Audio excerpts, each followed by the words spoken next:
Alright, I hope everything is working fine and that I'm not gonna have any audio issues like yesterday. I don't think I should. I mean, I made sure before starting, but I can never be sure with these things. Anyway, this is gonna be the Great Ace Attorney Adventures, and I guess with the interruption yesterday due to audio issues, this is gonna be part 6. Even though this is only the 5th day that I'm streaming. And so we are still on the 3rd case. I believe we should be close to the end. Okay, so what's that? The cross-examination already? We were the only 2 people up on that roof deck, dead or alive, I can swear to that. I need to remind myself now of where I was at. If anything had happened where we were sitting, don't you think one or the other of us would have noticed? In any case, neither of us know the first thing about the victim. We had no reason to kill the man. Well, where's the proof of that? Skylight was shut the entire time, I tell you. We couldn't possibly have opened it. If you're so sure the victim fell through the skylight, where's your proof? Well, I guess we don't have the proof yet. Okay, hold on. Let me go back.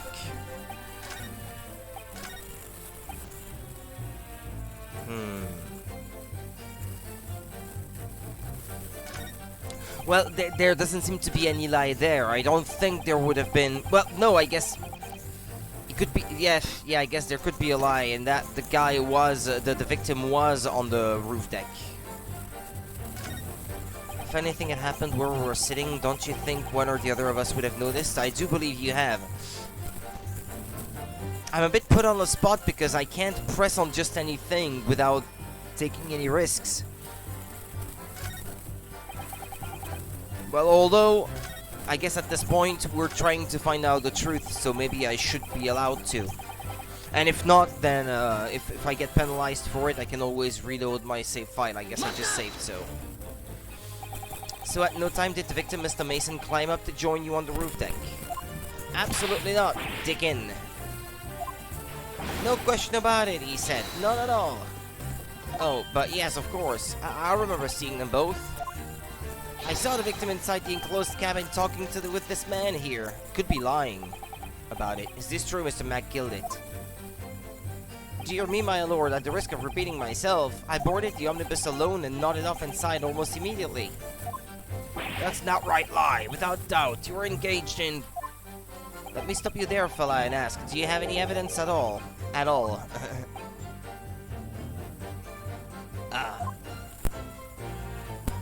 It's all about evidence in the courts these days, so it is. You do well to remember that. I saw you with my own eyes! This is going so well. Okay. If anything had happened where we were sitting, don't you think one or the other of us would have noticed? I think so, yes. But you could be lying, but I can't prove if you're lying or not at this point in time, so... In any case, neither of us know the first thing about the victim. Yeah, that's a moot point. So you had never met Mr. Thrice-Fired Mason before? Oh, Lummy. What does that mean? No, not once, never. He'd never met the man before, he said. Never! And you, Mr. First, had no prior dealings with the victim either? That's right, sir. Hatters don't have much to do with brickmakers, to be perfectly honest, sir. Well, he didn't... the brickmaker's hat didn't seem to come from a hatter. It seemed like something that he had stitched himself or something. No, I imagine not. You see, how many different ways can I put this? Neither of us have the remotest connection to the gentlemen who were inside the cabin. Pursue. What's going on here? Mr. McGilded. Yes, counsel? What can I be doing for you? Did the witness's last statement give you pause for thought somehow? Not the remotest connection? Is that right now? I wonder. Well, fair play and the victim were both in the ledger for people who owe the accused money. So, I mean, they're at least tied by that fact. What are you insinuating now? Mr. Fairplay, it has been too long, so it has. Eh? If I'm not very much mistaken, I believe 'tis fast approaching, is it not, your repayment date? I beg your pardon? Heh, you borrowed 20 guineas from me, sir. At an unconscionable rate of interest, you tricked me, it's extortion. Well now, is that a touch of begrudgery, is it? The sort of begrudgery that might motivate a fella to pass his crimes off on another? Arg! And young Mr. First. Me, sir? What do you want with me, sir? You do be making hats for a living, do you not? That there top hat sliding about on your head, is that one of your own creations, is it? What's that I hear? Ah, okay, off screen, the guy is biting into his stick or his cane or something, and you can hear it, but it's very faint. I thought I was getting static or something. No, I guess not this time. Oh well, I'm still just an apprentice, you understand? I'm learning to find the perfect fit for whatever fine gent walks through the door. The perfect fit, is it? Well, this is a very distinctive design, so it is. Many customers like it, I tell you. They like a distinctive touch. Customers? Such as thrice-fired Mason? Well, I did mention at one point that their hats sort of seemed similar, but I thought his still looked a little bit nicer, so that's why I said 2 minutes ago that it seemed like Mason would have stitched his own hat by himself, more likely. Ah! There was a photographic print of the victim submitted as evidence before, my lord. This you mean? Can't help thinking that the poor fella's hat looks distinctly familiar, wouldn't you say? Well, that's what I thought at first, too. That's one of my hats. Aye, that it is, so it would seem the brickmaker was a customer of yours. The sort of customer, I'd wager, you could have had a wee quarrel with over the distinctiveness of the goods. Oh no, sir, absolutely not, sir. Well, there's really nothing more to add. It wouldn't be right to say that the two fellas here haven't the remotest connection to the victim, you see? I rest my case. You little weasel. Arr! He's better at this than I am.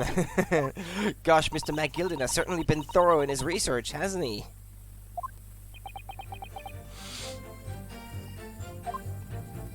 Please, don't let me a little interruption hold up the proceedings. Hat Hunter, awarded.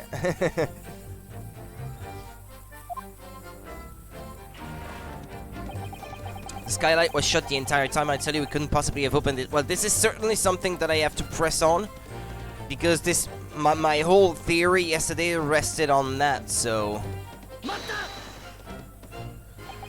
Are you quite certain about that? That the skylight was shut the entire time?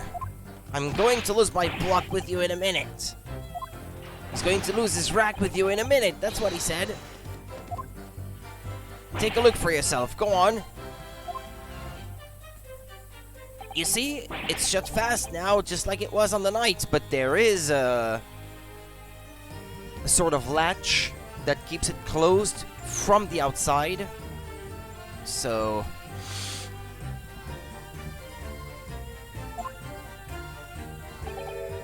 it is, of course. A fella the size of Mr. Mason could likely break right through it, still and all.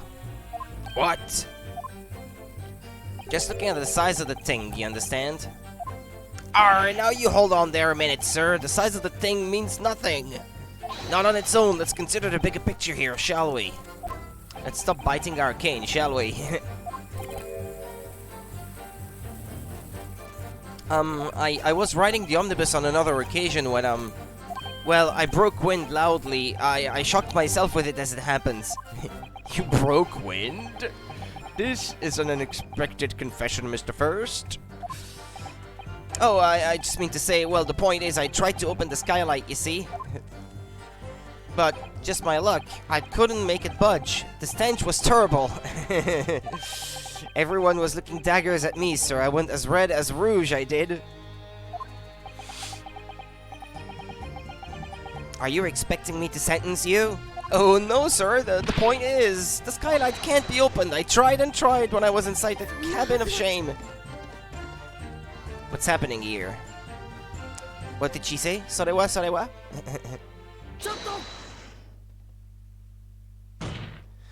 Do you have something to say about that, Miss Lestrade? Miss Lestrade!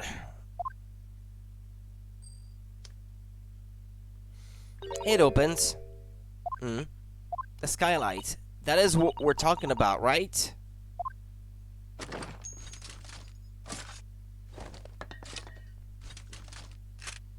All them skylights open, dead easy. More easily than you can load that weapon. That's a lie, I tell you. Otherwise, when I broke wind, You can't do it from inside, you mug. Oh? Look, a few weeks ago, I was up on the roof deck of one of them drags. And I had a great hole, I had purses coming out my ears. Miss Lestrade, this is not the forum to be eulogizing on the subject of your criminal activities. Well, anyway, I had a bit of a scare. When I lifted the last bloke's purse, he got wise to me. All four of them surrounded me, so I couldn't up off the bus and leg it. So what I did was I used the skylight, opened the catch, and jumped right through. What? Yeah, the catch for them skylights is on the top side. That's how you call it, a catch? That's why you can't open them from the cabin. The skylight opens from the roof deck. Bailiff! Climb up onto the roof of the omnibus at once and verify the witness's claims.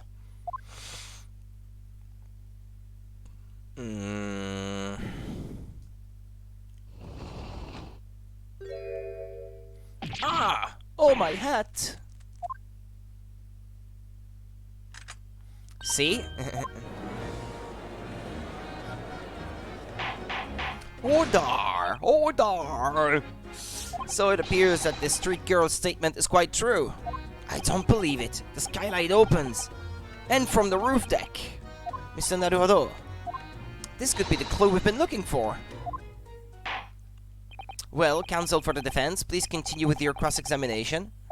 Yes, my lord. So the skylight opens. Perhaps I should investigate for myself.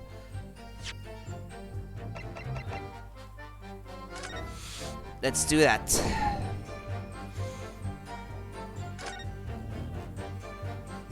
So the skylight was fastened shut before. But now the catch has been undone, we should be able to open it.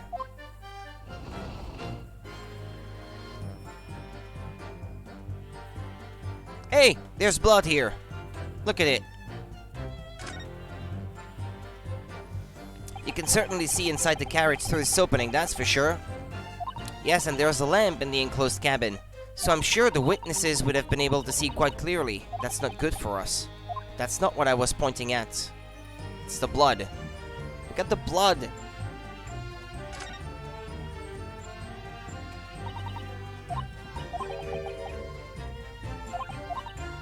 No, yeah, we've already been through that. Unless now I have to go inside and look at it from the inside? Maybe.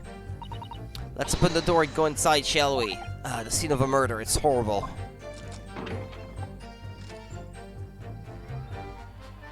There, bingo. Yes, it does open very wide, doesn't it? Wide enough to kick someone like you through, certainly, Mr. Naruhodo. Why someone like me? Ah, what is it? Look, just here. Look at this. That's without question. It's blood. Why would there be a bloodstain there? Surely it can't be unrelated to the case, can it? The details of the omnibus have been updated in the court record. Scene of the crime, there is a bloodstain visible on the frame of the skylight when it's open. Well, that's proof that someone has been up there, because if the victim was really stabbed inside the coach, shall we say, inside the omnibus, then there wouldn't be blood up there, would there? And that proves that on the night of the murder, the skylight was opened. Have you seen enough? Let's step back outside then.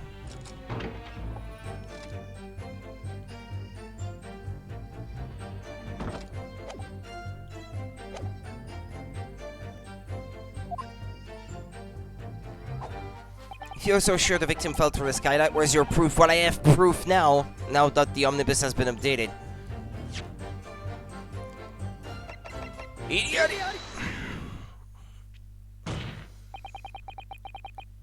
On the night in question, the victim was fatally stabbed in the stomach, and immediately afterwards, the victim's body was pushed through the skylight into the cabin below.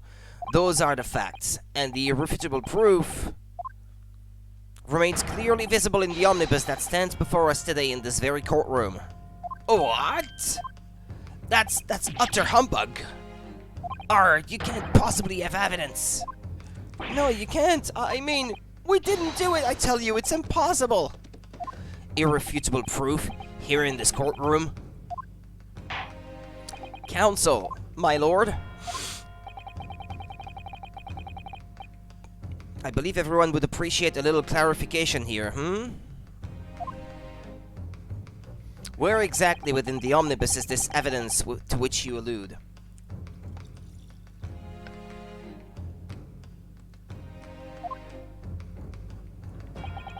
You will point out what it is that proves the victim fell from the roof deck through the skylight.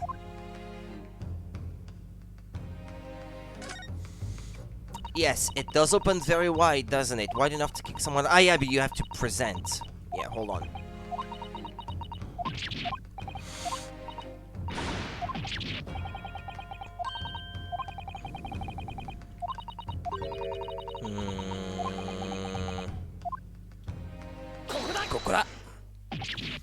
By Jupiter, is that blood? Arg! This bloodstain proves two things. Firstly, when the incident occurred, the skylight of the omnibus was open. What?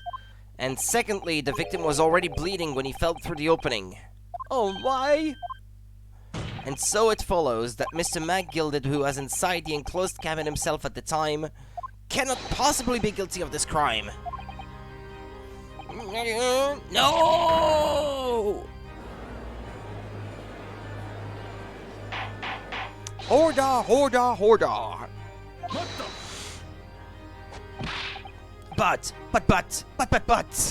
But the blood could have been sprayed up there when the fellow was stabbed inside the cabin. Really, could it have? If the skylight was closed, then how did the blood find itself on the side of the how would you say that? On the edge of the skylight? That's not the word I'm looking for, but anyway. And only found its way to that one particular spot on the skylight. Sure, and that would be very convenient. And let's keep it in mind that the skylight catch can only be unfastened from the roof deck. I myself wouldn't have been able to open it now, would I? But, there is no way to know for certain, is there? If the gent really fell through the skylight, I mean. Why don't you have a good look at the floor of the cabin between the two seats, Mr. First? This all too plain, if you see. There's the aftermath that shows the poor fella dropped from a fair height right there, so it is. What? No. But it can't be, it's all lies! My fellow jury members, I think we can all agree that this is a clear proof of the defendant's innocence, can't we? I believe we can, yes sir. It's clear to me now where the filthy rubbish can be found in this courtroom. So they thought they could pull the wool over my eyes, did they? I won't tolerate any of the guilt's carriages being sullied with blood. I won't tolerate it. Oh, I always knew that nice gentleman who gave us that delightful park couldn't have done such a thing. On 3 then, everyone. 1, 2, 3. But she doesn't have to press anything, the second from the left. She already cast her vote for innocent.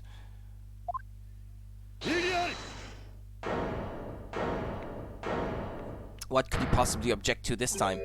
A chilling performance, Mr. McGilded. Oh, and what would you be referring to there now, Lord Van Zeeks? A bloodstain on the frame of the skylight. Such evidence is null and void. And how? How? What? Why? For one extremely simple reason. That smear of blood never existed. It's right there right now. What are you talking about? It's there for all to see, and it's clearly blood. I personally attended Scotland Yard's investigation of the omnibus. The officers involved went over the carriage with a fine-tooth comb. Yeah, that's right, and 5 minutes ago you didn't even know that the thing opened from the outside. You're full of shit, so I can state with absolute surety. No such smear of blood existed in the carriage, at least not until this trial began. But are you suggesting, Lord Van Zeeks, that the stain of blood was fabricated, my lord? Yes, and while this court has been in session. What? It's not over yet. Hehe, what a palaver. I must say, I didn't expect such crude reasoning from a prosecutor of your standing, Lord Van Zeeks.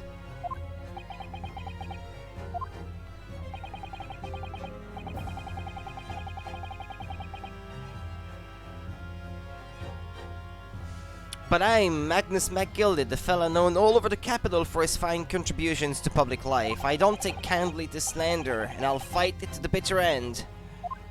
Even if it's rolling off the tongue of the Reaper of the Bailey. Mr. McGilded, I realize that this is your first appearance in court as the accused. However, I am well aware of your involvement behind the scenes in a great many affairs of dubious nature. You're very adept when it comes to avoiding getting your own hands dirty. And each time it happens that a case you're involved in is investigated, you adapt the facts. Adapt the facts? What does that even mean? When you wield a fortune the size of Mr. McGilded's, however ill-gotten it may be, nothing is impossible. Tampering with evidence, manipulating the scene of a crime, bribing witnesses. I toast your ability to concoct the most convenient of stories, sir. Tut, Lord Van Zeeks, this will not do, to be sure. Will it now, counsel? Oh, no. I think it's fair to say this does all sound like a rather far-fetched excuse by a desperate man. The blood on the skylight didn't exist, you say? He didn't know that the skylight even opened until then, so... But if yous will all cast your minds back, is it not true that the omnibus there has been in the courtroom the entire time? How could anyone possibly have put a smear of blood in it without the world and his wife seeing? Isn't that right now, counsel? It's true, the omnibus has been in full view the entire time that the court has been in session.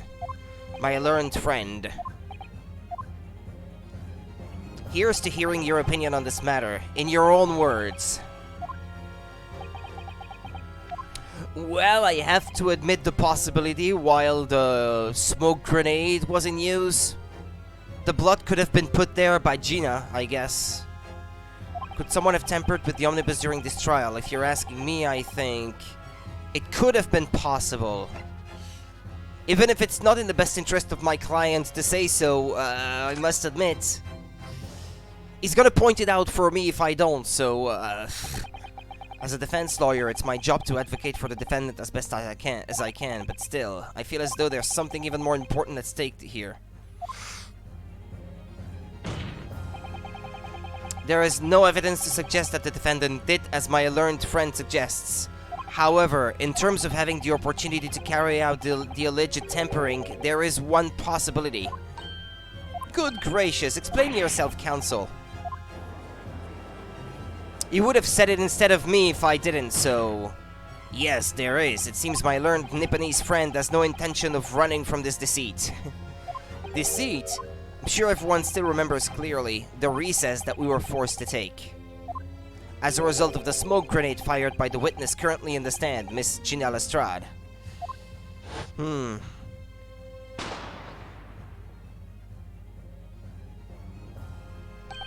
What is going on? Be careful, Mr. Naruhodo. Cover your face.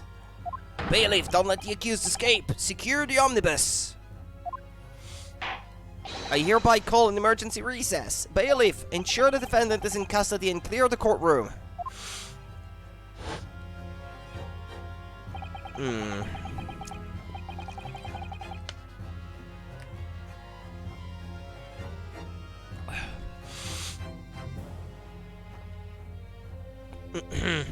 The courtroom was filled. The courtroom was filled with smoke and everyone was thrown into confusion. All of us were made to leave this chamber. In that brief interval, under the veil of smoke and in all the chaos, it could have been possible to steal inside the omnibus.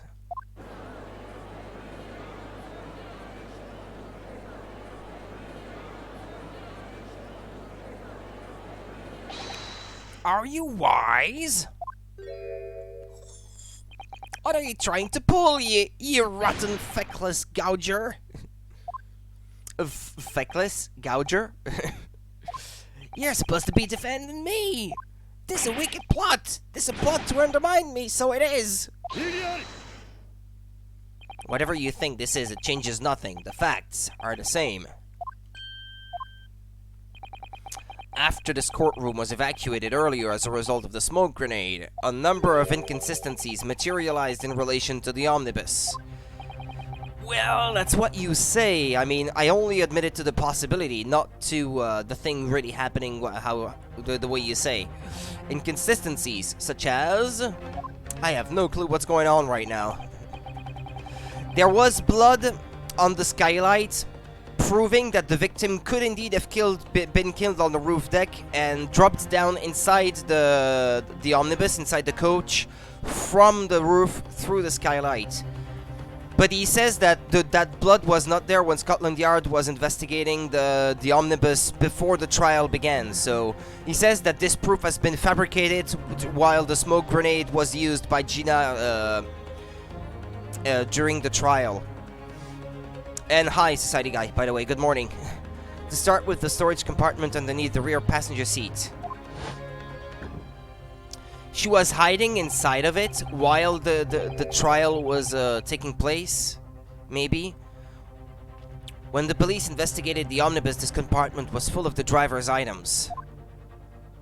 Secondly, we have the smear of blood on the edge of the skylight. As I have said, that was not present at the start of the trial this morning. So Gina is sus. Well, she kind of is, yeah. To some extent. But then, he didn't even seem to know that the skylight opened until I started playing earlier today. So, I don't know. It could be... The prosecutor could be using that as an excuse. As I have said, that was not present at the start of the trial this morning. Unfortunately, Lord Van Zeeks, no one is able to corroborate your claims. That's true. When the omnibus was first wheeled out, both the storage compartment and the skylight were shut. Accordingly, I'm afraid to say we cannot establish it with any certainty if this evidence is the result of tampering or not. Indeed, my lord, no doubt there was not a single person who saw fit to verify such things. What do you think? Sorry? About the omnibus. Is there anything else unusual about the omnibus?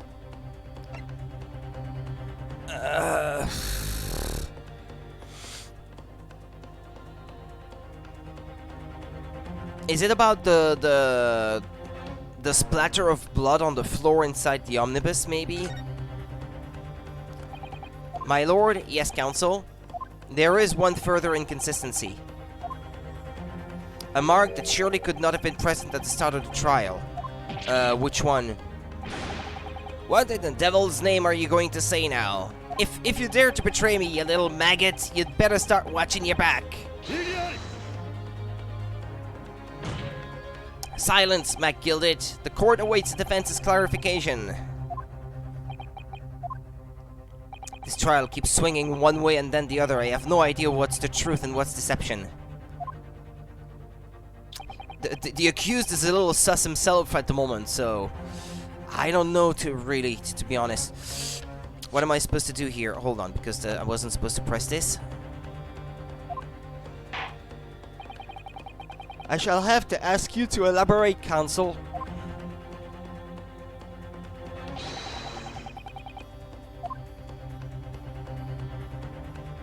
Maybe this one? I can't save.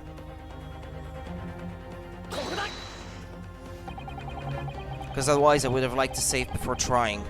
But I have no other idea what it could be, so...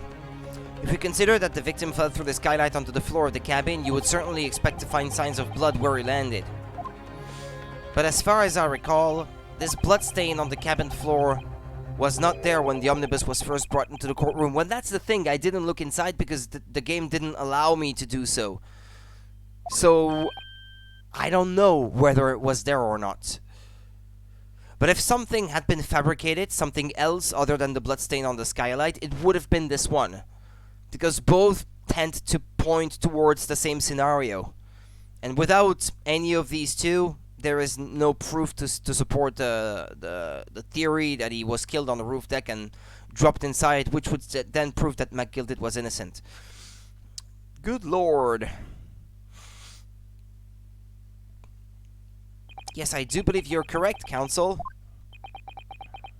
Well said. Although, as advocate for the defense, one might say that was a very careless slip of the tongue.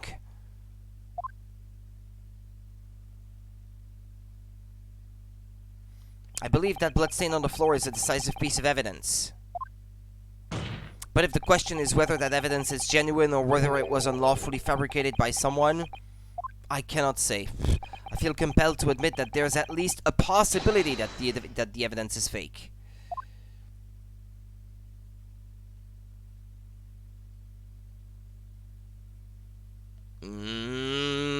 What of the trial now?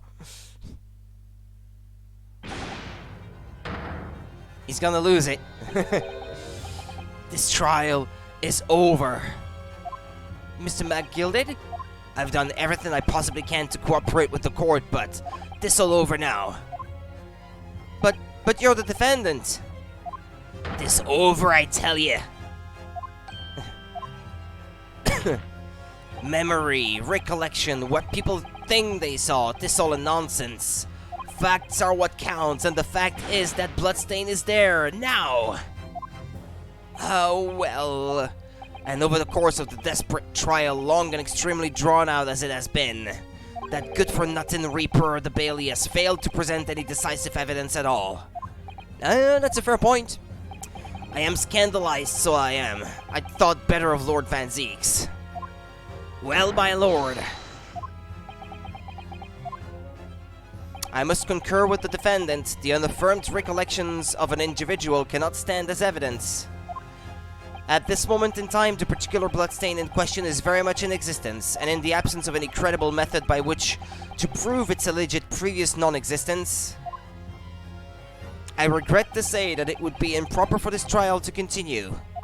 Your lordship can't be serious. Lord Van Zeeks, what is your position? Seems like a silly goose moment. Prosecution, my lord, has no further witnesses or evidence to present. Very well, in that case, as I believe we have explored every possible avenue in this matter, I shall proceed to my adjudication. As a formality, I am of course obliged to confirm with the defense first.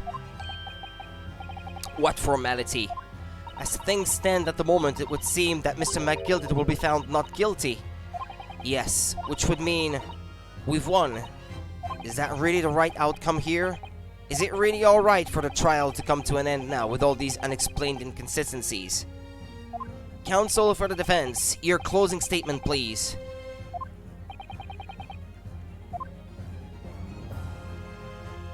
Yes, my lord. The defense believes...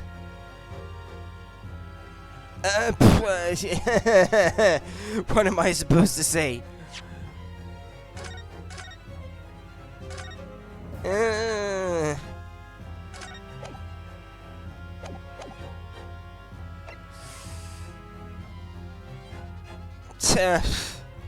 I have to admit that it could be.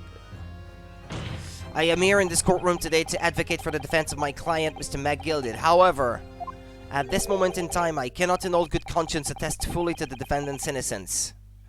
What are you saying, man? Without any question, there is no conclusive evidence to prove that the defendant is guilty.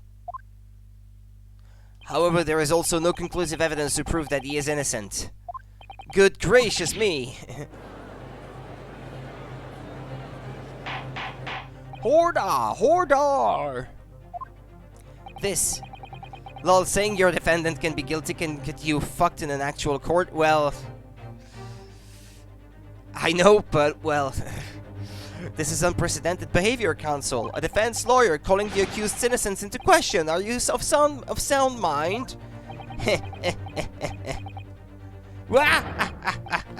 Oh, it was a grand decision to appoint you as my lawyer, so it was. A grand decision. What? I must say, I didn't expect quite such an exciting spectacle at the end there, but still. Here, have this for your troubles.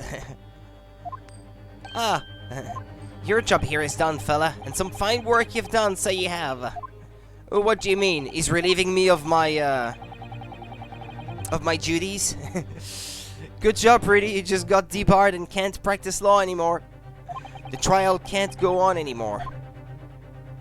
And your closing statement there was, how did he put it now? Nothing more than a formality.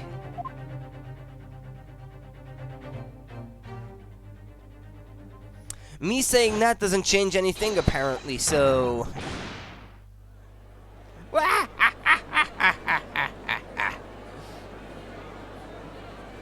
I really don't know what to make of all this. Was the evidence we've seen genuine, or was it fake? His lordship would be fuming. Any unsightly rubbish should be disposed of promptly, as I said. The stinking rich are always guilty of something, you yerg, mark my words. I feel terribly ashamed that I ever doubted that lovely man who gave us the lovely park. Now that proceedings have unfolded in this way, I am compelled to declare a premature end to this trial. Furthermore, the court must accept the defendant's plea.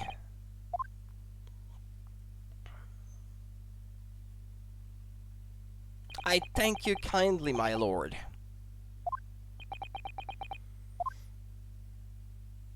I hereby pronounce the verdict of this court. But we still haven't determined if the bloodstain in the omnibus is genuine or not. We don't know if these witnesses are telling the truth or a pack of lies. We have no idea about the truth. Lord Van Zeeks, my lord, the case made by the prosecution was flawed, plain and simple. If indeed the omnibus presented as evidence was tampered with, the prosecution is at fault for allowing such a disgraceful perversion of justice to take place. My sincerest apologies, my lord. But wait! When we were evacuated from the courtroom, Lord Van Zeeks ordered the evidence to be secured. I'm afraid the prosecution cannot shun responsibility in this matter. That's so unfair. Since when it's just as fair anyway? Bruh, how could Dracula be at fault? The culpability of the defendant has not at the present time been established by this court. That's a load of shit and a half. Consequently, the jury will not be required to prefer judgment. What? Well, Lord Van Zeeks, it's been a pleasure, so it has. And as for you, my dear fella, I couldn't have asked for a better defense.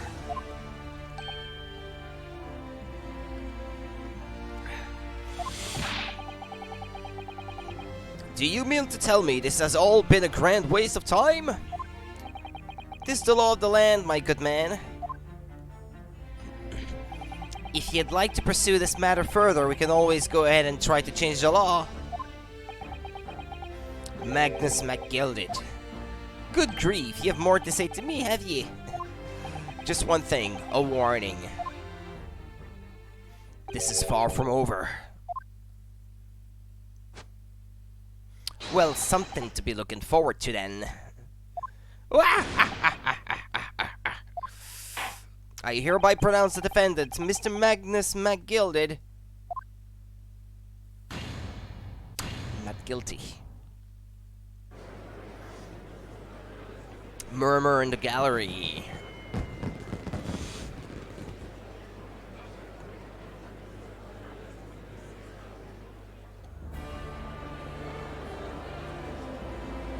I can't believe it. This is an outrage. You should have examined the evidence more. What are you talking about? The man's been cleared. He's innocent.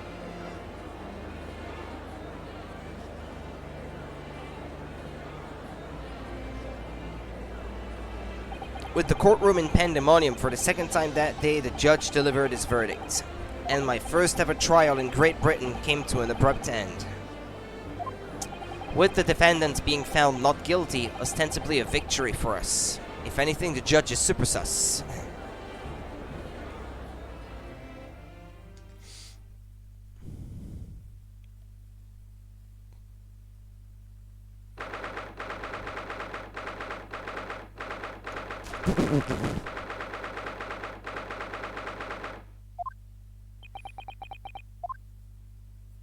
That certainly was a long trial. Yes it was. Your first ever trial on foreign soil and your first victory. It was a wonderful performance. My heartfelt congratulations. And to you, Mr. Sato, thank you for your assistance. I suppose we should be happy. The trouble is, we're still completely in the dark about what actually happened. Well, we didn't have enough time. But isn't it wrong? I mean, who was actually responsible for Mr. Mason's death? We don't even know that. The sole aim of the defense is to obtain the verdict that exonerates the defendant. You carried out your duty to perfection. Aye, that you did. Mr. McGilded. And that girl is with him too. Well, it seems the stories are true. Oh, what stories? About the 6 enormous fireworks. They do be let enough when there's a verdict of not guilty. I'm sure yous must have seen them now. Spectacular, wouldn't you say? Yes, definitely. I'd heard it was a sight to behold, and to be sure it was. And I've you to thank, I suppose, for having an opportunity to see it. Oh, I don't know about that. I'm not sure I really did anything. What on earth are you saying, fella? How did I walk out that they were a free man, then? I don't think it was so much thanks to me as down to your planning.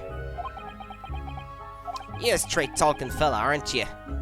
I must say, you had me astray in the head there for once or twice. Bet you're young and headstrong. Wahahaha, and this water under the bridge. Congratulations, Mr. McGilded, on having your name cleared. But nothing's resolved. There's only one thing that matters to me. Oh? Aye.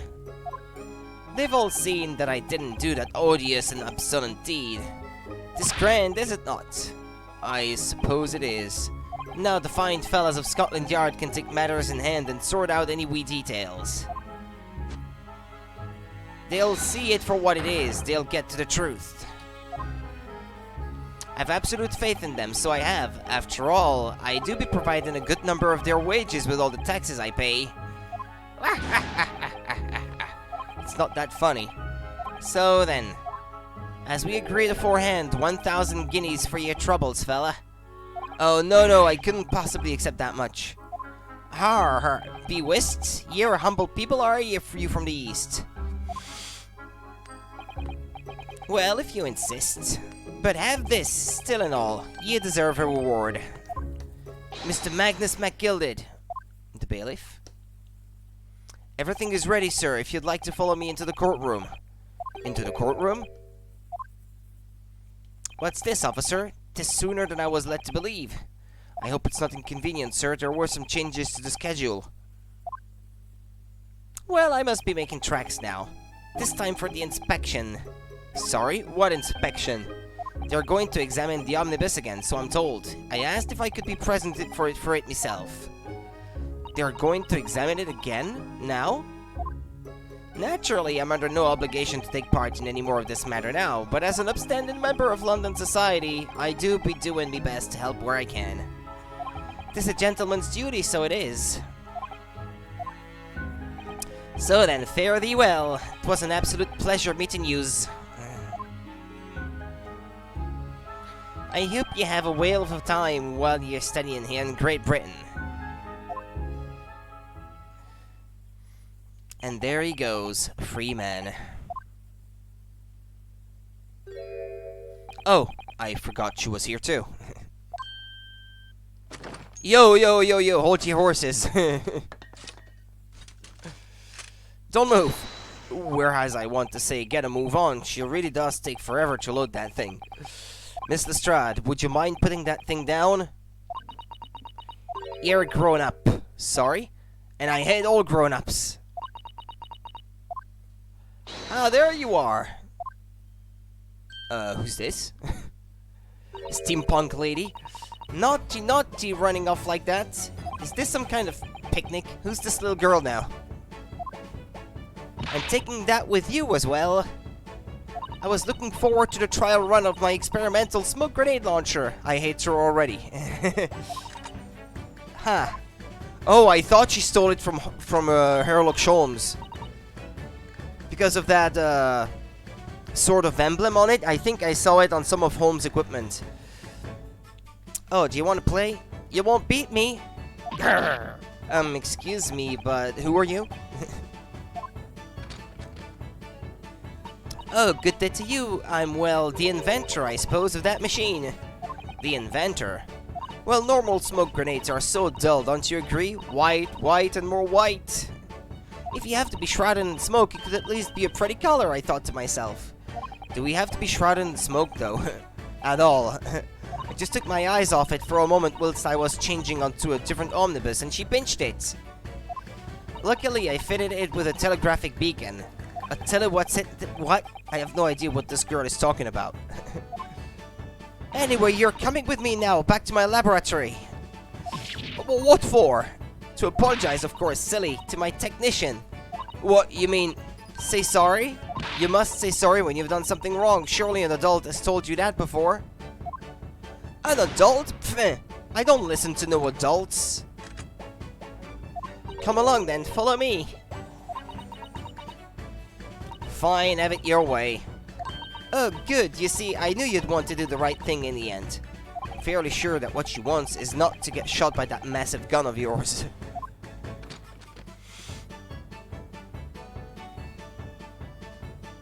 We'll be leaving now, then. Bye-bye. I'm so sorry for all the fuss. Who was that?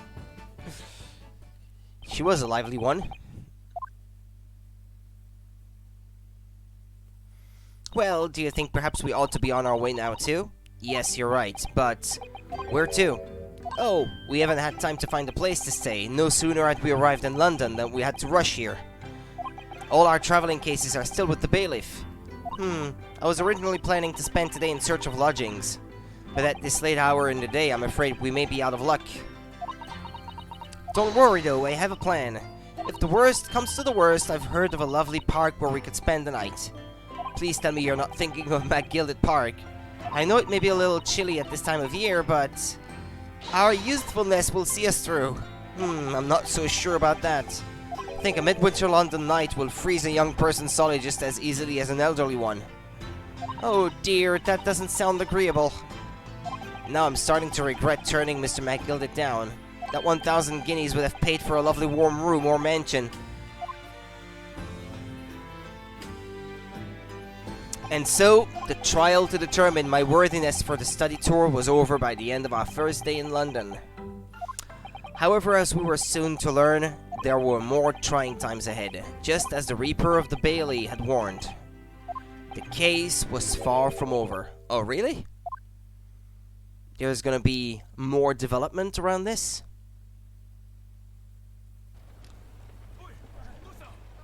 Hold on. Yeah, okie dokie.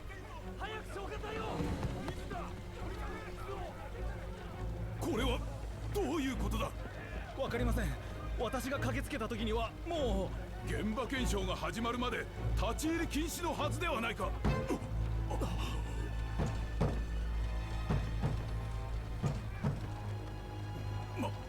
まさか中に誰かいるのか。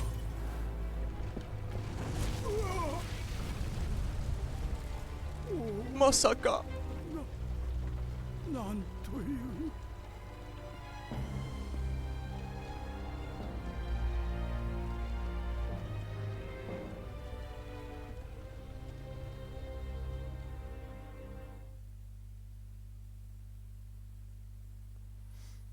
Someone set the coach on fire. The Realm of the Reaper awarded.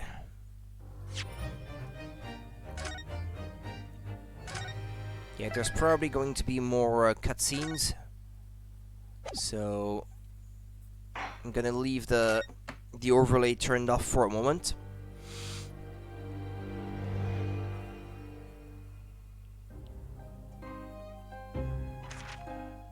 Tokiori, 僕は思うのだよ、ワトソン。ホームズは物憂げに首を振り言った。我々が目にする事件は本当にそれが全てなのだろうか。その裏側に誰も知るもののない物語が隠れているかもしれない。ハーブティーから立ち上る湯気を追うその夢見るような眼差しの先には、きっとあの雪の日の夕刻の情景が浮かんでいたのだと思う。ブライヤーロードの歩道に倒れ伏した若い女性とその背に刺さった狂人。ガス灯の明かりが柔らかく切り取った奇怪な事件現場の情景。不可解な姿なき犯人の事件は薄い霧の中静かに幕を開けたのだった。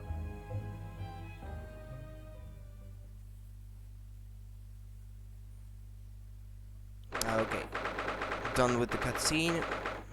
Alright. 19th February, well that's exactly the next day, wasn't it? I believe it was 18th February that the previous case was taking place. And this is the next morning, I suppose.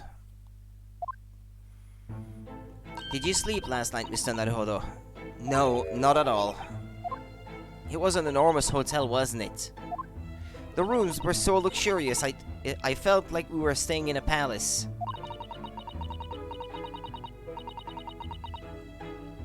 And with all the gas lights twinkling, it was brighter than day, even in the middle of the night. What about the enormous beds? After my time on the SS Buria, I wasn't going to waste a single inch of that space. I spent the entire night rolling from one side of the mattress to the other. Oh yes, it really was the sort of night you can only dream of normally. Except, when I learned that we owed £3 for the rooms, that dream quickly turned into a nightmare. Oops, sorry about that. The building was so impressive and the entrance so inviting, I just wandered in without thinking. In a lodging house in Japan, that sum of money would put a roof over your head for a whole year. I did try, but I'm afraid I couldn't help my tears when we were presented with the bill. I really am sorry. Well, never mind. We must find some more affordable lodging straight away, though. If we're not careful, our entire stipend will be used up in 10 days or less. London is a scary place. Good morning to you at this early hour. It's almost 10 a.m. It's not that early. Oh, yes, we are, well... Good morning to you, Lord Chief Justice. We have come to report on the outcome of the trial at the Old Bailey yesterday. Sato-san is amazing. She doesn't bat an eyelid, even in the presence of the imposing Lord Strongheart. Yes, I believe you had a very comprehensive initiation into British courtroom practices.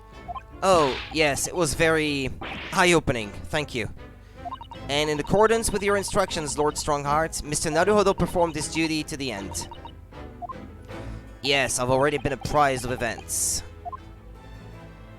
You conducted a remarkable defense. You may consider the test passed. Oh, No longer are you a student from the Empire of Japan. You may henceforth claim to be a fully fledged lawyer.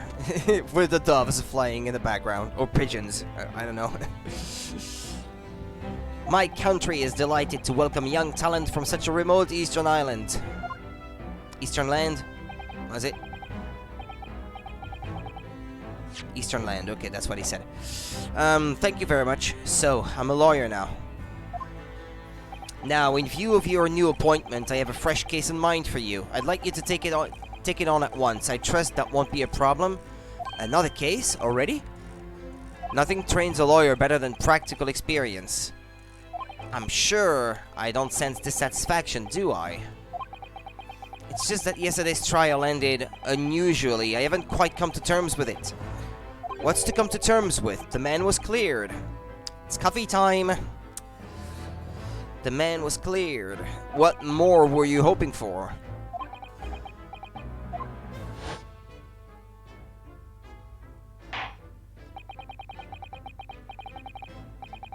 The culpability of the defendant has not at the present time been established by this court. Consequently, the jury will not be required to prefer judgment.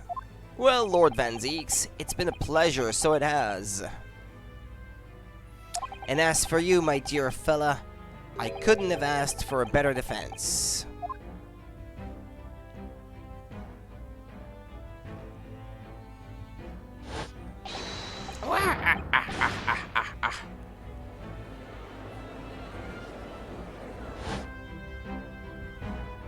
I just can't help wondering if Mr. McGilded really was innocent. Mr. Naruhodo, it's just that I never managed to ascertain the truth.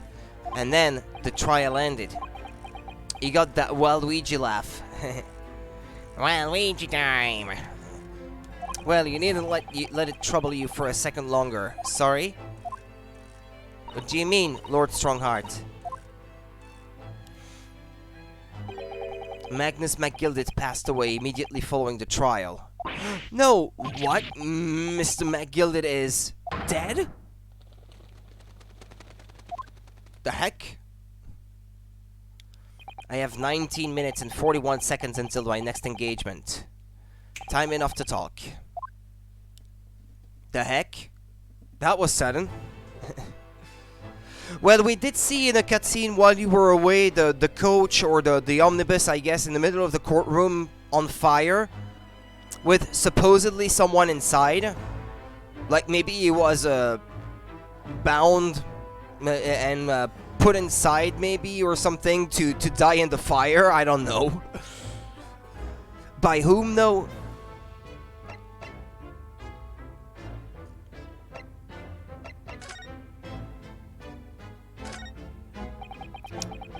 Is this the same description as yesterday? Yo, Dracula got his revenge. Holy shit, it could be because he was there. Looking on the scene. Not smiling or anything, but, you've got to wonder. Just look at all the naughty books packed together on these shelves they got from floor to ceiling. I think it's the same description as yesterday.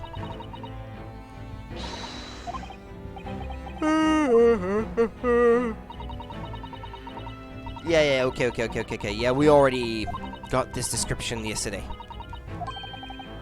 Holland is not a country, by the way. Just saying. I think perhaps it's a thought best abandoned. Okay, well, let's converse. I don't understand. What happened? How can he be dead?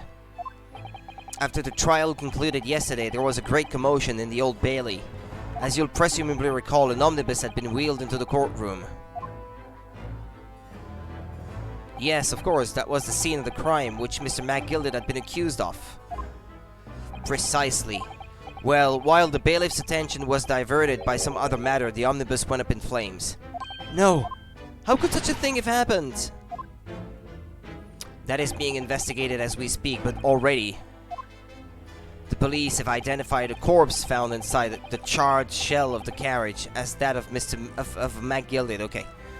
That's awful! The man must have slipped inside whilst the bailiff's attention was elsewhere. That bailiff really needs to pay more attention. And how could that have happened? That is also being investigated as we speak. Thinking back now, immediately after the trial, Mr. McGilded did mention going back into the courtroom to look at the omnibus.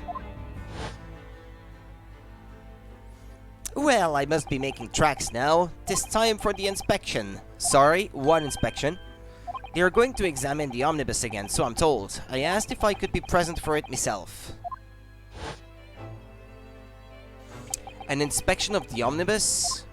Not to my knowledge. I don't believe Scotland Yard had any intention of re-examining the carriage. But then who was Mr. McGilded talking about? Never mind that now. The Yard is making a thorough investigation. This matter is no longer any concern of yours. Leave it to the police. Poor Mr. McGilded.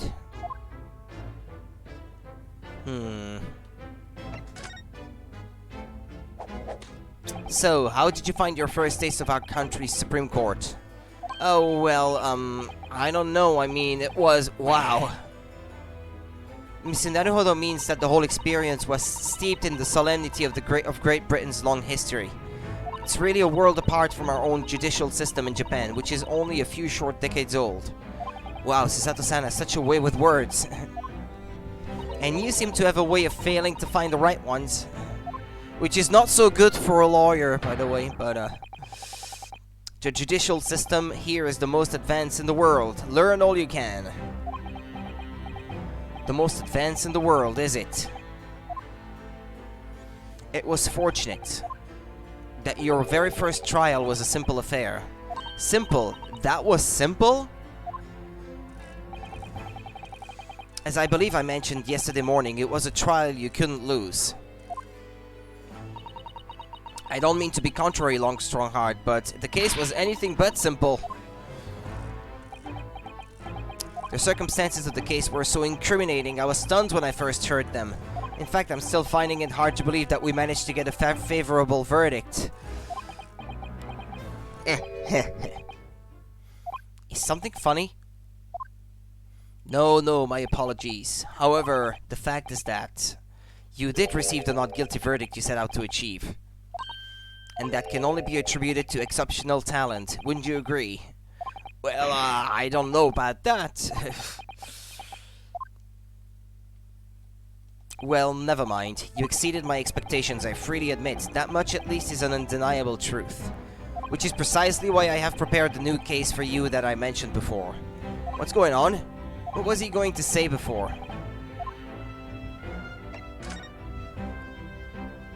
Could you perhaps give us some more details about the new case you mentioned? Don't tell me. It's a murder, and the trial starts in 10 minutes.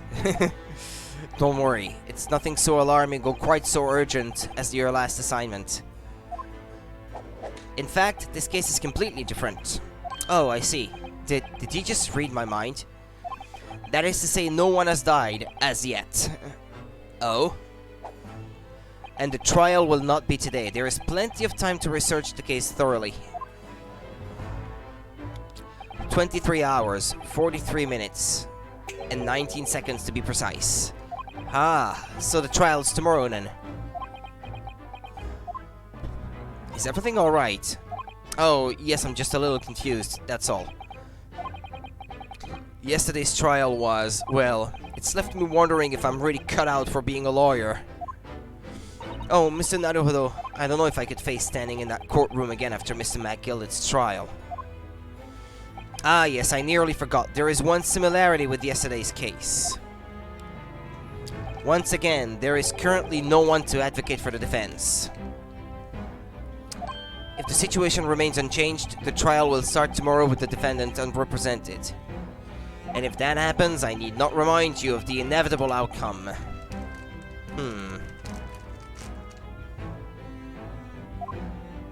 The most terrible end awaits the defendant. Yes, that's right. Here we go again.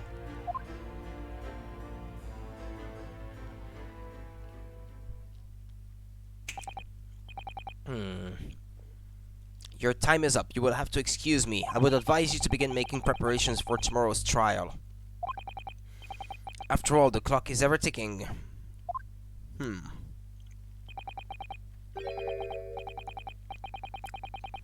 There is now but 23 hours, 26 minutes, and 39 seconds until the court sits. Last time you mentioned the 23 hours, you said there was plenty of time. And one more thing, Mr. Naruhodo. There is something I should like to ask you. Oh, what's that? Yesterday you remarked upon something. That you intend to see through the will of your late compatriot, Mr. Asogi. I would be interested to hear what exactly you mean by that. Inside 34 seconds. Oh, well, Kazuma always used to say, you see, that he wanted to learn how the greatest justice system in the world worked so he could change ours in Japan. Now that he's gone, I'd like to work towards that myself. And there's another thing. Another thing, continue. On the way here on the steamship, he said something to me. There's something very important that I have to do. Something very important? And what exactly would that be? He never had the chance to tell me. I suppose he would have done if he'd ever made it to Great Britain. You're out of time. Well, thank you for an enlightening discussion. Mr. Naruhodo, what's all this about? Mr. Asogi never once mentioned anything of the sort to me.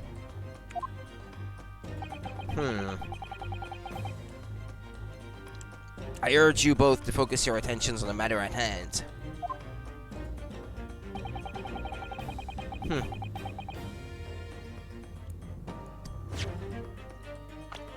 He's not in there yet. I've taken the liberty of summoning the police inspector in charge of the case. He'll be able to apprise you of the details. How long has he been there? What's he holding? Fish and chips? So I wish you the best of luck and bid you farewell.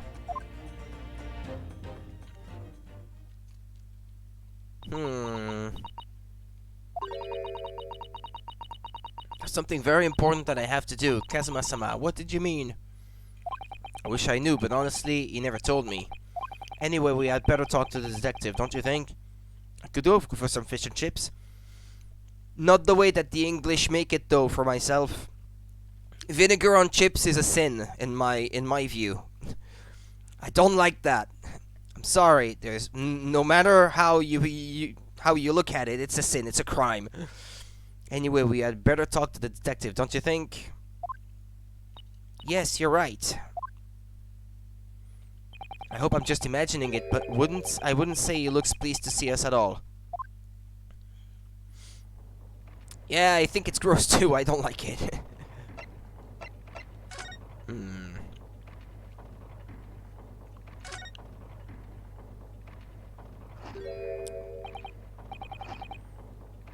Yeah, it is fish and chips.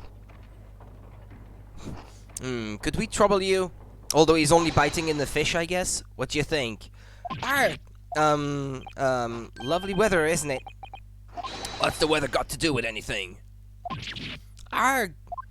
Listen to me, you young Japanese upstart. Some frippery about the weather doesn't get every English gent eaten out of your hand, you know? But Susato-san told me it was foolproof.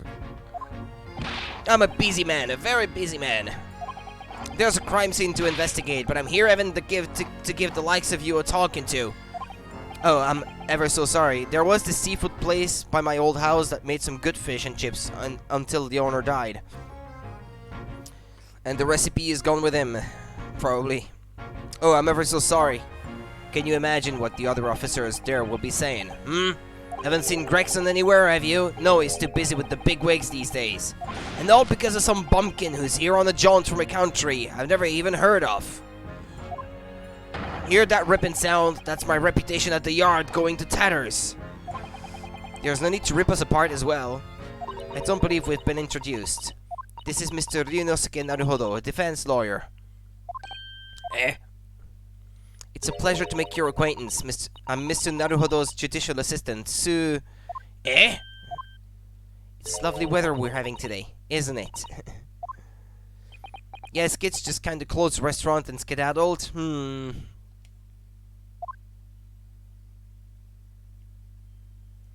It is unseasonably fine, I grant you. London winters don't see a lot of sunshine. Unbelievable! How did you pull that off? So, Lord Strongheart has asked me to fill you in on the case. The name is Tobias Gregson. Inspector Gregson to you. I'm from Scotland Yard. Gregson? Inspector Gregson? What's the matter with Sato-san? Because woman. Does this detective's name mean something to her? He's in the Sherlock Holmes stories, I guess. Probably.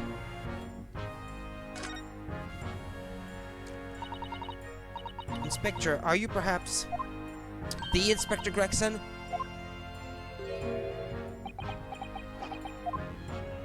You're acting like you know this man, Mr. Sato, but he's a London detective.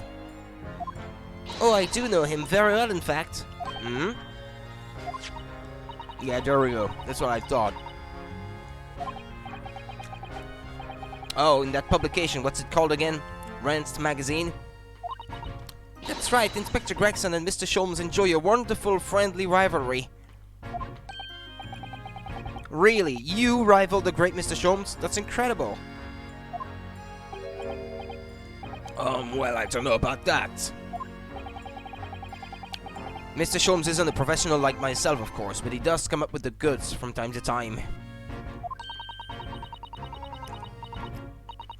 Mr. Sholmes is equally complimentary about you, Inspector, isn't he? You've earned his highest praise.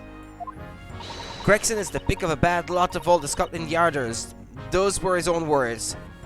That's his highest praise? Well, Mr. Sholmes isn't particularly known for giving compliments, you see. That he is not, and thanks to that magazine, my name is known all over London town now. That's great, isn't it? I have to admit that to start with, I was a little, well, flattered by all the attention. Everyone wanted to shake my hand, and my reputation at the yard went through the roof. Well, that's wonderful. No, it is not. There's nothing more sinister than the man on the street. People are always looking at me now. They're whispering rumors about me under their breath, I'm sure. Rumors. Are you quite sure? He's changed since he started appearing in those stories. The fame has gone to his head, stuff like that.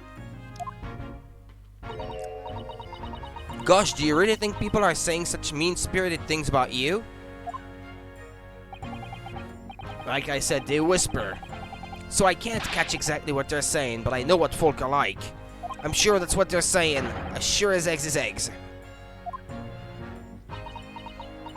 I get the feeling this detective could be very... What's that? Hard work? Ah, okay. In that sense, I guess. Oh dear, perhaps a sudden rise to fame does change people.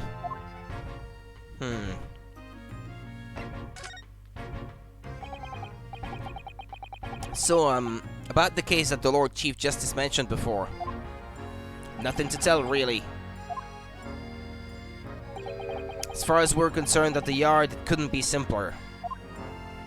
Oh dear, that probably means that as far as we're concerned as lawyers, it couldn't be more complicated. I wish you were wrong about that, but I have a nasty feeling you're right.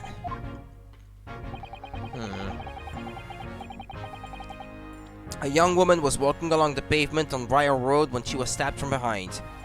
Fortunately, it wasn't fatal, but she's still laid up in hospital unconscious. That's despicable! What sort of coward would attack the poor woman from behind?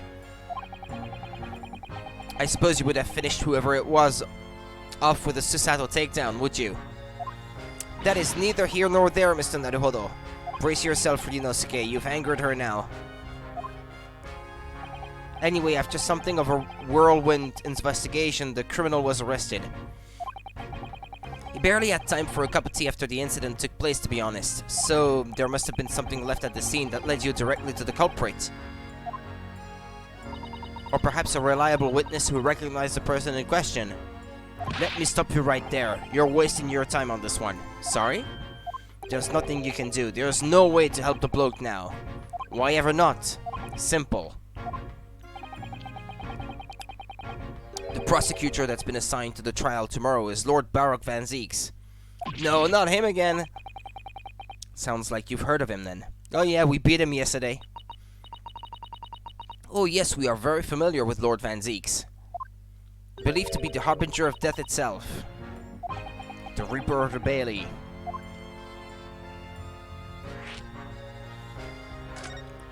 Oh shit, here we go again. Lord Barak Van Zieks, who we faced in court only yesterday. Mr. McGilda told us about him before the trial, didn't he?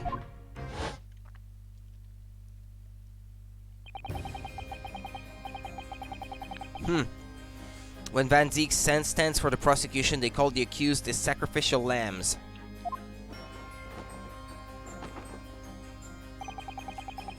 And in every single trial in which he's been the prosecutor, the accused has been damned.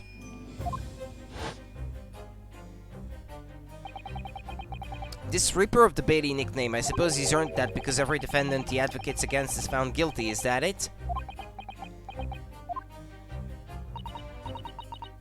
Well, if that's the case, we should inform you, Inspector, that in yesterday's trial against Lord Van Zieks, Mr. Naruhodo secured a verdict of not guilty. Ha. And what of it? Oh, well, I think... that means that even against the Reaper of the Bailey, it's not impossible to save the defendant. No, you really don't have a clue, do you? What do you mean? What happened to that bloke in the end, eh? He's dead. Magnus McGilded came a cropper in that omnibus when it went up in flames. So you can't rightly say you saved the defendants, can you? Well, what are you saying? That he kills them anyway? Look, if Van Zieks could get the dirt to stick on everyone, it'd be a miracle worker. But that's not how it goes. He doesn't work miracles, he works magic. Black magic. He's a vampire!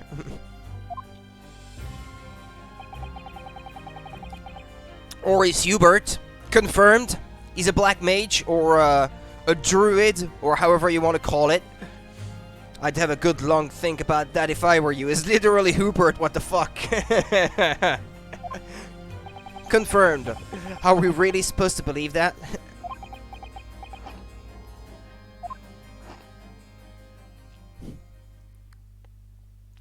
Right, well, I filled you in as requested, and I'm very nearly out of chips. So I'll be heading back to the crime scene now. We're still carrying out a few investigations there. It was Briar Road, you said, didn't you? Where the incident took place. That's correct, madam. And if you head over to the long holding cells, you can meet the criminal himself. You've branded him a criminal already? He's as good as. Shaking like a leaf in his cell he is. It'll give you a chuckle if nothing else. Is inmate 53? Speak to the jailer and he'll show you the way. Inmate 53, thank you.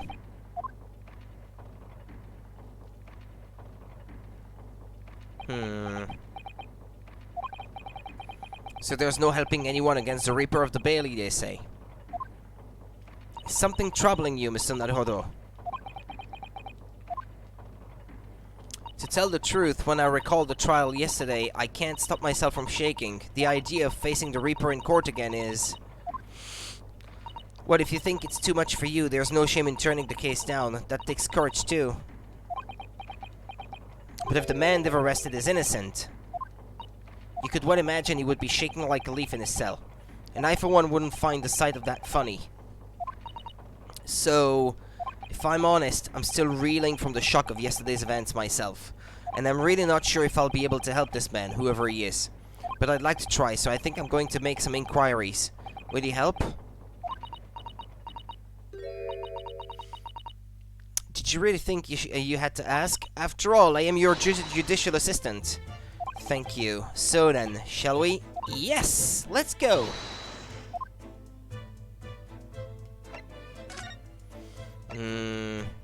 Yo, you know what might be really cool? I don't know, you're about to tell me.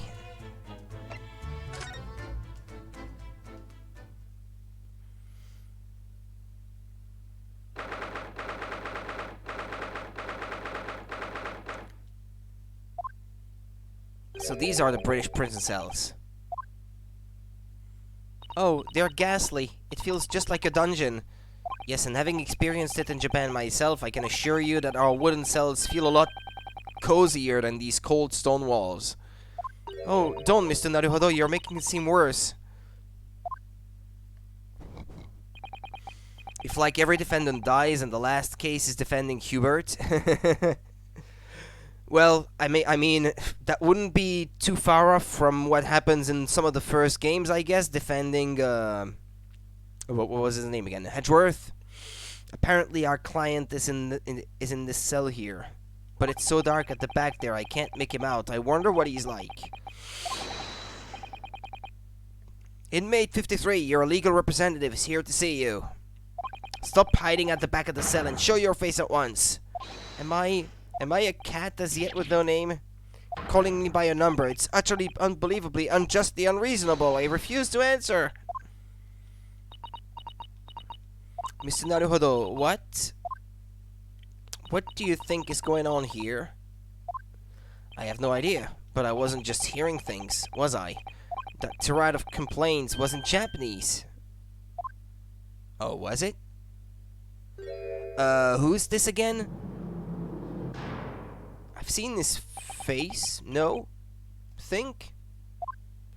Excuse me, but who? Shh, quiet. Or maybe it's in the screenshots that I've seen him. They're all around, hiding. I know they are. They're watching, listening. Even now, I can sense it.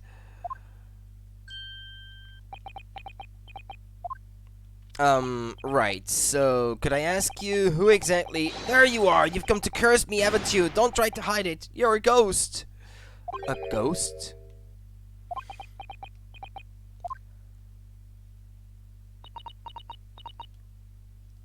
We mean you no harm, prisoner-san. Are you, prisoner-san? Japanese by any chance?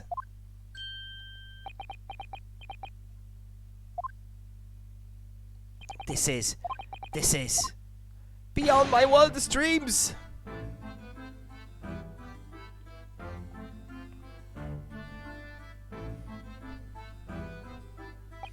Forgive me for that outburst before. I'm so sorry. Oh, it's fine. We were just a little surprised, that's all. Imagine it! It's been 12 long months since I left my hometown, and here I am, in a frightful fix in a foreign land. So hearing the sweet, sentimental tones of a compatriot's voice here in this damp, dark hellhole was a most monumentally moving moment. Who could have guessed that this new client Lord Strongheart assigned to us would turn out to be a fellow Japanese? Ah, what compassion my fellow countrymen show to dispatch a first-class lawyer all the way from Japan to defend a mere foreign student. Noble, nurturing, never-failing Nippon. First-class lawyer? Oh dear, I think there's been something of a misunderstanding here. Oh god, his gimmick is gonna be alliteration, isn't it? Maybe? I wonder, would you be so kind as to tell us what's happened? Why you've been detained as a suspect, for example? Yes, I can, I will.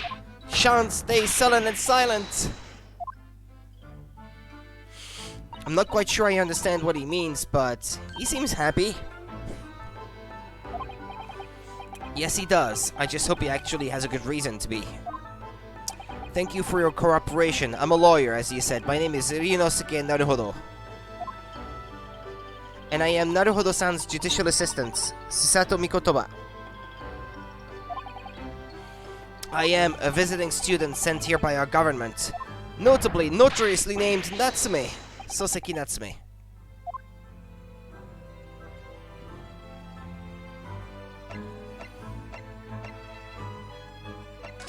Check this out. Yes, the symbol of one of our great empire's first-rate lawyers. Which means, of course, you'll stand by my side, you'll defend me. Oh, no, sorry, that wasn't why I was showing it to you. Then why else would you show me that? Oops, in hindsight, that probably wasn't the best idea.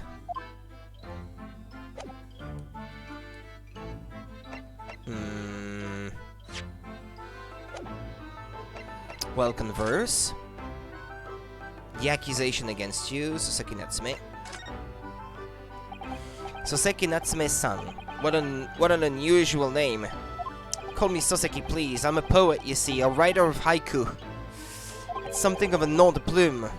A nom de plume? You mean an alias? That's right, Naruhodo-san.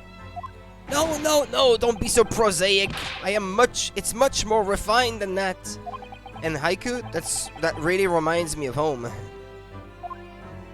Did I hear you say that you were a visiting student sent over here by the government? Yes, that's right. A year ago, I was told to go and study English. First, I had to suffer that misery, and now this! It's beyond the pale! Suffer that misery? Did you not want to study here? No, I mean, I've had an interest in Great Britain for some years, of course. Oh. But, just because the government tells you to do something doesn't mean you can do it? No! What do you mean? If they told me to study English literature, that I could have understood, that's my field. But no, they told me to study the English language. Utterly, unbelievably, unjustly unreasonable. I see. Only the other day I was told to send a report about my first year here.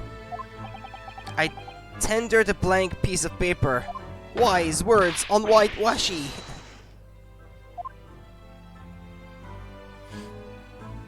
You must be a man of great standing. Oh, yes.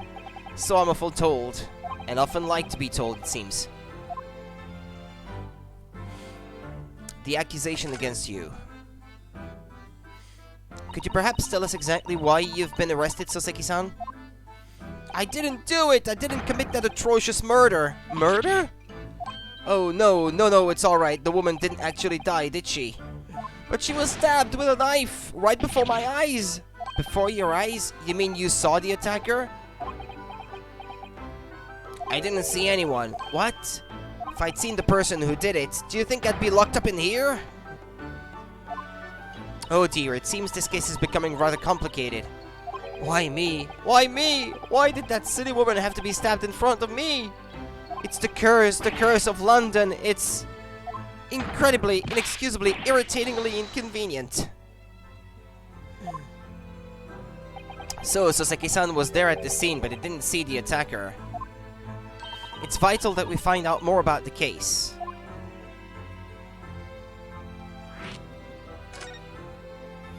It was an accursed evening, just after the snow had started to clear and heavy with fog.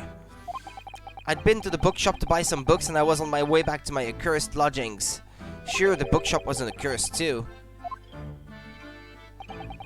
As I was walking along that accursed pavement, I could make out the sole silhouette of another ahead of me. A woman wearing a green overcoat she was, and just as I went to overtake her,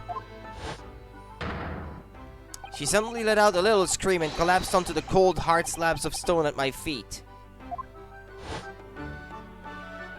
How terrible!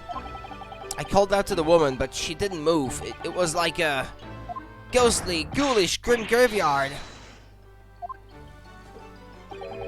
Slight exaggeration there, perhaps.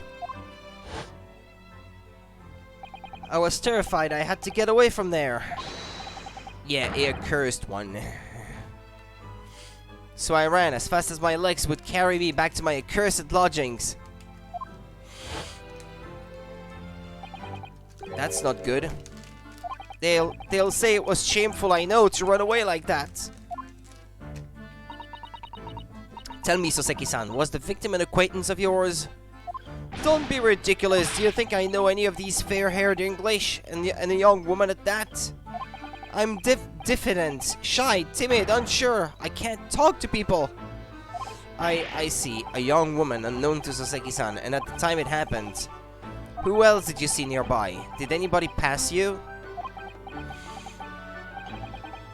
Regrettably, apart from myself and the woman, I didn't see a soul. No one? Oh, great. So the victim was unknown to you, and there was nobody else on the street at the time. That creates something of a conundrum, doesn't it? What conundrum?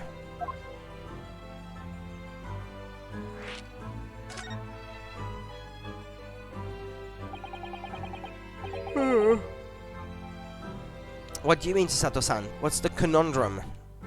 Well, if what Soseki-san has just told us is true, there's something I can't explain. He says that he didn't know the victim, and that there was no one else at the scene. Then he apparently fled without having been seen. I did!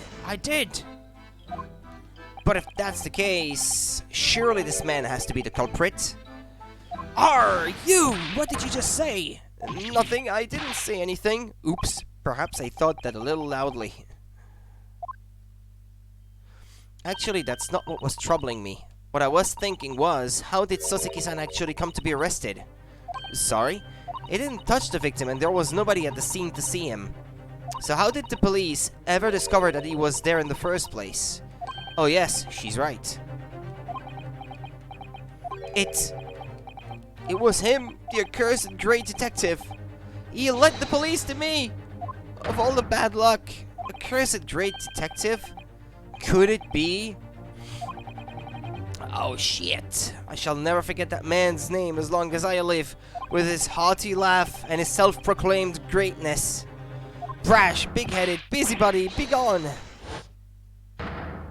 May you be cursed until the end of your days, Harrow Locksholmes.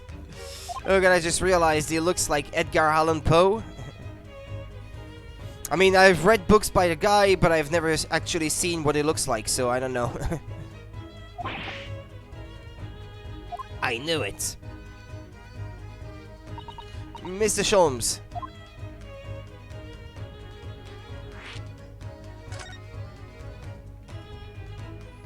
Well, I didn't expect to hear that name from this man's lips, that's for sure.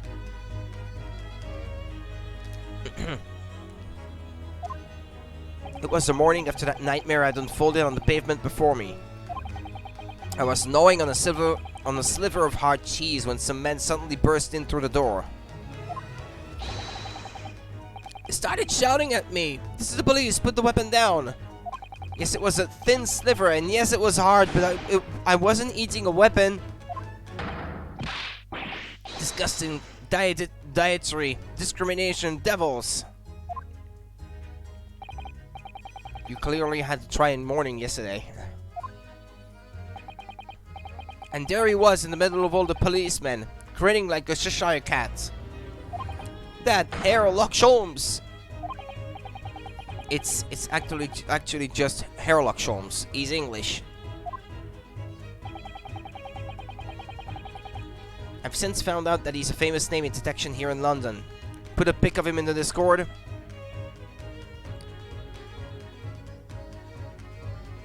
Yeah, I guess he does resemble him.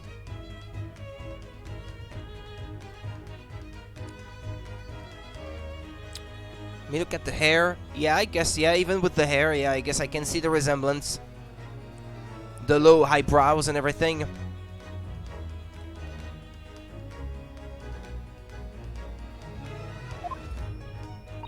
Yes, the great detective is really very well known. And his overly sharp mind managed to deduce my whereabouts, apparently. He thinks I'm the knife-wielding madman, me, this weak stooped kitten of a man. I wonder what great deduction process led him to this conclusion this time. Do you mean to say that Mr. Sholmes' deduction was the only reason the police arrested you? That would be really most unreasonable. Well, the thing is, I was thrown into a panic when they barged their way in. Of course you were, that's only natural. I was terrified and trembling, and they kept throwing question after question at me in impossible English.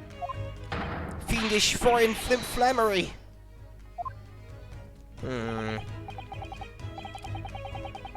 Well, we are in England, you can't really blame them for questioning you in English. Good point, but my mind went blank. I knew I had to answer, but I didn't know what to say. So I just kept repeating things like, yes I do, and I'm fine. The next thing I knew, I was in manacles, and before I knew it, I was thrown in here. Oh dear, I'm afraid that's hardly surprising. I'm fine. He's not fine now.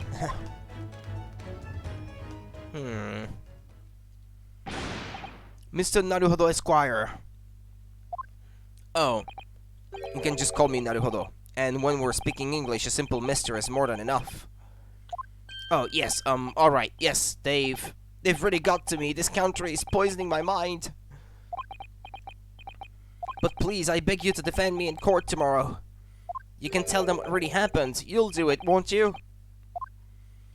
Well, Why is it so hard to say yes to me? Well, the thing is, I'm just a student like yourself on a study tour. A student? I have defended a case in the Old Bailey, only the one though. But at this moment in time, I really don't know what I'm supposed to believe in. I'm confused about what justice in this country even means. Oh, Naruhodo-san, I'm not even the foreign student who was supposed to be here. I'm a sort of locum lawyer, I suppose. But that armband, that's the mark of a defense lawyer from our great empire. It's a keepsake from the man who should have been here. He was my best friend. A keepsake?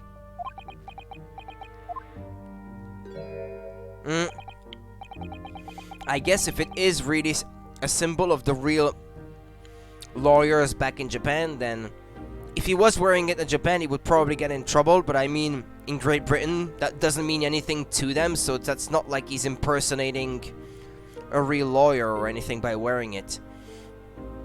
I know exactly what they're saying about me. Oh, who do you mean? The lawyers, all the British defense lawyers. They won't defend me. Goodness, why? Why do you say that? For the same reason as you noted before, when it happened, there was only the victim and myself around, and I ran away from the scene of the crime. I'm not a fool, I know it looks as though I must be the culprit. It must be very hard for you, Soseki-san. And anyway, I'm a student from overseas. I'm just a foreign nobody to them, someone not to be trusted. I heard them openly laughing about me before, in my earshot, without any compunction at all. Any trial for this man would be a waste of time, they said, and of course the foreigner did it. They even had the gall to say that man doesn't understand half of what's being said anyway. That's awful. They're wrong! I've studied more English than half of the policemen out there on the streets. I've traveled halfway around the world to learn about these people's country and its great history. But no one here wants to listen to a man with a strange accent. They all hate me.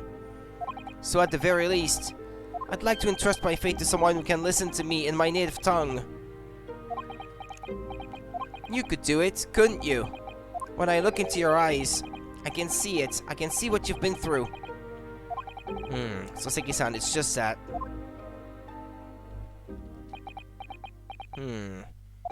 Give me a little time, please. I'll do what I can, for the time being. What do you mean? We shall investigate the case as thoroughly as possible. If we can find some clues, it will give us a much better chance, I'm sure. Oh, yes, thank you. I'll be here, all alone, waiting for you. Locum student, Mr. Naruhodo Esquire.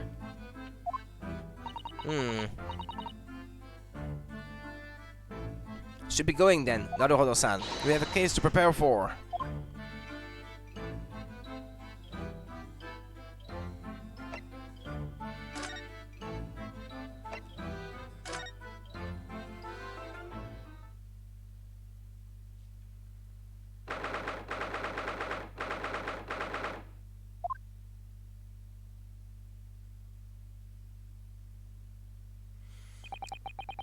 So this is where it happened, Briar Road.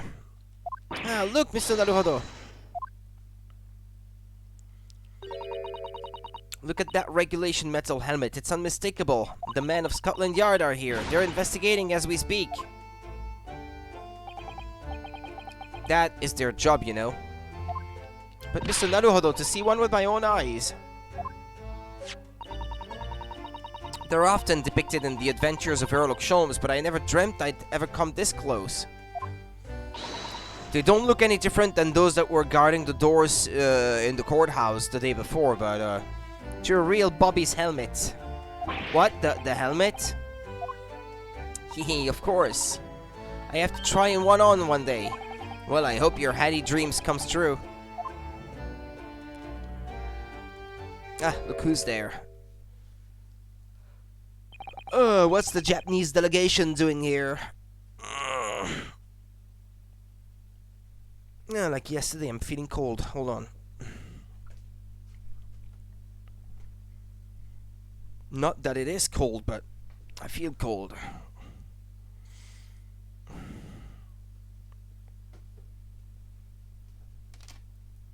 Alright. Oh, Inspector Gregson. This isn't on a tourist trail, as I'm fairly sure you're well aware.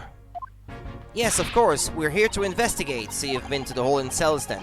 What'd you make of the criminal? He's not a criminal as you put it, Inspector. He's a suspect. We'll see about that. You Japanese like to stick together, I suppose. Well, do what you will. It doesn't bother me. The bloke's in court tomorrow, whatever happens, and the verdict's a foregone conclusion. The stone cold air of rejection. Take heart, London as this time of year is full of stone cold air. That makes it worse somehow. Okay.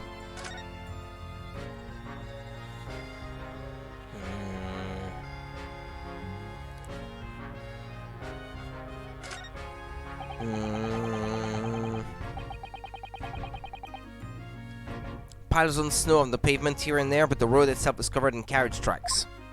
It seems carriages often travel down Briar Road. It soon disperses all the snow. I slipped over when I was walking down the pavement earlier. It seems like it would be far safer to walk on the road instead. Oh, but you're rather small, Mr. Naruhodo, and dressed in black. I worry coachmen might not see you and you could be flattened by horses. Well, thank you for the rather small concern.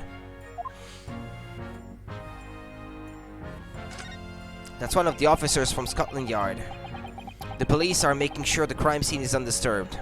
I have a feeling that if we wander too close, we'll be clapped in irons. I think perhaps you're being a little overcautious.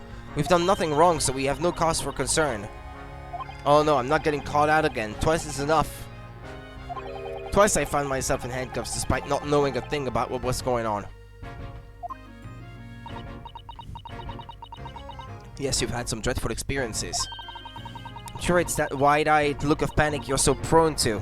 It does you no favors at all. Ugh.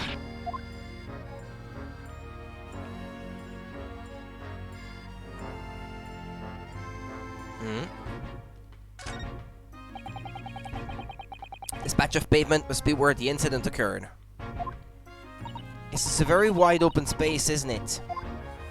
That's true. I can't see anywhere an attacker could have been hiding. Oi, what are you foreigners doing here? Ah! Oh, we're in... Hold on, what? Oh, we're, just investigating the scene, officer. Conspiring with that mustached fella from Japan, are ya? Conspiring? Come here to destroy evidence, have ya? Get out of here before I give you an Aiden. Aiden? Go on.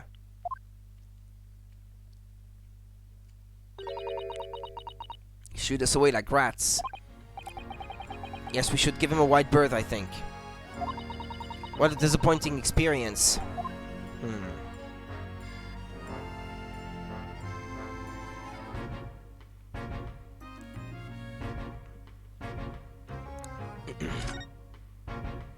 Okay, I can investigate across the street as well, I guess. Hee, what a delightful snowman. I didn't realize the English had a tradition of making snowmen as well. It looks a little creepy, though. Oh, it has a scarf, look. You'd need one if you were out in this freezing cold all the time. I wish I had one. I'm afraid our budget is somewhat frozen at the moment, too. We certainly can't afford a scarf. Surely the snowman here wouldn't miss his. But the person who made the snowman certainly would.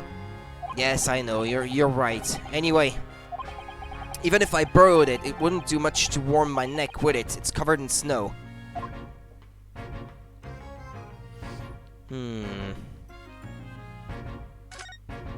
Oh, that's a Scotland Yard carriage. They use vehicles like that to rush to crime scenes and cart away criminals. You're very well informed, aren't you? It's long been a dream of mine to ride one of those through the streets of London. Well, just pick up a stone and throw it through one of the windows then. but that would mean being arrested in order to write it, wouldn't it? Still, if it's the only way, help me find a good stone. No, no, no, I wasn't serious.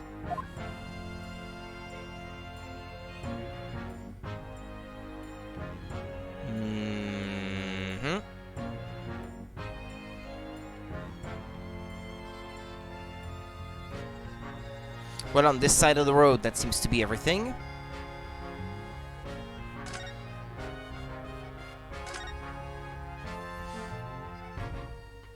The more I look at the graphics, I think I can see how they were done on the 3DS. I mean, they're 2D if you like, but there are superposed elements that are meant to appear closer or further away from the eye if you turn on the stereoscopic 3D. So, I mean, it's mostly just the characters then that are rendered in 3D, but not the whole scenery.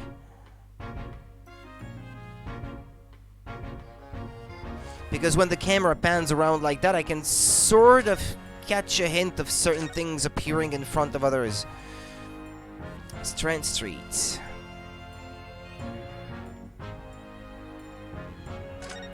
Oh, look at the windows of that building there. Are you sure they're windows? Yes, but they're all filled in with bricks. Oh, you're right. I wonder why. Perhaps it's an empty property where nobody lives at the moment. There's smoke coming out from the chimneys, though. Oh dear, everything still feels very foreign. There's so much we have to learn about this place. I can't remember when that was here in Europe. In some countries, anyway. Because they were trying to introduce taxes for making the governments richer or something like that. They introduced taxes on windows. Like, the more windows you had on your house, the more taxes you would have to pay. So that's why on some of the oldest houses still standing, you will see that a lot of the windows are bricked up like that. That's people at the time who would have bricked up their windows to not have to pay a tax on those windows. Yet that existed. I can't remember what time period though. That was centuries ago probably, but there are still some buildings from that era still standing, so you can see remnants of that, and every time I see one I'm like, huh, it must be a very old house, this one. They bricked up the windows because of the tax. A British bicycle, look. Although the wheel is so misshapen, I'm sure it couldn't possibly be ridden anymore. Someone must have been doing some breakneck recycling. It seems bicycles have become extremely popular in London recently. There was even a movement to change women's dress to allow them to ride as well.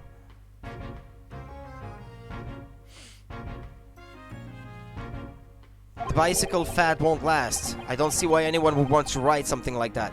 Goodness, do you dislike bicycles? No, not at all. I mean, it's not that I dislike them, exactly.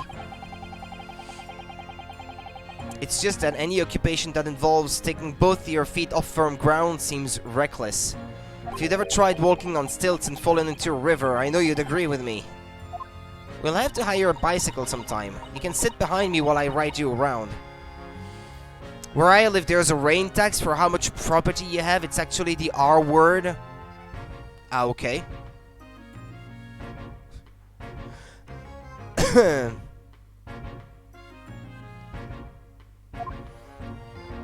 Yeah, I believe there are taxes on how much land you have, on which your house is built. I mean, we have those too. We have too many taxes, really. That's a rather typical old brick building, isn't it? I'm sure it has a long and interesting history. Well, time certainly seems to have taken its toll on the place. It's crooked and sagging all over. In fact, it looks in decidedly worse shape than the other houses around here. We must find some cheap lodgings ourselves as soon as possible. Yes, you're right. Cheap, but ideally with reasonably level floors.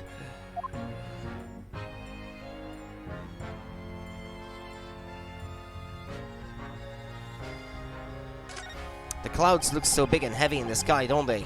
And with the dense fog as well, everything looks hazy. Well, it is known as Foggy London Town. I can just make out some sort of spire through the fog. It looks like it's still being built, though. Haha, yes, that must be the Crystal Tower, being built for the great exhibition that's to open in 6 months' time. You get taxed for the rain that your property doesn't allow to seep into the ground? Ah, okay. Okay, I see. Apparently it's going to be very striking, glazed on all sides and the symbolic centerpiece of the exhibition. It's to be the largest exposition in history, is it? I can't even begin to imagine it.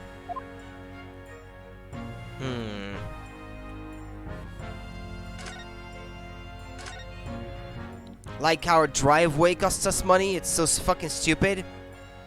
Yeah, simply because it covers the grass and the dirt, I guess.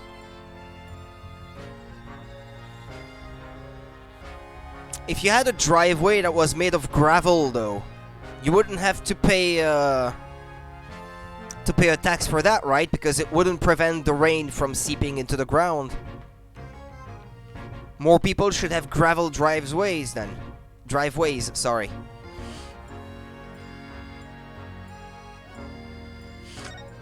Do you see all the black smoke rising from the chimneys over there? It says here that in Great Britain, many people heat their homes in winter using coal. I wouldn't be surprised if you still had to be honest. That really wouldn't make sense. That would be fucking stupid indeed. It says here that in Great Britain, many people heat their homes in winter using coal. The only chimneys I really remember seeing in Japan were on top of the bathhouse. Do you think some of those houses could be on fire? Not at all. Well, even so. That much thick smoke billowing up to the heavens is surely going to turn the whole sky black sooner or later. Gosh, you may be right about that. Commentary. Well, I don't see anything else that I'm supposed to spot here, so... Converse. Scotland Yard. Tell me about Scotland Yard, Inspector. Ever since I read about it in the Adventures of Sherlock Holmes, I've been fascinated by the place. The Yard is the most sophisticated policing organization you'll find anywhere in the world, ma'am. Oh, and you know I've always dreamt of wearing a real Bobby's helmet. It does make them look the part, seeing that policeman there with his helmet on. You certainly get the sense that this is a man who will take no nonsense in his duty for protecting the city. Oh yes, doesn't he look wonderful? Being a London Bobby is hard going, I can tell you. Oh, really? First thing in the morning, you know what he does? Goes round and rouses all the laborers on his beat so they can get off to work. What? He wakes people up? Yup, raps on their windows with a long pole. Did it myself going back a bit. I wonder if this is historically accurate. I had no idea. The Bobby works for the people of the town. It's just another one of his duties. After that, he starts tirelessly patrolling the streets all day long. He has to cover 20 miles a day. That's the regulation distance. I can't really imagine how far that is, but it sounds like a long way. Let me see. 20 miles, that's approximately the distance from Tokyo to Yokohama. On foot? That's definitely taking things a step too far. Huh? Joke, a step too far. And when it gets dark, of course, he has the important job of lighting all the gas street lamps. Oh my, and I suppose in between all those duties, Bobbies are expected to investigate cases as well. And chase after criminals trying to evade the law. I'm not sure you could call it in between exactly, more alongside, but yes. They're expected to handle those jobs as well. We do have men keeling over from time to time, I admit. I'd always dreamt of wearing one of those helmets, as I said. But now, but it's with a heavy heart that I shall have to relinquish that dream to you, Mr. Naruhodo. Your heavy heart will be my heavy head if you do. About the case. It happened at around 5 in the evening 2 days ago, just there on that open bit of pavement. The victim, a young woman, was stabbed with a blade from behind. Is it right that the lady is still unconscious now? You mentioned that she's being treated in hospital. I never said she was a lady. Truth is, unless she comes around pretty smartish, we won't be able to find out much about her at all.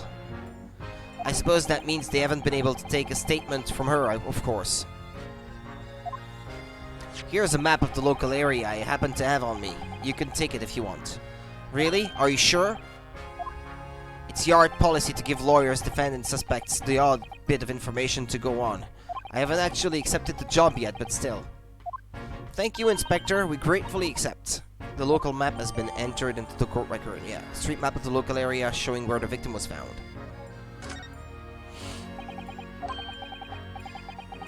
Let me have a look. It will probably get updated with more data down the line. Calabash Road, Briar Road, Meerschaum Street.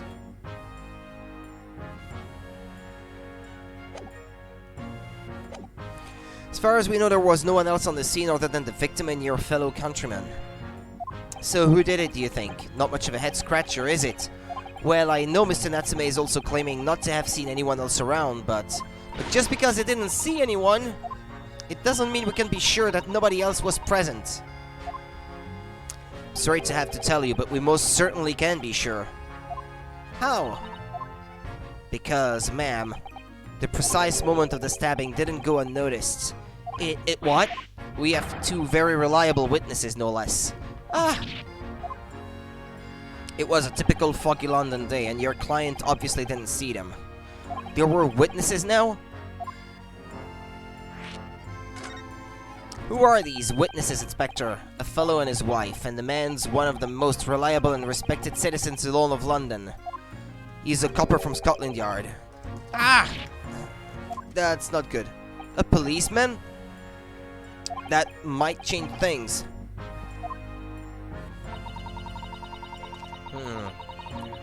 And these policemen just happened to be there at the exact moment the woman was attacked?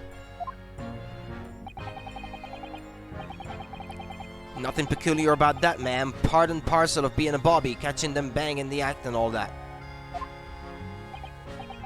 Do you think it might be possible for us to ask that policeman a few questions? Be my guest. You can ask him what you like.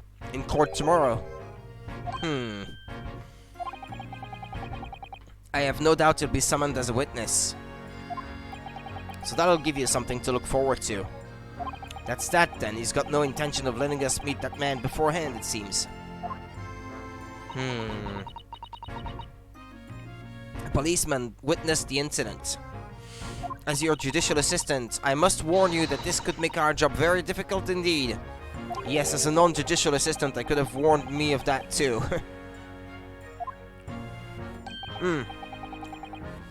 One more thing, Inspector. What? The person who led you to the suspect. I hear that was Mr. Sherlock Holmes. What are you bringing up? What are you bringing him up for? Was it something I said? The color has drained from his cheeks. Well, hold on before we try that topic of conversation. That twitchy Japanese bloke goes on trial tomorrow. Are you going to defend him or not? Well, makes no difference to me, but I will just say this. No London lawyer worth his salt would touch that case with a barge pole. Because the prosecution is being held by the Reaper of the Bailey, you mean? There's no way to save the man now. It's a waste of time trying. It is all a bit strange, though. Sorry? The Reaper. He hasn't appeared in court once for a good few years now. Why would he suddenly reappear? Yes, we did hear something to that effect. And the only people he usually bothers with are the real scum. The master criminals, the violent ones. Master criminals? The violent ones? That's right, he handpicks his victims, only deals with those guaranteed to go to the gallows for their sins. But Mr. Natsume wouldn't hang for what he's accused of, surely. That's just my point, sunshine. Yes, the young woman was stabbed, but it didn't kill her. Couldn't even say the intent was there. So this isn't the sort of case I'd be expecting the Reaper to want to sink his teeth into, for want of a better phrase. Huh.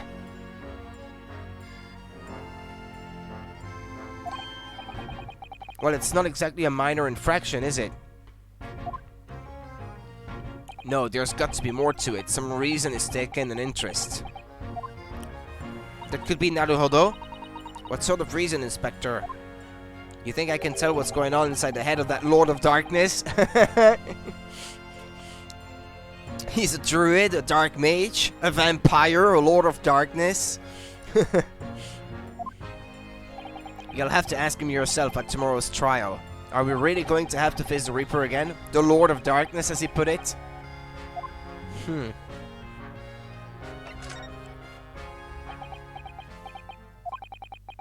Who did you hear that name from? Oh, well, it was Mr. Natsume who mentioned it, Herlock Sholmes. He said that Mr. Sholmes was with the police when they entered his lodgings. I'm sure it was the result of one of Mr. Sholmes' inspirational great deductions. Fiddle faddle. Ah! The man's an amateur, and I'm getting sick and tired of him showing his mug everywhere. Oh, I don't know where he gets his information from, but he turns up at the scene of the crime, wanders around spouting incomprehensible rubbish, and before you know it, he claims to have solved the case. Yes, he's quite astounding, isn't he?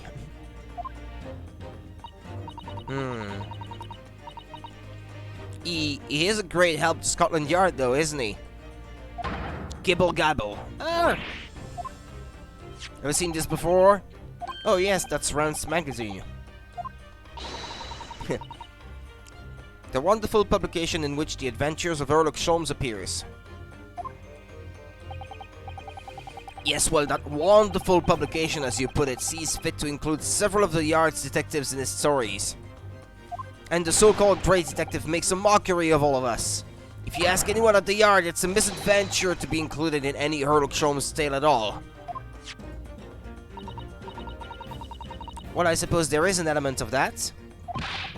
We work our socks off, every one of us, only to be frumped by the public thanks to that obnoxious detective. The man's as dangerous to us at Scotland Yard as he is to all our criminals.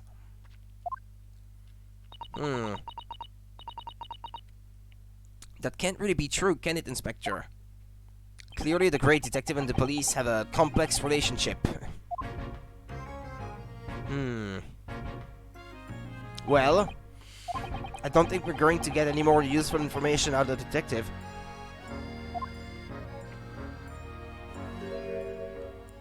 Mr. Naruhodo, can I make a suggestion?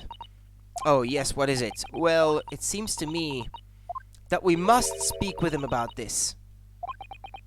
By him, do you mean Mr. Sholmes? Yes, Mr. Herlock Sholmes, exactly. Look at those shining eyes. You can't wait, can you? Well, Mr. Natsume did blame Mr. Sholmes for all of this, didn't he? Yes, he did. He really did. Which makes him an involved party in the case. Are you just going to ignore that? I hope not.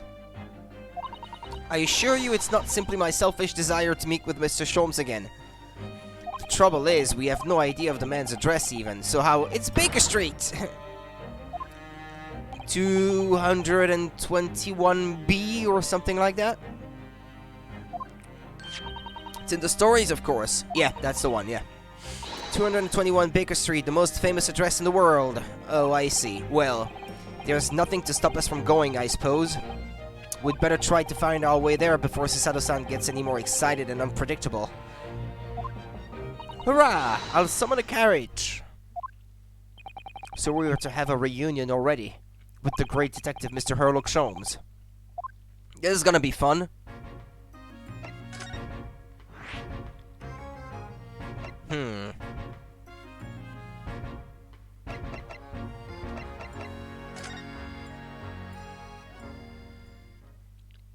Oh, hold on.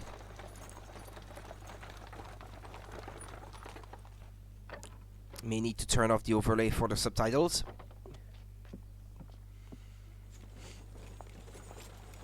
ありがとうございました。そこの2階でございます。それでは。どうも。 Anime moment.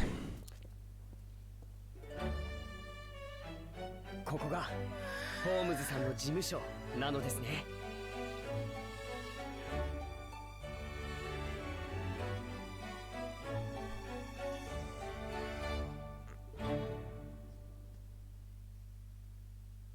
Okay, it's over already. Yeah, looks like it. Okay. Sholmes' suite. So this is where the great detective makes his living. It feels surreal to be here somehow.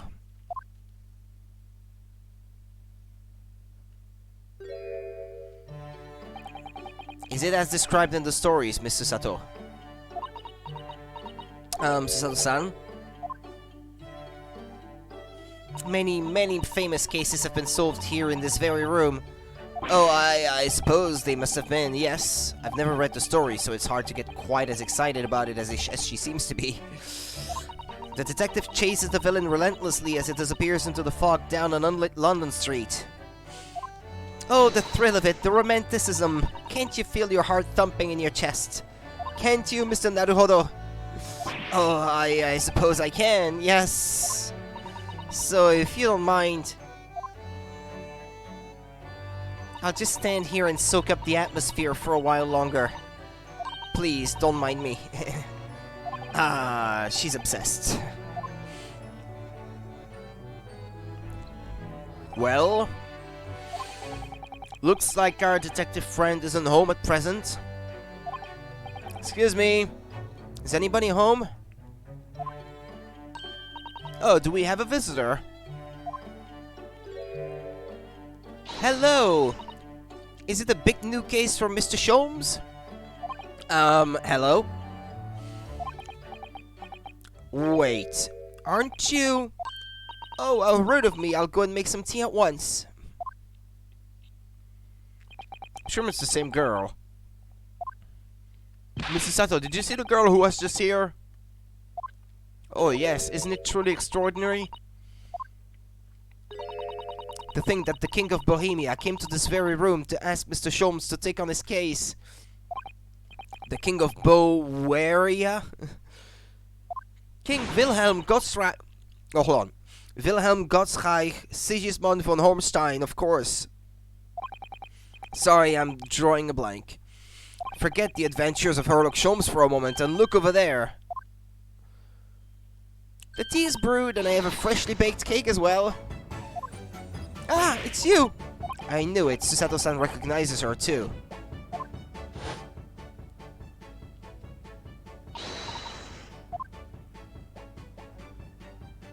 Yeah, we've been there, alright?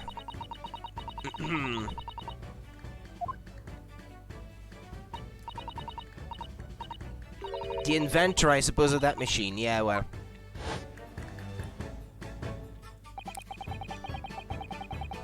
What's that on her backpack? It looks like a mouse version of her and a rabbit version of Herlock Sholmes dangling from her back there. Looks like it to me anyway. It's the girl who turned up at the end of Mr. MacGilded's trial in the defendant's antechamber.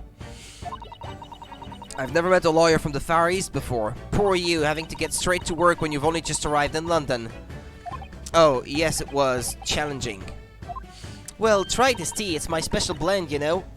Oh, thank you. Is tea supposed to look that color? Oh my, what a fragrant yet mellow flavor. Hooray, it's a winner! I tried blending different leaves designed to alleviate fatigue, you see? You must be exhausted after your long voyage here, and you have another ticklish trial tomorrow. Oh, and you're to defend a Japanese man. I do wish you lots and lots of luck. Did Mr. Sholmes tell you about us by any chance? Oh, you know Hurley, do you? Hurley? Mr. Sholmes to you, surely. Mr. Sholmes was a fellow passenger on the boat that brought us to Great Britain, you see. Was he really? Well, I had no idea. I'm afraid Hurley is out on an errand again today, even though he's just returned from overseas. Wait a minute. We met this girl for the first time ever yesterday after the trial, and only briefly at that. How on earth does she know so much about us? Did she deduce all those things, do you think? And perhaps more to the point, why is she here in Mr. Sholmes' suite? Oh, silly me, I haven't introduced myself, have I?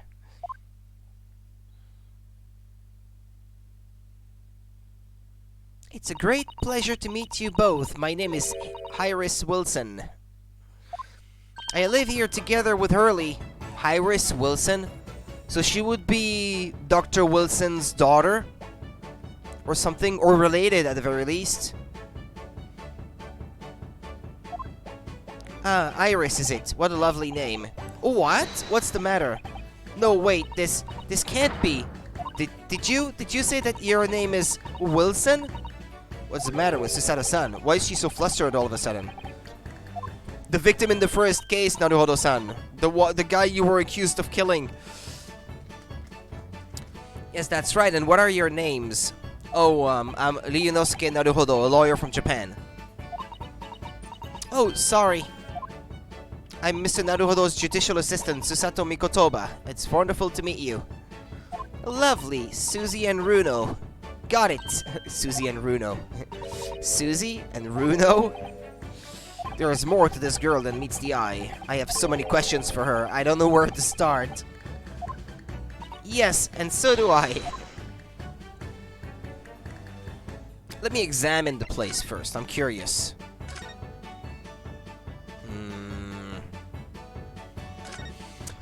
What on earth is this huge over-the-top machine? That's the great Analytic scope. It can analyze anything, really, anything at all. That's absolutely incredible. It's one of Early's inventions. It took him a whole year. He said it was to help him with his investigations. What sort of things has he analyzed with it? Do you know? Well, actually, he hasn't used it for anything yet. Oh, why not? Apparently, on the evening he finally completed it, it suddenly occurred to him, I don't actually have anything I need to analyze. Oh dear. How about you, Runo? Do you have anything you'd like to analyze? The only thing that springs to mind is this machine itself. Hold on. Oops.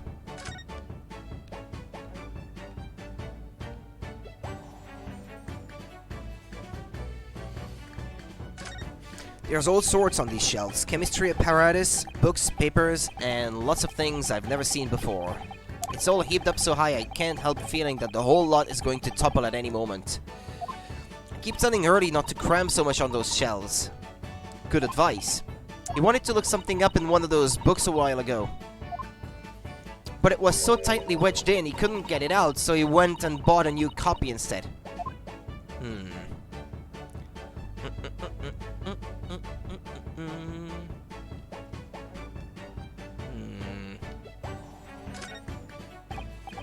I've seen pictures of Western musical instruments like this. It's called the violin, isn't it?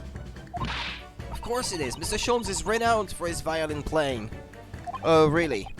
Absolutely. It's often explained in the stories. It's inspirational, Mr. Naruhodo. Inspirational. I immediately started playing the koto, which was the closest Japanese stringed instrument I could find. What a shame you couldn't bring it with you to London. Oh, yes, well, Papa was beaming when I asked him if he would buy me one.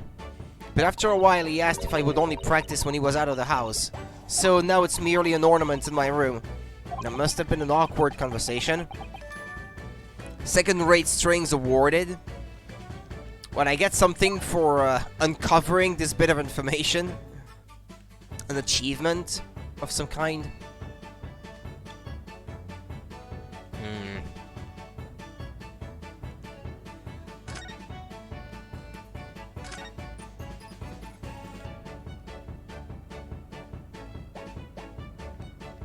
Well, there's a typewriter. What on earth is that big black lump over there? And that fascinating thing is called a typewriter. It's a machine that allows you to write on paper without needing a pen. And wizardly quickly too. Oh, that sounds like it could be very useful for someone like me with terrible handwriting. I think I looked it up once. What the first Japanese typewriters looked like. Because of all the kanji that they have. It's pretty nightmarish actually when you see the amount of keys.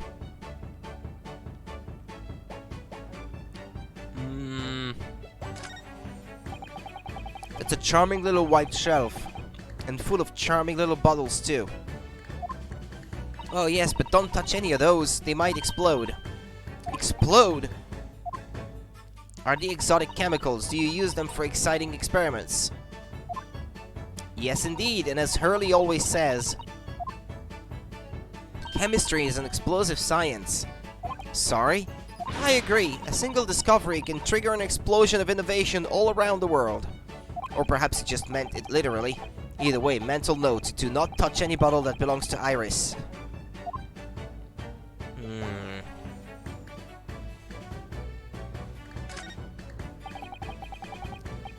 What a beautiful English tea set, and so neatly arranged. It's a favorite pastime of mine, a cup of herbal tea in the afternoon. Tea made of herbs? That's right, I grow all sorts of herbs in the garden, so I can experiment with different blends. One moment, don't go away, I'll brew a pot of the special blend I came up with earlier today. She looks delighted, I only hope it's safe to drink. Well, the last one was safe to drink. She said it was wonderful. Susato, I mean. A mystery shoe, a curious hammer, some mysterious dancing men, a bust of Napoleon. Ah, what an entrancing collection. This is the first time in my life that I've seen a lonely old shoe displayed as an ornament. Oh, those are all mementos that Early has collected from his past cases. Really? Even the bust? Yes, that's right. When the mood takes him, he likes to throw it on the floor and smash it to dust. That reminds me of that episode of the TV show Sherlock. There was something with busts as well, made of plaster, but they were of Margaret Thatcher, though. They were not of Napoleon. But then again, they may have made a parallel to an existing story with busts of Napoleon that existed before. They just changed that detail to something else for the modern era Sherlock. Could have been. The poor defenseless emperor. Mr. Sholmes destroys it. Yes, and then he buys a new one. You make it sound like he has a temperament of an insane sculpture. Ah, how entrancingly bohemian of him.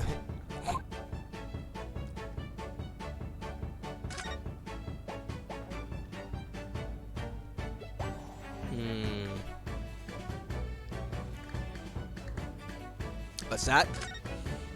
I do like this fireplace. It's one of the best things I've seen since we arrived in the country, in fact.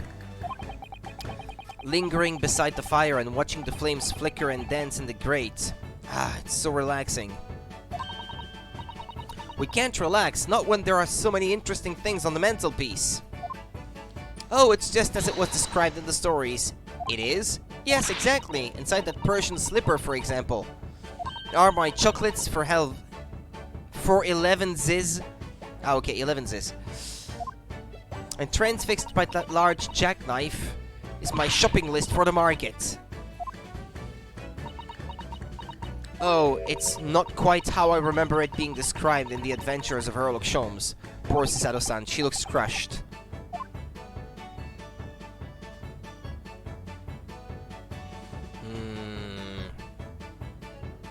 I think we're almost done. It looks like that huge metal chest is being used as a table for tea and coffee. It seems very sturdy, with an equally sturdy lock. Mr. Naruhodo, you mustn't go around opening things. I always have to keep an eye on you, don't I? You're very mischievous. How did you come to that conclusion? Oh, that chest. Contains some of my most valuable things. And that smile tells you you're not going to give us any clue about what they are. Okay. Alright, well, I think I've examined everything that could be. Converse. Oh, but wait. Actually, hey, check this out. Iris, could I show you this? Oh, how exciting. What is it? Tell me all about it. Oh, actually, I was hoping you might be able to tell me something about it if anything comes to mind. Why would it? Well, no, I suppose it wouldn't.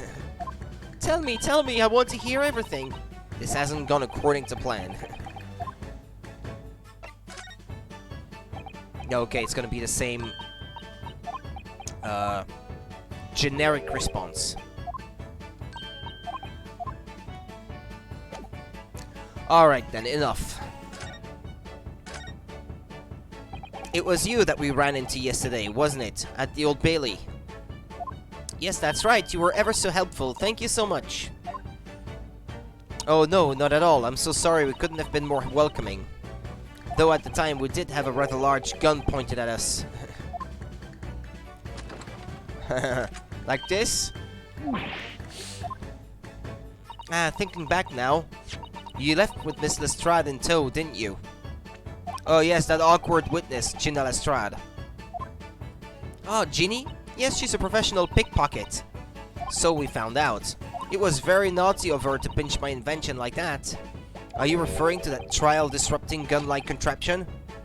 Exactly, so I followed her, you see, to get it back. Perhaps I should think about fitting a self-destruct mechanisms in my inventions. This girl is dangerous. Anyway, I brought Ginny back here after that, so she could apologize to my trusty technician. Sorry, your technician? Hurley, of course, silly. Hurley? Yes, Herlock Sholmes. We live here together. I had no idea the great detective had such an interesting young daughter. Daughter? Not likely. What? I wouldn't call him Hurley if it was my father, would I? Well then, what is your relationship with Mr. Sholmes? Well, I expect you found out that lodgings of any kind in London are very expensive. So the solution is to share the cost with a partner, a roommate. I'm calling the police. I would admit, the thought crossed my mind as well. That would have been pretty creepy. But no, they're just sharing the rent. Your roommates? I hope you don't mind me asking, Iris, but how old are you? 10 at last this year. Well, what of your mother and father? Oh no, they're not around. Oh, I see. I wonder what the story is there.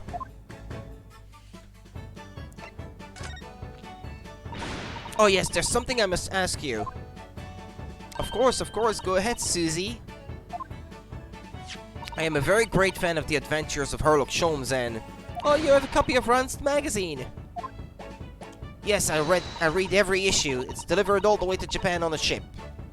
Oh, this is so exciting. My stories are being read on the other side of the world. My stories?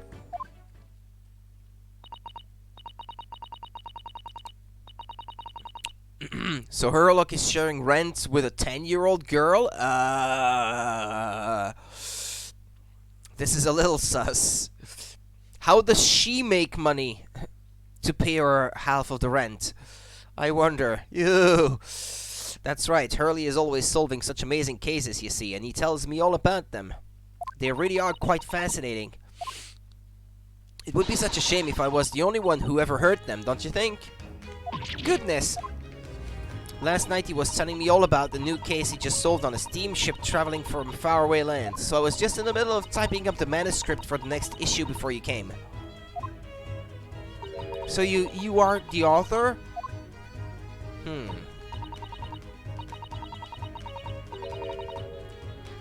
Yes, I'll let you in on a secret if you like. I'm going to call this latest adventure The Speckled Band. The Speckled Band! That's certainly very familiar. Of course, I always change one or two details in the stories, here and there. This time I had the idea of making a venomous snake be the cause of all the trouble. Oh, that was Mr. Sholmes' first thought as well, actually. Yes, and of course I know that a snake might not be a credible fit for the facts of the case exactly, but... It's a story. Some poetic license is justified to make it more thrilling, I think. Don't you? So do you mean to say, are the stories about Mr. Sholmes that are published in Ranst magazine all written by me? Yes, on my wonderful and very modern typewriter. But all the stories I've ever read are written by a doctor of medicine, Dr. John H. Wilson. Susada-san's getting more and more worked up. Ah, yes, that's me. I mean, my name really is Wilson. But what about the Doctor of Medicine part? That's all true too. I'm a Doctor of Medicine. No, at 10 years old? At 10 years old? Well, that's quite incredible. But, Dr. Wilson is an English gentleman. Ah, yes. I did alter the setting slightly for the stories to be more compelling. Oh. Well, it sounds a little strange, doesn't it? A great detective with a 10-year-old girl in tow? I suppose it does, yes. Poor Susato-san. She looks like her whole world has just fallen apart. About before. Yes, what's on your mind, Runo? Do tell me. How did you know that I was a lawyer and we'd just arrived in London, I mean? Yes. Oh, and that we have a difficult trial tomorrow. How did you know all of that? Oh, that's what you mean. Please, tell us how you did it. Explain every detail. Of course, I'd be delighted. Although, there's really no mystery. Now, let's begin. Iris Wilson is proud to present her Logic and Reasoning Spectacular. First of all, I knew already that you were a lawyer, Runo. After all, I met you yesterday at the Old Bailey in the defendant's antechamber. But you also said that we'd only just arrived in London. How did you know that? I observed a passport and travel ticket protruding from your breast pocket. Oh. So I was reasonably confident that you must have only just arrived in the country. And on top of that, you accepted a case against that particular prosecutor, telling me you were unaware of London's court affairs. The Reaper of the Bailey, I walked right into that one, didn't I?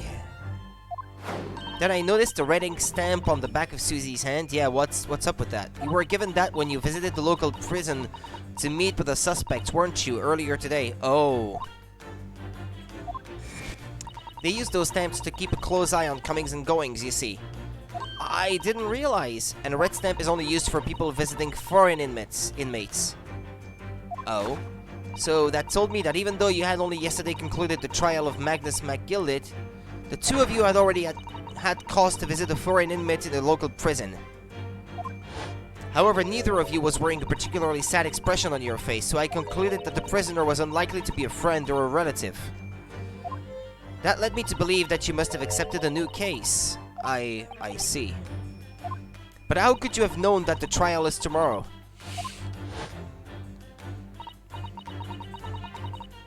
Well, having barely been home a few hours yesterday, Hurley solved yet another case.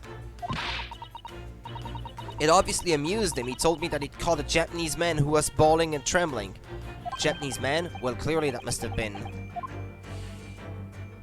Mr. Natsume. Now, Luno has a fancy Japanese sword, and I think your outfit is called the kimono, isn't it, Suzy? Well, anyway, it was clear to me that you both come from Japan yourselves, so I put two and two together and decided you must be defending the Japanese man Hurley caught. And there was only one conclusion those facts could lead me to. You both came here to ask Hurley about the case. Well, what do you know? She's better than Sherlock Holmes himself. There's a note on the mantelpiece that says the man's trial will be tomorrow. Hurley is always stabbing his notes with a knife, you know. He is silly. And that's all there was to it, really. Thank you for listening. I'm Iris Wilson, and that was one of my great deductions. There's nothing to correct. I guess she was right on the whole thing.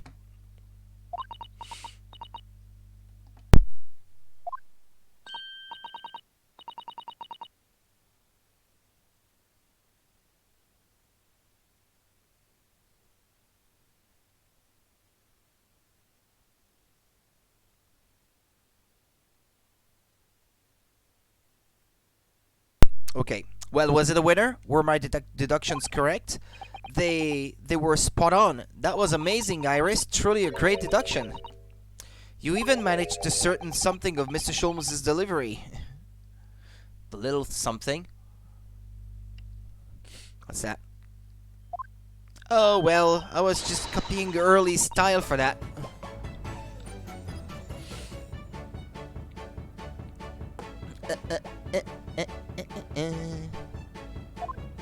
This is really very good news. You could tell us all about the case involving the Japanese man. You will, won't you, Iris, please?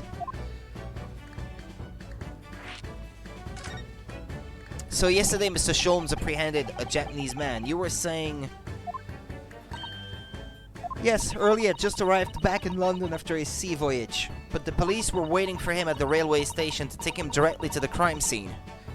Ah, the great detective is a popular man, it seems. Apparently a woman was stabbed on a quiet street somewhere in town. There were witnesses who had seen a short, shifty-looking, stooped man running away from the scene. A short, shifty-looking, stooped man? Mr. Natsume beyond any doubt. Soseki-san said that he didn't see anybody else on the street at all, but it seems there were witnesses after all. Hurley used his great deductive powers to determine the man's address. It was a lodging room very nearby. He went directly there with the police, and what did they find? A short, shifty-looking, stooped man shivering in fear. Ah, Mr. Sholmes' great deduction certainly hit the mark that time. Of course it did. He's a great detective. Still, that means the incident occurred only 2 days ago. Surely tomorrow is too soon for the trial, isn't it? Definitely. We have no time to investigate properly. Hurley says that London is rife with crime. Oh. Scotland Yard is doing its best, but they can't stay on top of it, apparently. Oh dear, I hadn't realized the situation was so dire. That's why they can't afford to spend too much time investigating cases and trying the criminals in court. Staff and money are both short. Crimes are usually pinned on the first suspicious person. That's terrible. I suppose it's the harsh reality of the workings of the world's greatest justice system. I suppose it is, but in that case, I don't hold that much hope for Soseki-san.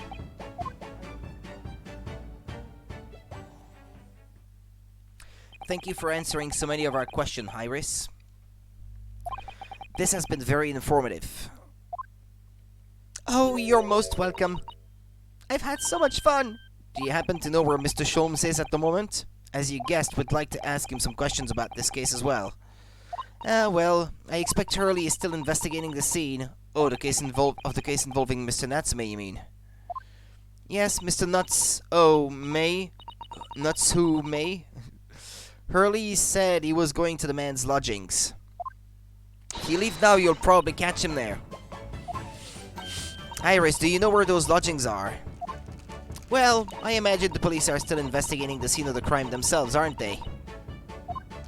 Did you happen to come across a detective by the name of Gregson when you were there? Yes, we know the Inspector Gregson. Ah, goody. In that case... Give Gregsy this from me, would you? If you do that, I'm sure he'll tell you what you want to know. What is this? A 5-shilling piece and a postcard, it seems. Iris's postcard has been entered into the court record.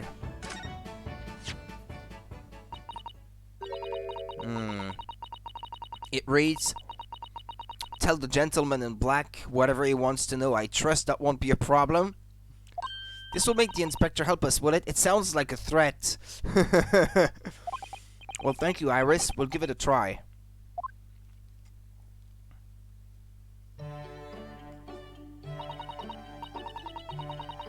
Good luck then. I'm going to return to writing my manuscript, The Speckled Band, and I'll be making more special blends of tea. So come back again soon. We'd be delighted. Thank you so much, Iris. Well, Mr. Naruhodo, it's back to the scene of the crime.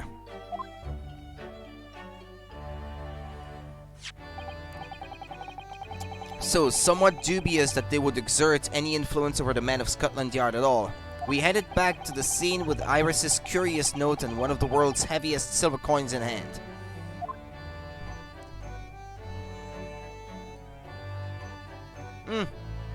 Okay.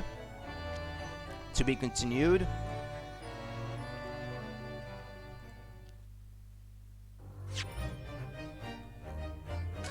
Save your current progress.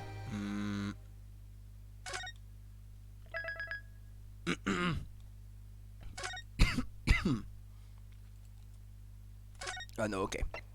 We're good. 19th February, 2:38 p.m., Briar Road. It looks as though the police are still here carrying on with their investigation. Perfect, so let's find Inspector Gregson as quickly as possible. Rudy, it happened. What? Yes, and let's see if he'll take a break from his chips to look at that silver tip Iris gave us for him. You reached 69k channel points. Finally got to the funny number. Okay. Great news.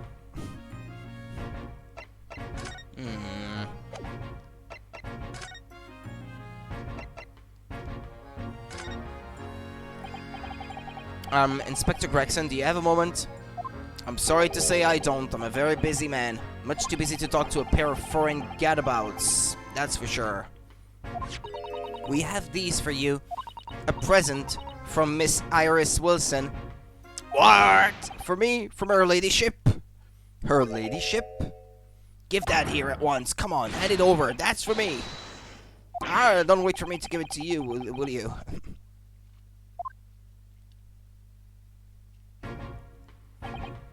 What was that coin exactly? It's a silver crown, obviously, but it's a lot more than that. It's, well, it's an appearance fee. That's what it is. An appearance fee? Oh, I see, you mean... That's right, for the adventures of Erlock Sholmes. Her ladyship always offers me a little financial reward for featuring me every time. Yes, yes, of course. I know all about your exploits, Inspector. I read them avidly. Of course, sir, using my name without my say-so does make me the butt of a lot of unpleasant jokes, but still. I am sorry, Inspector, that must be difficult for you. Never you mind that, so... What do you want to know then, eh? Sorry? Tell the gentleman in black whatever he wants to know. I trust that won't be a problem, it says. Well, obviously it's not a problem. Go on, fire away. What do you want to know? Well, if you don't mind, Inspector, we'd very much like to know the address of Mr. Natsume's lodgings. Ah, the little knife-wielding mustached Japanese fellow. He lives in the right hold hovel. It's just over there, look. It's the house with the walled windows. On the first floor of that house on the corner where the wreck of a bicycle is propped up.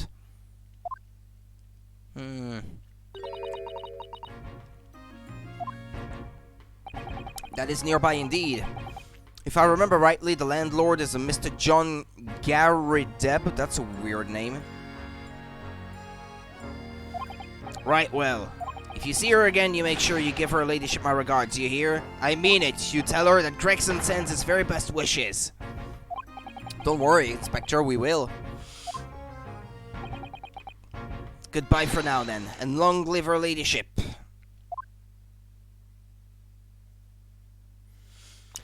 Well, at least he told us what we wanted to know before he left. Yes, so then, shall we go and see what we can find in Mr. Natsume's lodgings? Definitely.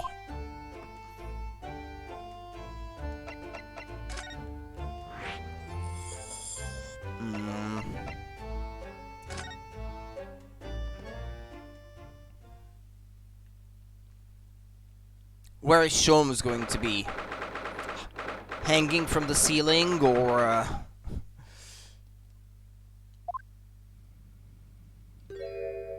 May I help you?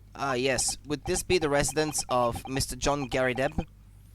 Indeed it would, sir. And who may I say is calling? My name is Ryunosuke Naruhodo. Mr. Naruhodo is representing Mr. Soseki Natsume. I believe he takes lodgings here?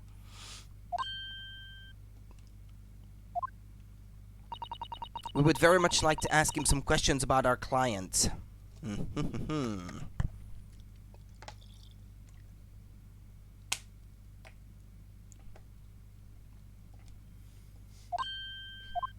One moment, please. I shall convey the message to Mr. Garrideb.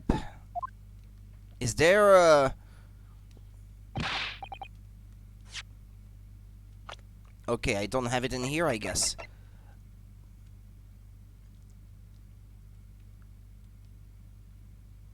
Now, I was trying to read the name backwards, thinking maybe it will mean something there, but I don't know. Don't know what the joke is there. Did you see that, Mrs. Sato? That was a real-life English maid. I know, as I understand it, if anyone of standing in English society employs a number of household staff. But that was the first time I've ever seen one in the flesh. Oh, this day keeps getting better. It certainly feels like we've really arrived now, doesn't it? We need only to meet a butler and the experience will be complete. Well, I'm not sure if I'd go that far, but I understand the sentiment. Thank you for waiting. Mr. Garrett will see you now. This way.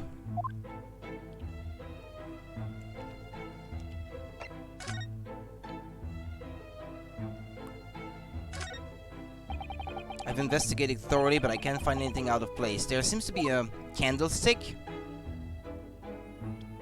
And this whole part of the carpet seems to be burned. Look at that enormous screen. It must have been put there deliberately, surely. Yes, it certainly seems like someone's trying to hide something from view. What could be behind it, I wonder?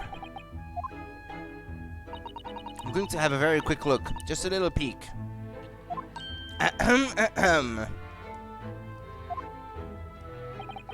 Maybe that's not Mrs. Sato. I think the maid is going to head us off with a cup of tea.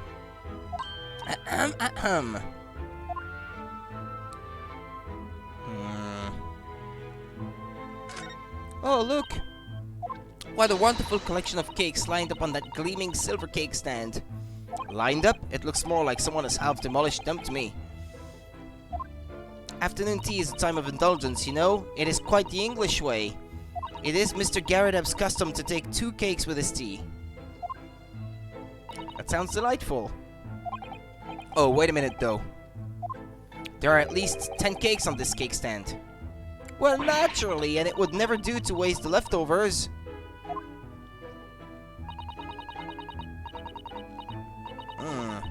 So whatever Mr. Garrett doesn't eat, I say to myself, Johan, you shall have to tidy up. How magnanimous of you. Joan? Or is it Joan, I guess?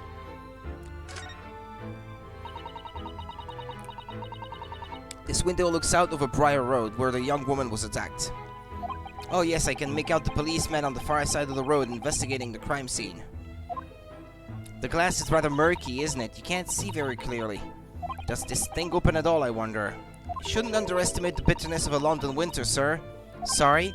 As soon as you open that window, the tea will freeze in the pot. No Londoner would go opening windows at dusk in the middle of winter, I assure you. Seems very unlikely that these two would have seen anything of the incident then.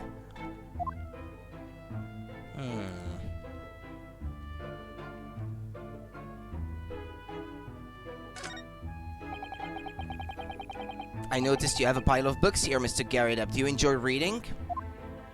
Ever experienced a London winter boy? The nights are long. No better way to pass the time than in front of the fire with a jolly good book. He's stirring his tea with his pipe. Okay. Oh, there's a copy of Ron's magazine here, I see. No doubt Mr. Garrett enjoys the adventures of Sherlock Holmes, too. The great detective has a great many followers, it would seem. That's a full-sized cannon. What's it doing in here? Oh my, it's real. That's flavor. I thought it might be a replica. That old thing? Bah, that's little more than a toy. Sorry? The army was selling it off when I retired, so I decided to give it a new home. Never know when the enemy might attack next. Jolly useful to have a cannon about the house. Really? It isn't overkill? Be prepared, I always say. You never know what this twisted world is going to throw at you next, boy. Do you think there may be trouble brewing, Mr. Garrett? Always is. Take Joan here. Never fails to have a clean apron in reserve. Dries them over the barrel, you see. They dry very well on the cannon there, Joan tells me. Which rather proves my point, I feel. It's been reduced to a drying rack. No wonder the huge cannon looks like it's hanging its head in shame.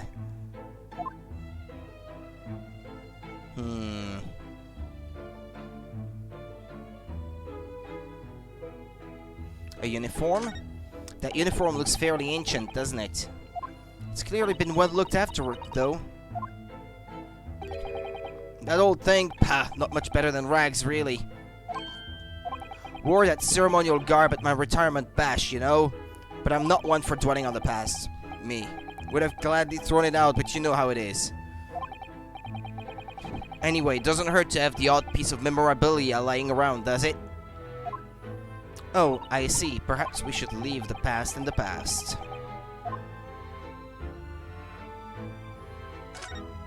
That looks like a Medal of Honor, and it's showcased on a very grand banner. Yes, it's displayed with some pride, I would say, although it bothers me that it's not straight. What? That old thing? Sorry? I should be glad to see the back of it, but the general would turn in his grave if I disposed of it. The wall is the best place for it. Keeps the bally thing out of my way. So it's just been polished to shine by accident, I suppose. There appears to be an inscription on the medal itself. Look, let me see. It says, "For distinguished participation." Sounds like the kind of honors even I could be in line for. Well, one doesn't like to blow one's own trumpets, but I was given that for my time in the army. Can't measure an officer by the number of medals to his name, of course. Common knowledge in military circles.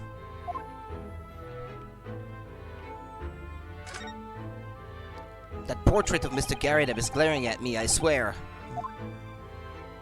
Have you noticed that all the little frames contain photographic prints of Mr. Garrideb as well? Yes, and there seems to be a statue of a lion on the mantelpiece as well. Ah, yes. Seemed to come back from the local pawnbroker with that little trinket. Seemed to come back? What do you mean? The chap who runs the place is a bally wizard. Went in to sell him something and came out with that thing. In point of fact, now I think about it, I rather often find myself leaving the place with something I don't need. The lion ornament certainly does seem surplus to requirements. Sasada-san doesn't pull or punches, or throws for that matter.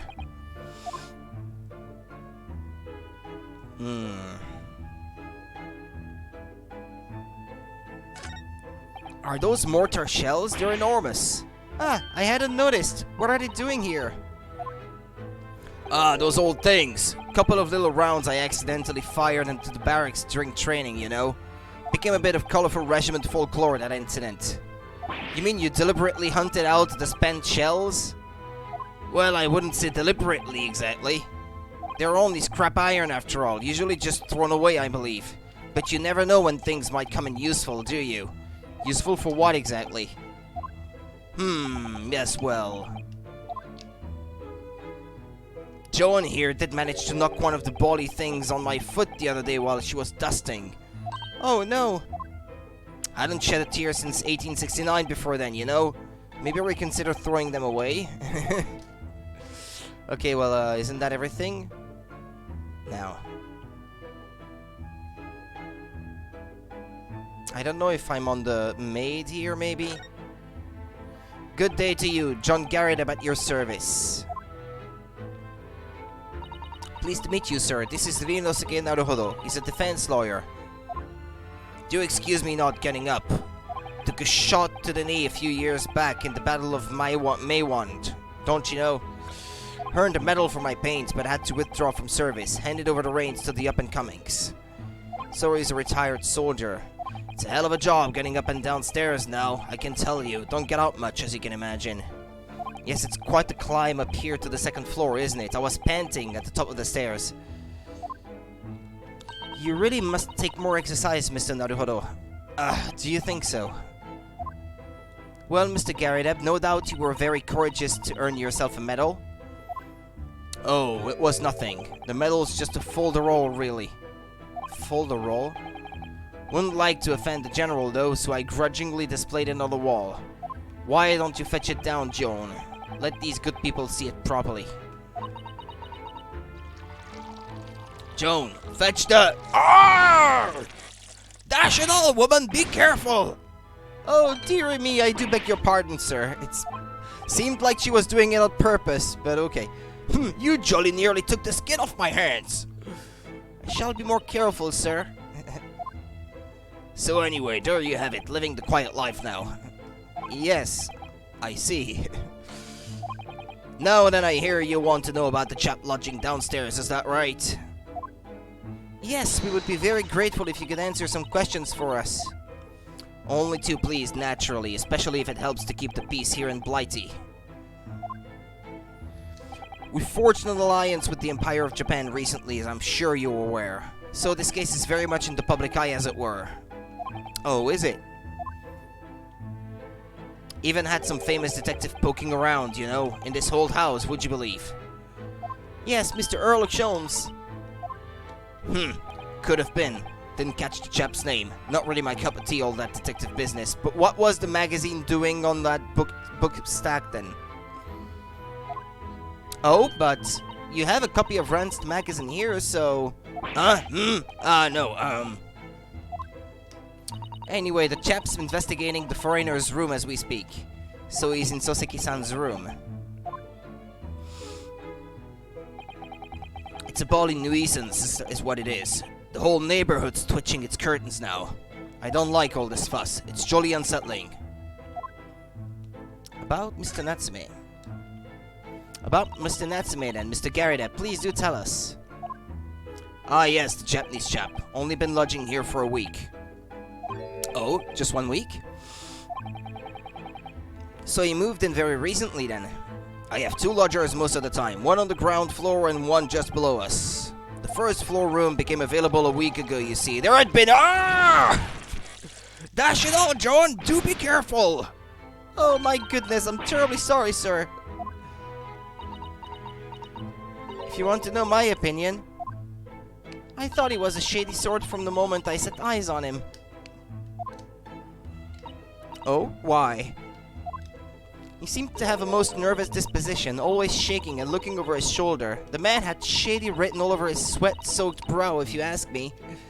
I said to myself, Joan, that man is trouble. Sooner or later he's going to do something untoward. And I'm rarely wrong about anything. We won't be calling this maid as a witness, that's for sure. Was there anything else that struck you as suspicious about the man at all? Yes, oh yes, indeed there was. And she's dying to tell us. The shady lodger. Had you noticed anything else at all about your lodger, Mr. Natsume? Oh my word, yes, the man was shadier than an orchard. Could you elaborate? Well, take the man's room, absolutely stuffed full of books it is, more than anyone could ever read, and he never so much as passes the time of day with another living soul. I haven't seen a single visitor call. He just trots off to that old bookshop every single day and comes back at 5 to light the gas fire. And the funny little man is up long past the time everyone else in the house has gone to bed, too. Oh, I see. The gentleman on the ground floor goes to bed at around 9 each night, but I've never known that Japanese fellow to retire any earlier than 2 in the morning. Ah. Could you clarify something, I wonder? What, pray? How do you know so much about Mr. Natsume's routine? Oh! I understood that neither of the lodgers live on this floor of the house, is that correct? That's right, yes, they're both below us on the first floor and street level. Then, how is it that you know so much about the lives of your lodgers?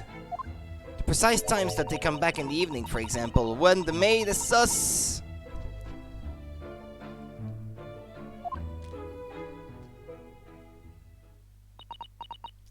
Ah! Good grief, Joan! Be more careful, woman! Oh my goodness, sir, I'm terribly sorry, sir. Something doesn't add up here. They're hiding something. It seems that the incident took place at around 5 in the evening. Did you happen to look out of the window at around that time? The window. Yes, we noticed that the window over there looks out over Briar Road. The incident took place on the pavement just on the far side of the street. Was there anyone suspicious loitering nearby? 5 o'clock is dinner time in the Garida household, so I'm afraid I don't remember seeing anything. How about you, Joan? No, sir, it would have been dusk outside already at that hour. And with the fog as well, I should think it would have been quite impossible to see the other side of the road. Oh, I see. Did you notice anything else out of the ordinary then? Such as? Anything at all, even if it seems unrelated. Well. Yes? Was there something then? Well, it's nothing particularly significant, but not around that sort of time in there. Ah! For the love of God, Joan! What you're doing? Oh, dearie me, what have I done? I'm awfully sorry, sir. Do be more careful, woman! It seems she does it every time she gets nervous about something that's being said. She saw something. If I may, Mr. Narrowhollow. Oh, yes? I have an exceedingly good memory, and as far as I remember, nothing of any significance took place here at that hour. Nothing at all. Oh, really, Mr. Garrideb? The way you were talking before, it sounded rather like there might have been. There we go again. Just a frightening matter, really. Ah! Joan Dashidal, what is the matter with you, woman? She doesn't want him talking. Begging your pardon, sir. Nothing happened. Yes, quite. Nothing happened. We sat down to a quiet and eventful meal. Joan? That's right, Mr. Garrideb. What is the matter with these two? It sounds like something happened here in this room on the evening of the incident, but what? The burn mark on the floor there being hidden... Well, not very well hidden, but being hidden by that screen? I wish I knew.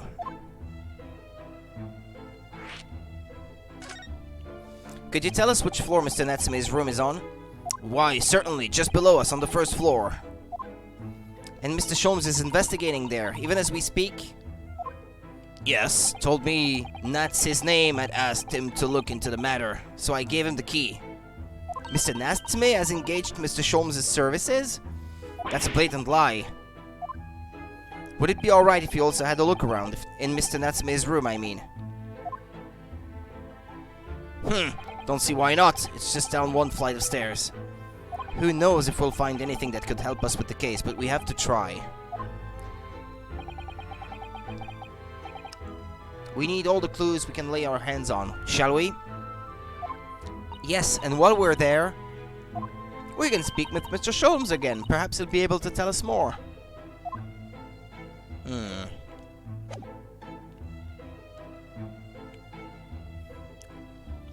Down here, it seems like the rug was set on fire or something.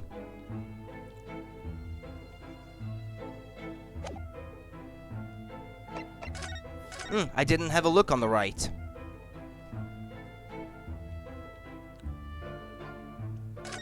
And there's a candle missing from the candle holder. And that would be the candle that's on the floor. This old candle holder looks a little out of place here, wouldn't you say? Alright, man, gotta go work on my plot to conquer Brazil. Then I got brunch with someone that I'm going to forget about. Adios! Adios, then, society guy. Thanks for dropping by when you could. Have a good one. Take care. Yes, you're right. It's clearly supposed to be gold, but it's almost completely black for some reason. That old thing, yes. Just a cheap piece of ironmongery. Jim Crack, really. Used it when I was studying, don't you know, for my commission. I know it's old, hardly worth hanging on to, really, but well, still has its uses sometimes. Of course, does everything in this room have some elaborate story behind it? They're memories, Mr. Naruhodo. Memories.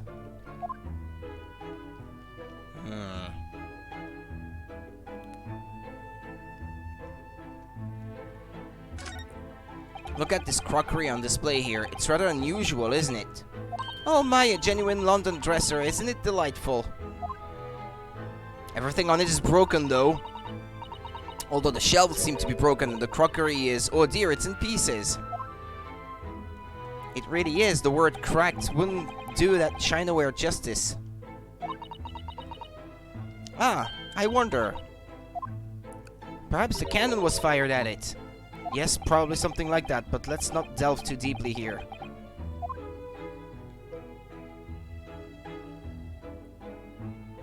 Okay, well that seems to be everything now.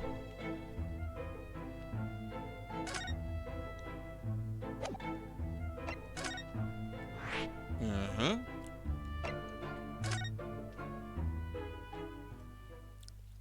Mr. Natsume's room. Oh, kitty.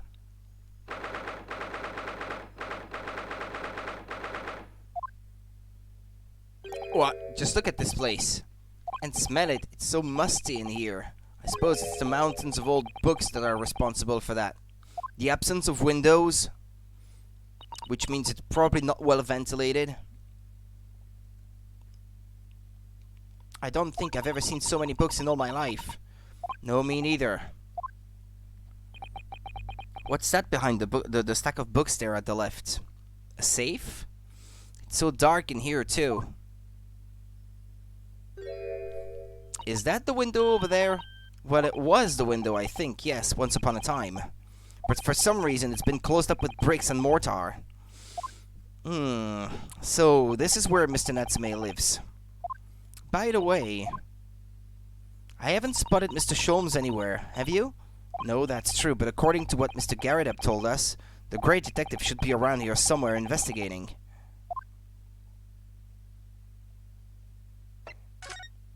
Oh, he's in here alright. No? He's gonna jump from behind a stack of books or something. Look at all those books stacked up there. They almost reach the ceiling. They're all works of English literature, and they all smell so musty.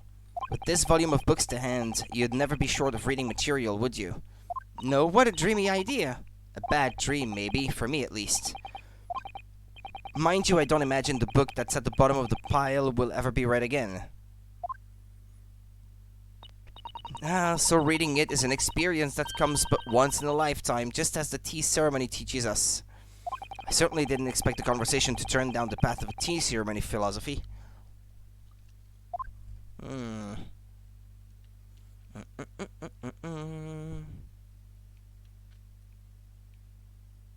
Kitty. This appears to be some sort of meter on the wall here. It looks very robust. Ah, it's a meter? I wonder what it's for. There's a slot for inserting coins here too. Is it for hot water, maybe? I believe that is a gas meter, Mr. Naruhodo. A gas meter? It seems there is a piped gas in this district, which consumers pay for by putting coins in the meter. So if we were to put a coin in the slot, that would be enough gas to use the lights and the gas fire for the whole night. So if you're too poor to have a coin, you'd have to spend the night in the dark and freezing cold. That's right, as with a rich man who'd only carried crisp white notes. Brr, London is a scary place. Oh,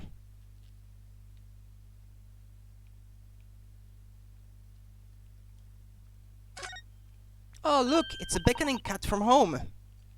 It's a bit big and bulky, isn't it? Surely Mr. Natsume didn't bring that Manikineko all the way from Japan with him. I hardly think you're in a position to comment, Mr. Naruhodo. Are you forgetting the enormous Daruma doll that you brought in your luggage? Well, it can be dangerous traveling abroad. I wanted a lucky charm. But I imagine Mr. Natsume wanted the same, and this cat is sure to beckon good luck to him.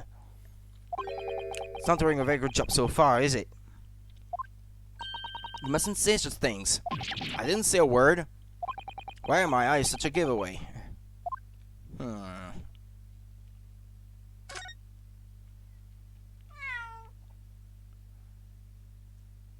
Okay. Oh my, what an adorable little cat. Perhaps he's looking after all the books while his master is away. I don't know about that. He disappeared into that pile of books as quick as a flash.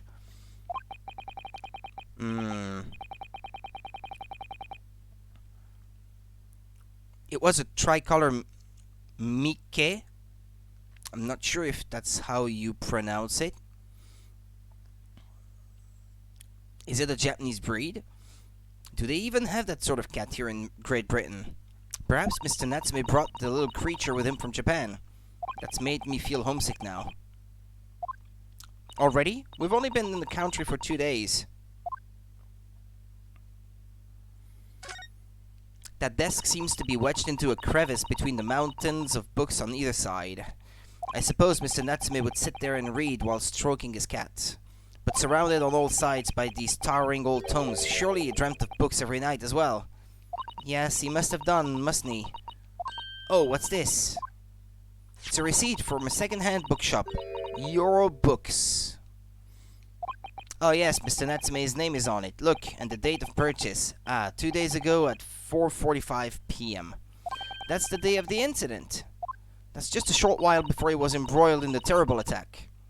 He must have been on his way back from buying some old books. The second-hand book receipt has been entered into the court record. Where's Sherlock Holmes? Look at all these balls of paper on the floor. There are notes scrolled all over them in English. Looks like the waste paper basket is so full they've just fallen out. I think Mr. Natsume must have been deeply immersed in his research, don't you? Or deeply averse to tidying up his mess. I wouldn't like to speculate which is closer to the truth.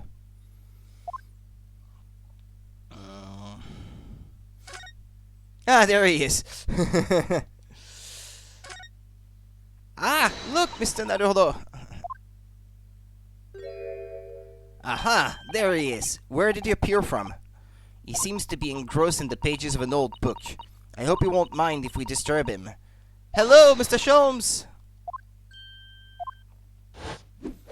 You two! Good day. Now, let me see. Where was it that we met? Oh, Mr. Sholmes, we worked together on the SS Buria. Yes, of course, the Buria. And let me see. What happened on that voyage? It was Kazuma Asogi. He died, tragically, but you were a great help to us. Yes, but of course, the case of Mr. Asogi.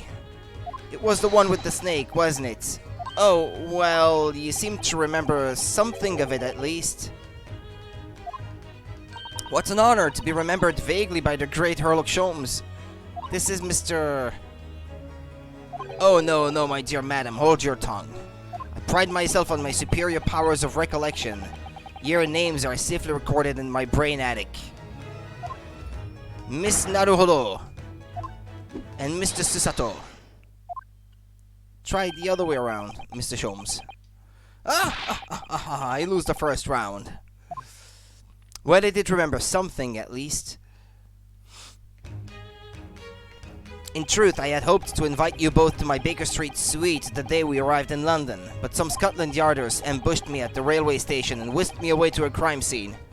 It was an entirely trivial case, of course. I solved the matter in no more than 30 minutes. So they apprehended Soseki-san in that short amount of time. I'm afraid the pursuance of a new case has dulled my recollection of my past involvement a little. A little? It is a mistake to think that one's brain attic has elastic walls and can distend to any extent.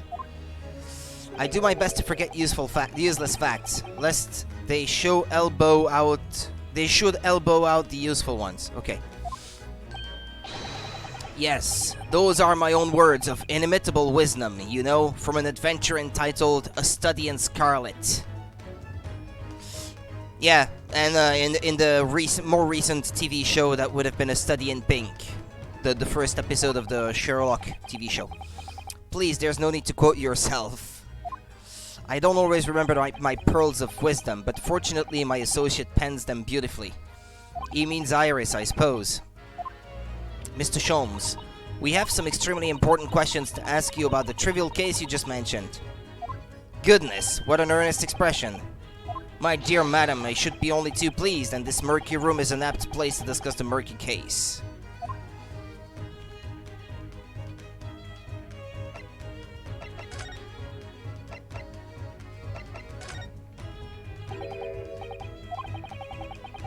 Yeah, okay, this is a generic answer.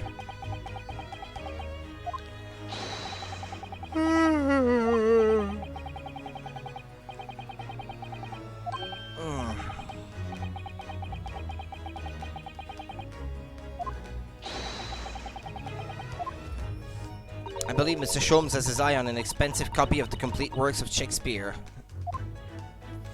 Yes, to stand on the stage amidst rapturous applause, it has long been a dream of mine, as you know. I literally had no idea. Okay, anyway, well, let's converse. We know this to be the lodgings of a Japanese foreign student by the name of Sasaki Natsume. It seems that you assisted in his arrest, Mr. Sholmes, for the stabbing of a young woman outside here on Briar Road. Natsume. I believe it was a name rather along those lines. But Mr. Natsume denies it. Was it really justifiable to arrest him on so little?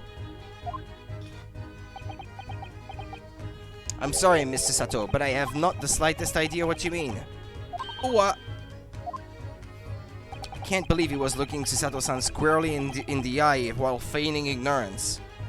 I assure you, I'm not merely feigning ignorance. It would appear as if the pair of you are under some misapprehension. Okay, how? Oh, how?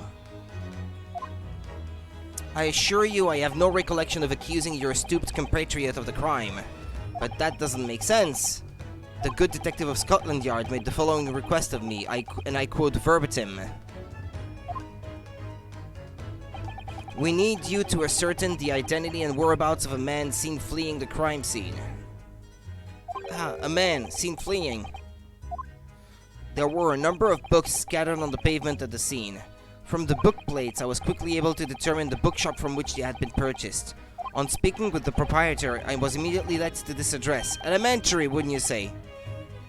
I believe there is a receipt around here somewhere from the establishment in question. So you don't think Mr. Natsume is the culprit then? That I could not tell you, but it was aggravating my faculties, hence why I returned here. However, this place is such a trove of fascinating books, I found myself quite lost in bibliophily. Do not be deceived into believing that I am a man of leisure. No, no, no. Oh dear.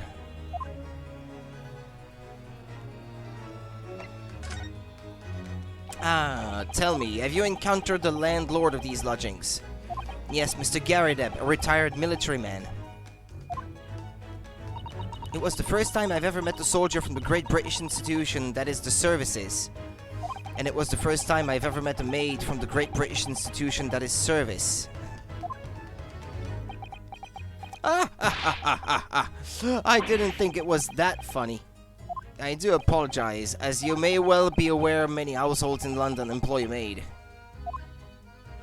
Yes, I read as much in my Great Britain primer.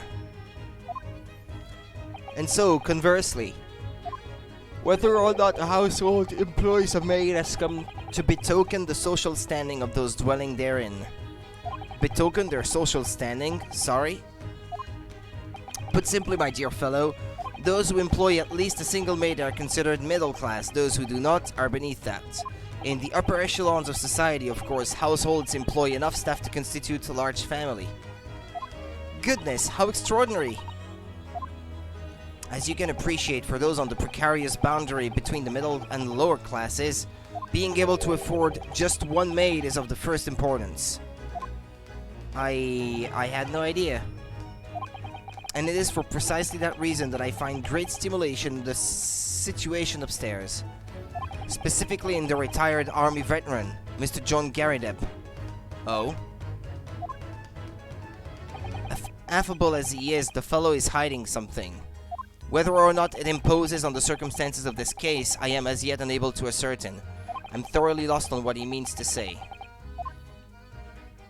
Yeah, he looks like he's hiding something, but he can't yet tell what it is, or whether it's important or not. That's all he's saying. I need a pee break, so I'll be right back. Hold on a minute.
Okay, I'm back. Sorry. The dingy room. This room is thoroughly suffocating for the soul, my dear fellow. I assure you, any man whose lot is to dwell in a place such as this will stab somebody sooner or later. Mr. Natsume has stabbed no one. Ah, but sooner or later, as I said. I don't believe that's the issue here. About this dark little room, Mr. Sholmes. Why is there no longer a window? Do you have any idea? No window? Well, I mean, I can clearly see that there is a window of sorts. But it's bricked up. It's been completely blocked with bricks. Ah, I see. The answer to that question is quite simple. Window tax. Ah, well, this is what I was referencing earlier. Window tax? What is that? Surely not a tax on windows. Oh, yes, a tax on windows. That existed here too, I think. Precisely that. Oh my goodness. Until relatively recently, a tax was levied on households in this country by the number of their windows. It's possible because it was common at the time that here in Belgium we took example on what was happening in Great Britain for introducing the same kind of tax here. Those of lesser means, having inherited a sizable and costly family home, perhaps rapidly closed windows up, while the rich opened windows here, there, and everywhere, in an effort to curry favor with those in power by furnishing them with large sums of tax money. How awful and unjust, forcing people to live in rooms devoid of light. Indeed, disease was rife as a result. So some 40 years ago or thereabouts, the window tax was abolished. But its legacy remains, as you can see, in squatted lodgings such as these, for example. Actually, now I'm curious. I want to see maybe what I can find on that.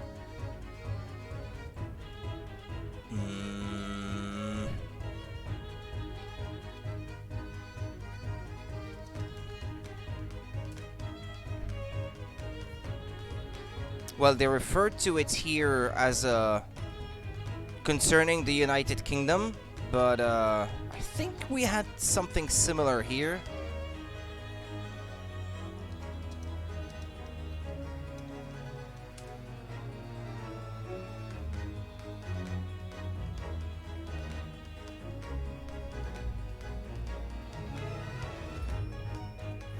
Ah, yes, there we go, okay. Let me see what I can find here.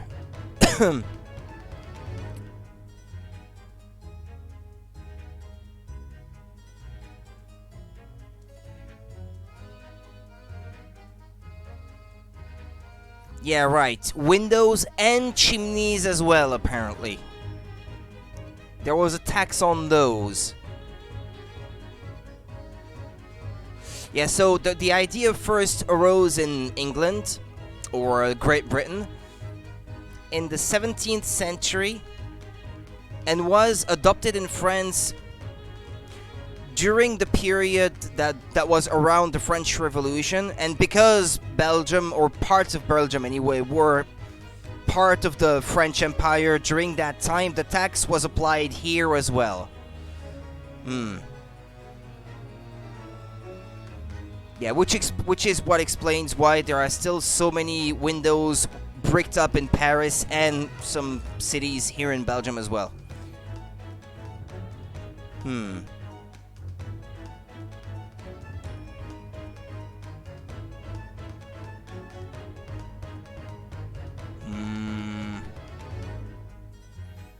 Okay, and in France, that tax was only removed in 1926. That wasn't that long ago when you think about it. But that's pretty silly. Well, anyway, that was the history minute.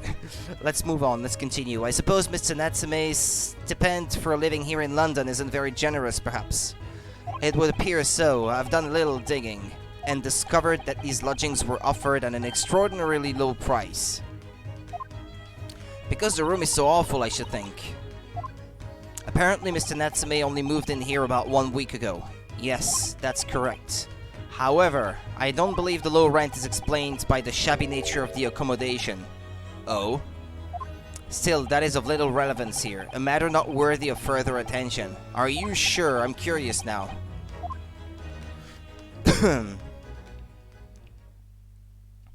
Well, I believe I've told you all I can now. Thank you, Mr. Sholmes. Yes, Mr. Naruhodo. Was it not your intention to become a practitioner of law? You remembered that, did you?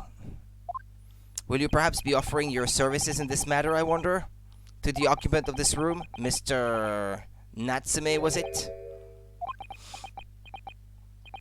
I'm not sure. Not sure? On what grounds? Well, I actually defended someone in court here only yesterday. Really? Well then, I congratulate you, sir, on an ambition realized, and so promptly too. The thing is, it's really made me question things. Am I right to believe in my clients? To trust in their innocence? Yes, trust. Mr. Sholmes. Mr. Natsume didn't do it, did he? My dear fellow, I haven't the first idea. Oh, but I thought that's why you were here. Didn't you come back to investigate? Ah, yes, that was indeed my initial intention, but there are simply too many fascinating books here. I couldn't possibly ignore them. Oh, I see.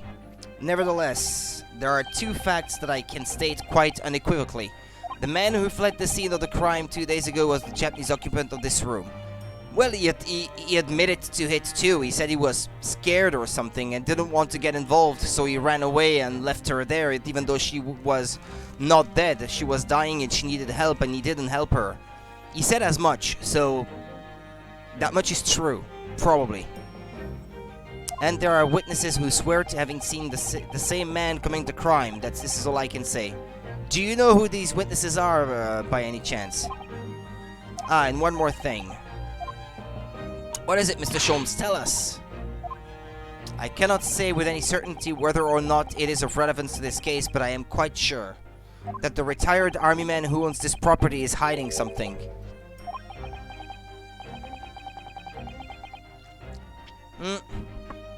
His maid certainly didn't want him to speak. Mr. Sholmes said as much before, actually, didn't he? Anyway, at present, that is really all that plays in my mind in relation to this case. Mr. Naruhodo, as yet our investigations have uncovered nothing that could help establish Mr. Natsume's innocence. No, you're right. Perhaps it's time we probed a little deeper into Mr. Garrideb's secret. Just remember, I cannot be sure whether the landlord's secrets will prove to be of relevance or not. But I wish you every success, of course, Mr. Naruhodo. A busy man indeed. He's gone back to his book in the corner of the room. Has he?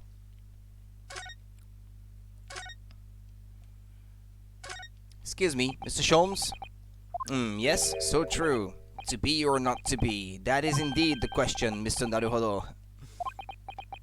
To be or not to be brushed off, that is the question, and the answer is all too clear. Let's leave Mr. Sholmes in peace, shall we? Okay. The Garrideb's room.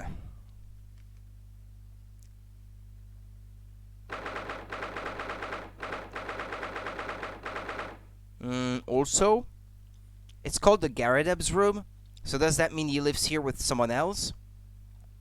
And if he does, is that person his wife? I see her, what is it? How do you call that? A robe, I guess I should say, on the cannon. And that doesn't seem like the kind of clothing that a maid would wear. And if that was the case, why would the wearer just leave it there in the way? Ah, you Peregrine. Tell me, was the detective chap, I forget his name, still hard at work down there?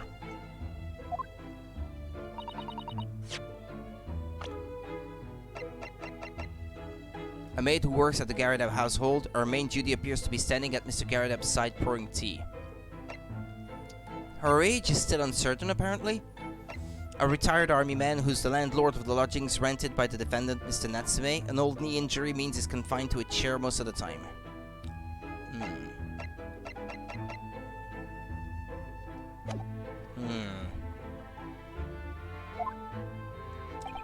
Ah yes, rings a vague bell. All that detective business isn't really my thing, I'm afraid.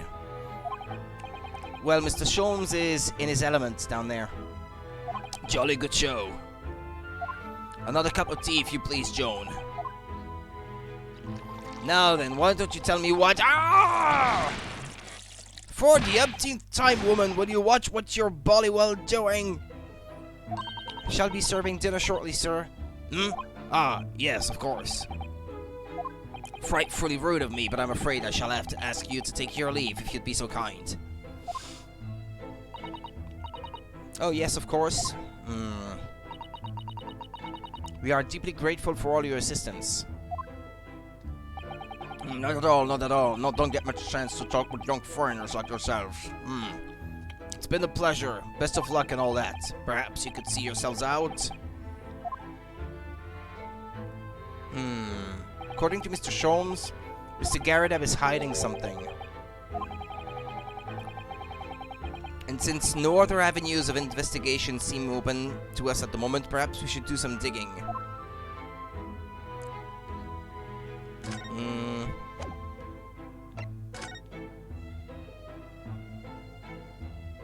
Well, there's nothing new, is there?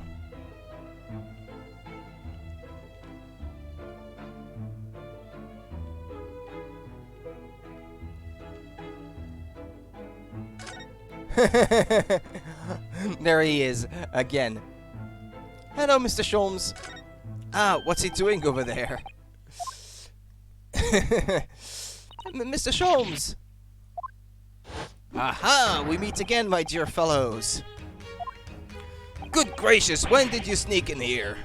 Herlock Sholmes, sir, at your service. Whatever were you doing over by the window? Ah, that's the maids talking. I'm given to watching the evening sky as the sun sets, madam. Yet sadly, cheerful as the room downstairs undoubtedly is, it lacks an aperture for such observation.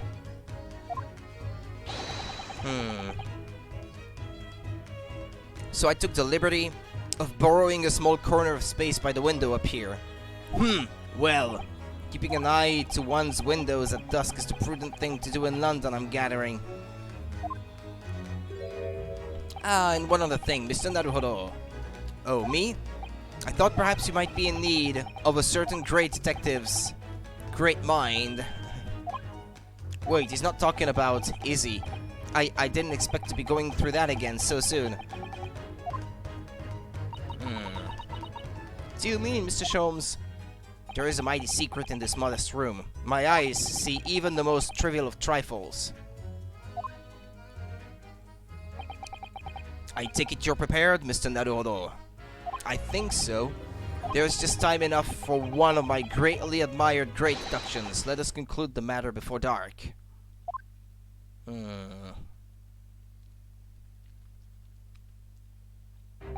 Mr. Garrett, though it would seem you are a military man of considerably distinguished service, your standing as a landlord is most certainly not what might call first-rate. I'm afraid, sir, that it is all too clear to me. There are two conclusions I have been able to draw by careful observation of your living arrangements. I beg your pardon?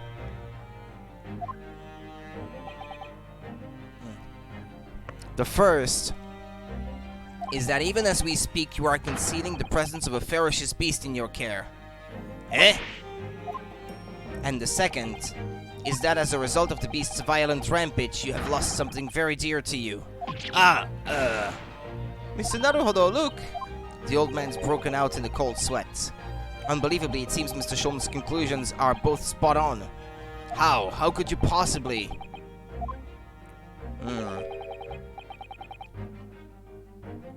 How could I possibly know, you mean to inquire? The answer couldn't be simpler, sir. For in the dense jungle of logic and reasoning, I am the king of beasts. Arg! And I know only too well that wild beasts are not easily tamed.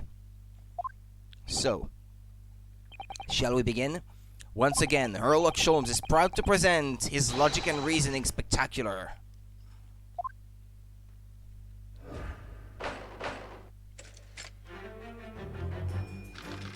Topic 1.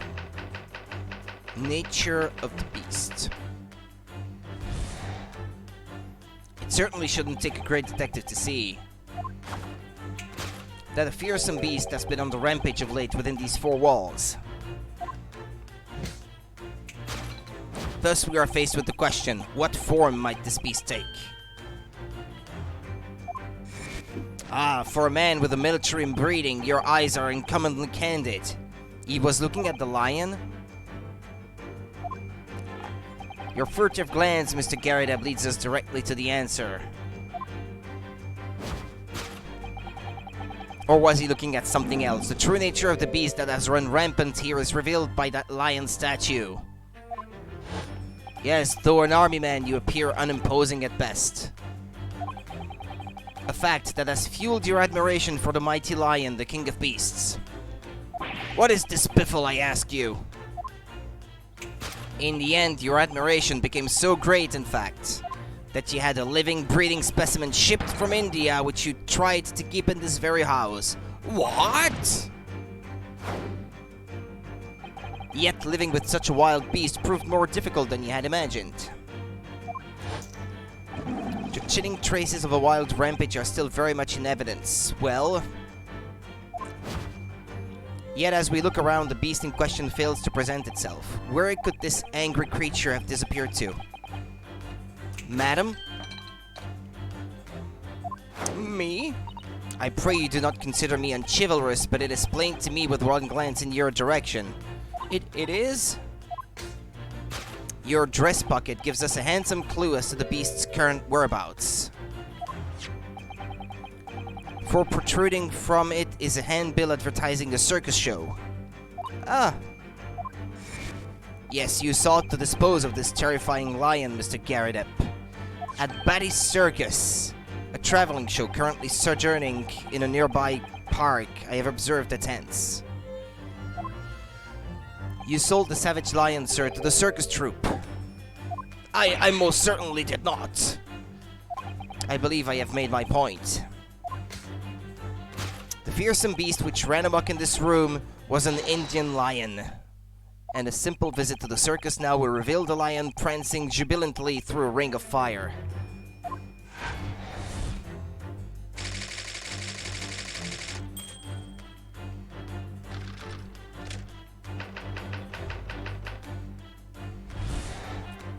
Now, Mr. Garrideb, it is plainly clear that you still have deep feelings for this formidable beast.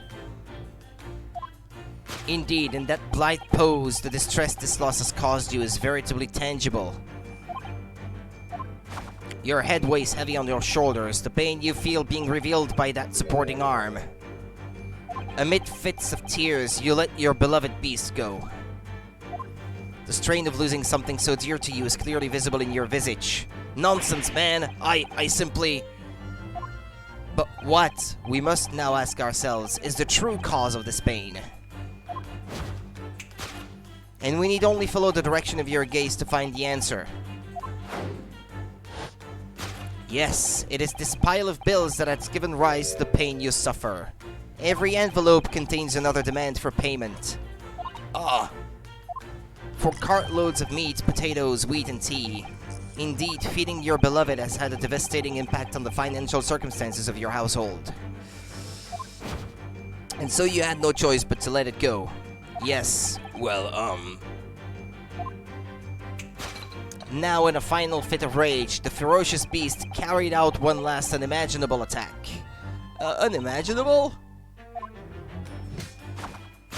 The aftermath of which can be clearly seen by observing the carpet over there. A very expensive woolen carpet, if I'm not mistaken. Oh, dearie me, what could have caused such a destructive outburst? This time, madam, I'm afraid it is you who has inadvertently revealed the truth to me. Your wandering eye has settled upon the answer very neatly indeed. Yes, to explain the dire state of the carpet, we need only look at the Tower of Cakes. There is no creature more dangerous on this earth than a beast with an insatiated appetite. Was it, or was it not once said by a certain noblewoman, if they have no bread, let them eat cake? Marie Antoinette. Food is at the heart of all tragedy, in fact. Whatever do you mean? Having tired of the taste of cake, the beast began to stalk its next prey. I'm sure I need not spell out the nature of this final act of destruction carried out by the beast. There is only one logical conclusion. Worked into a frenzy by hunger, the lion attacked and ate the carpet. The teeth marks in the carpet are a perfect match with those of a lion I once saw in India.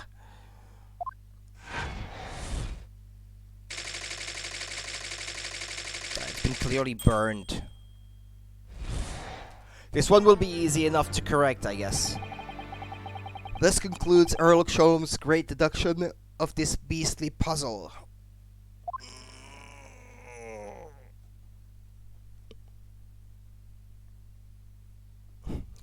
She's gonna burn him. Ah! What is the matter with you, John? You're pouring scalding hot tea all over me. Scalding? Spelled like that? Isn't it S-C-A? Ah, well. Oh, I'm sorry, Mr. Garrideb. I'm afraid I didn't notice. My deductions can be startlingly sharp. It stands to reason that your cup runneth over. Indeed, my revelations can make people spill tears at times, too. Oh. Mr. Sholmes, sorry to butt in again, but could I make an observation? Why, certainly, Mr. Naruhodo. What is it, again? Well, your deductions just now, do you really think a lion could have fit inside a room of this size?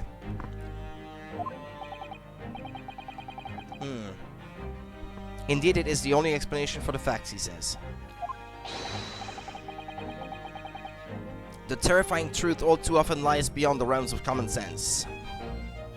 Wouldn't it be an idea to consider what lies inside the realms of common sense as well? If an uncaged lion had run amok in this very room, surely Mr. Garrideb and his maid would have been hurt, or worse. Ah, that's where you are stuck. No doubt the former military man held his own against the beast using that large cannon. I thought you said that they sold the lion to the circus. And what about the food? Meat and potatoes are one thing.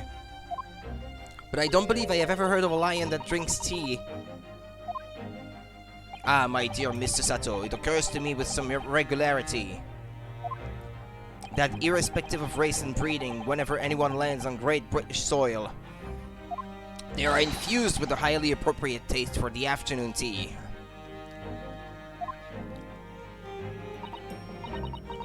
Oh, what a glorious notion. Well then, Mr. Naruhodo, it's your turn to shine again. I had a feeling that was coming. A slight massage, that's all Mr. Sholmes' deductions need. You can do it. Excellent, I've been waiting for my trusty partner in deduction to step forward, Mr. Naruhodo. We don't even know yet whether or not this is going to help us with Mr. Natsume's case.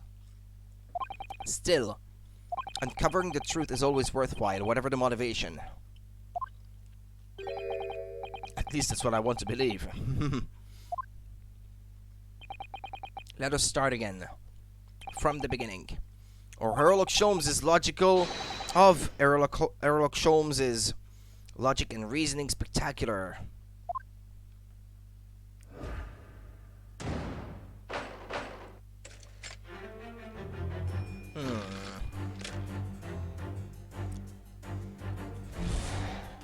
Okay, so no change here.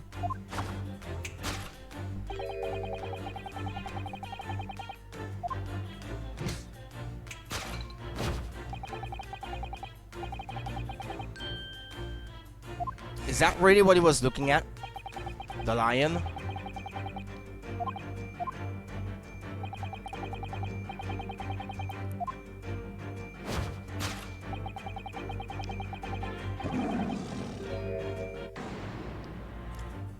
I really didn't see the lion thing coming. No, but if you observe Mr. Garrideb's reaction, it rather seems as though some beast did indeed run amok here in this room. Yes, something with a very fierce nature, but it couldn't have been a lion transported from India. So what was it then? We must follow Mr. Garrideb's gaze. That will lead us to the true answer.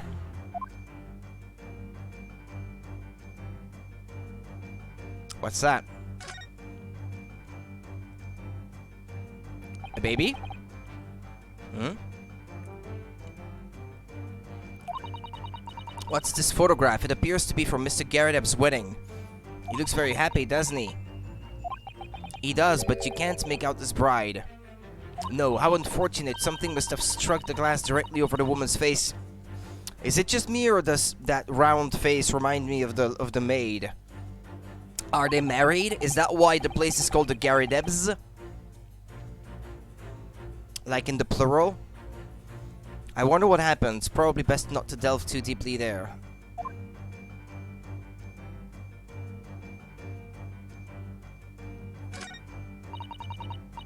Yeah, the glass is broken. No amount of cracks could hide the woman's plump form. I think powerful would be kinder than plump, Mr. Naruhodo.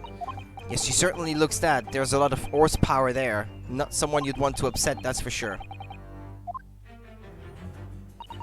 Oh, look, have you noticed our wedding ring? It's very large, isn't it? That's an unusual design. It looks like some sort of embellished sunflower. If I could look at her... Well, if it's not the lion that he's looking at, it has to be the photograph frame.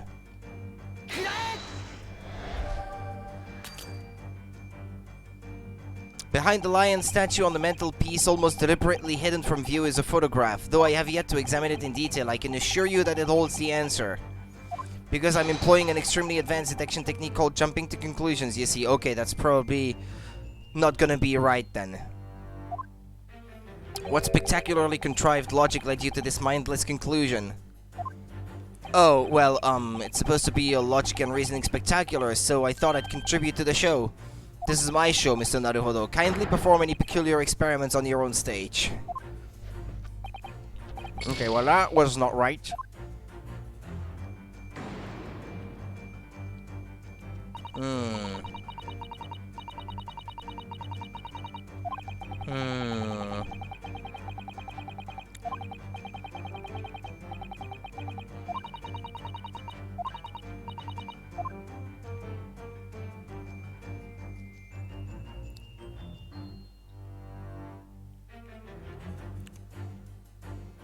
The mortar shells?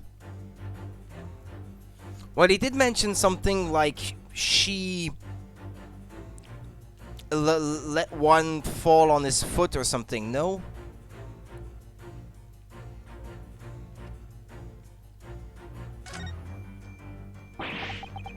These are shells for the cannon, are they?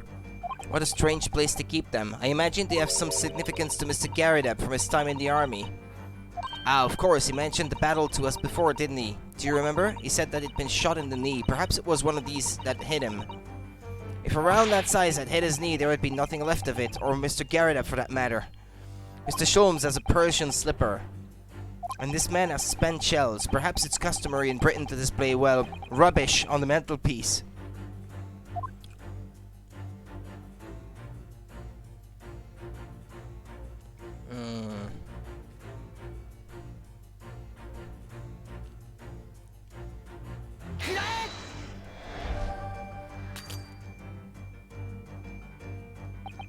The true identity of the beast that tore this room apart is these shells.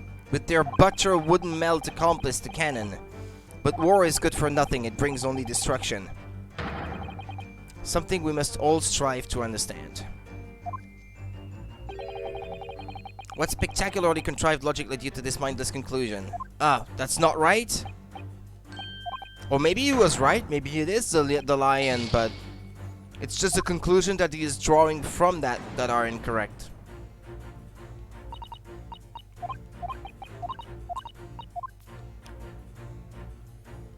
Or should we inspect the lion statue as well, maybe, for more detail? Well, this is the lion statue that Mr. Sholmes picked out. Yes, I wonder, perhaps if you did live with a lion, it would prove to be a rather sweet companion. think. That's like a mouse trying to tell its family that the cat around the house is sweet. I suppose it is a bit of a flight of fancy, isn't it? Anyway, the beast we're looking for is something else. Let's have a good look around. I wish I could. I can only turn the camera that way.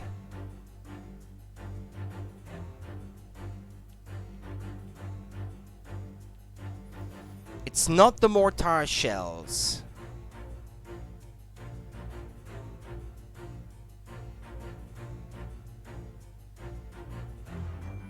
What could that be?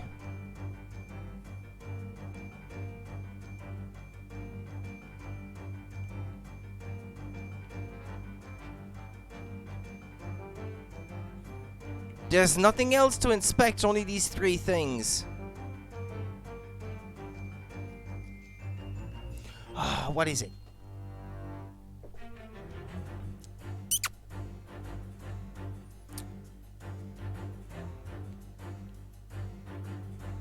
The photographed frame? Photographed frame, yeah? No.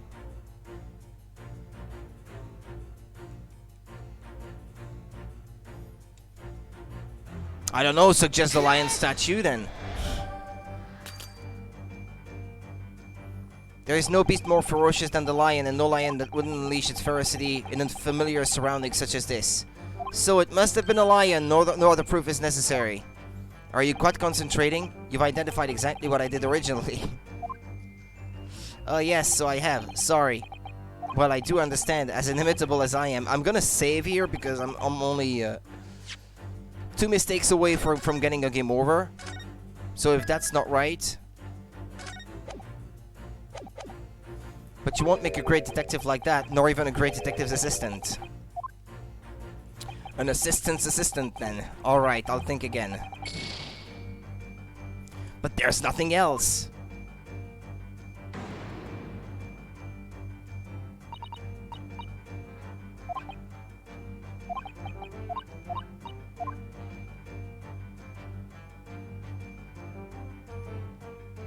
I don't see anything else. Right, okay, my cat wants to get outside now.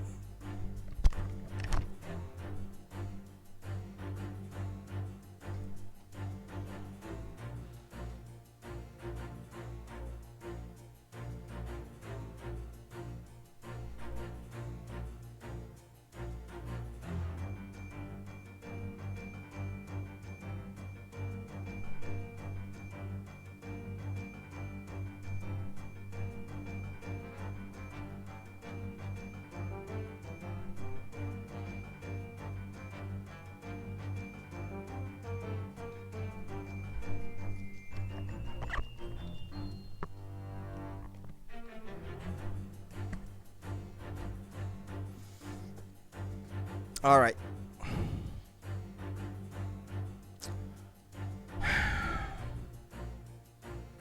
This is starting to get annoying.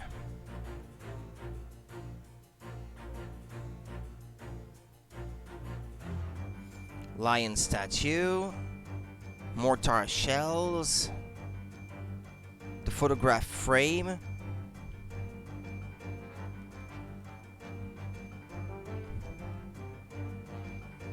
I would have thought behind the screen, maybe?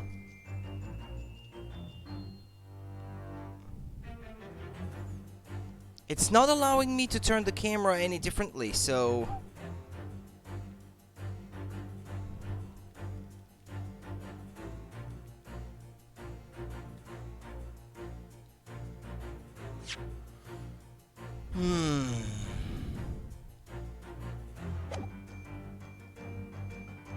Can we look closer at this thing?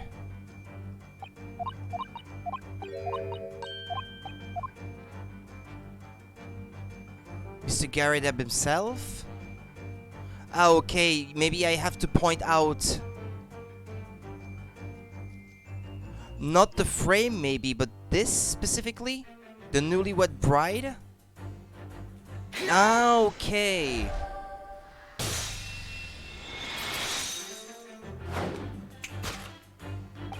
Okay, it was something in particular in the photo frame. The true nature of the beast that has run rampant here is revealed by that newlywed bride. Precisely, Mr. Naruhodo. No other explanation could possibly fit. Yes, this framed print pictures your wife, Mr. Garydeb. Does it? She looks kind of small. And while we lament the fact that her face is obscured, we can still make out her mighty arms and note the considerable horsepower they must contain.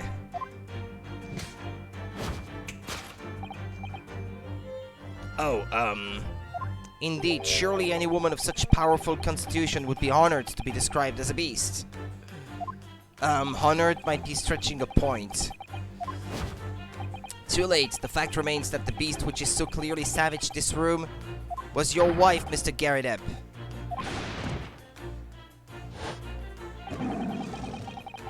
The chilling traces of a wild rampage are still very much in evidence. Well, yet as we look around, the beast in question fails to present itself. Where could this angry creature have disappeared to?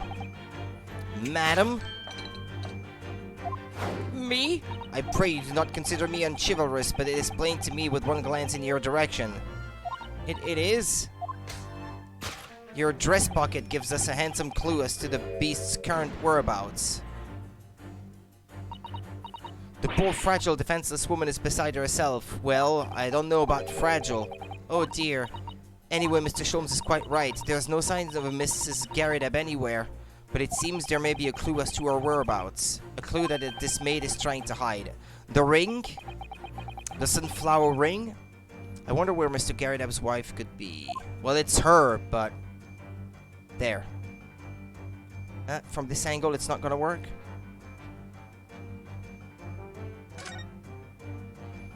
She's wearing a very large ring. Look. Oh yes, a sunflower design with some rather nice embellishments. And it's on the ring finger of her left hand, which means it's surely a wedding ring. It looks like it's on there for life, too. I can't imagine it would slide off a finger that size. That's something to think, Mr. Naruhodo, not to say. Do you know, Mr. Garydeb's wife in the photograph had a ring very much like this one. It was a large sunflower design as well. Really? You have a great memory for these things. A large sunflower wedding ring. It's quite a coincidence that they have the same ring, isn't it?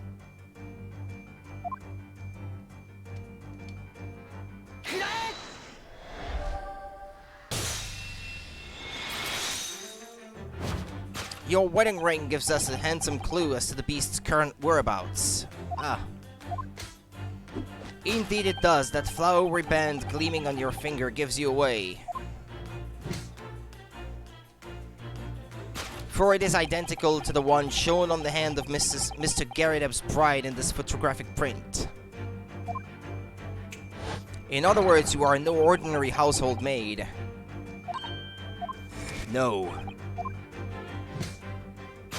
You are Mr. Garydeb's lucky bride. You are Mrs. Garydeb herself. Oh my word!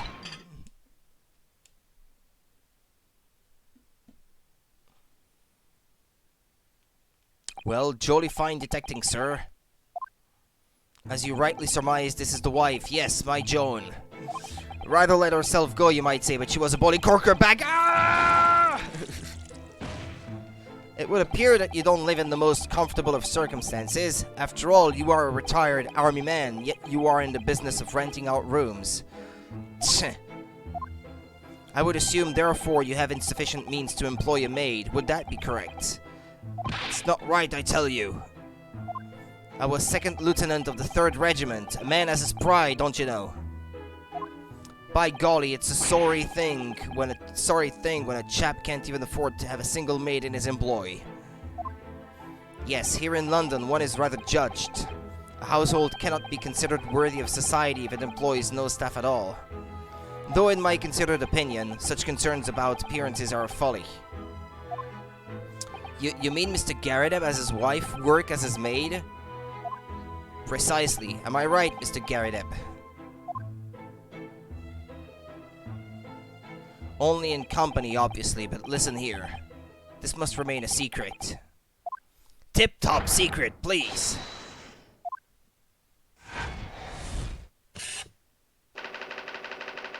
The raging wife of Mr. Garrideb. What was the reason for the fights then?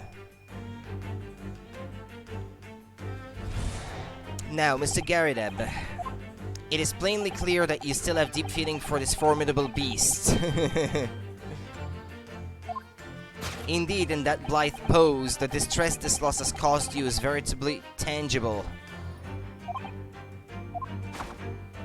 Your head weighs heavy on your shoulders, the pain you feel being revealed by that supporting arm. Mr. Sholmes is quite something. He's still calling Mr. Garrideb's wife a beast. Yes, as a woman, that feels rather uncomfortable. But Mrs. Garrideb is standing beside her husband as we speak. In other words, he hasn't lost his beloved at all, has he? Oh, how true. So perhaps that supporting arm that seems to be propping up his head has some other significance then. According to Mr. Sholmes, Mr. Garrideb's pain is tangible though. What could that pose of his really signify? We keep seeing him from the profile. Does he have a wound, maybe? Like she slapped him or something on his, Yeah, there we go. Slapped cheek. I thought it had to be something like that because you only ever see the left face of the left side of his face, sorry. The pain you feel being revealed by that supporting arm. No need to look for a description. That's what it is. Your head weighs heavily on your shoulders because of that slapped cheek.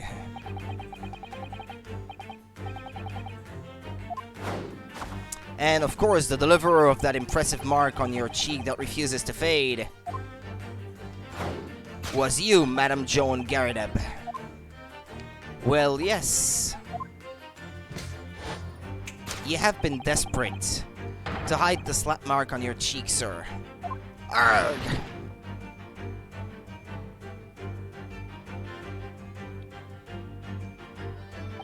How the blazes! How did you work that out, man? Also, I just noticed something. If you see...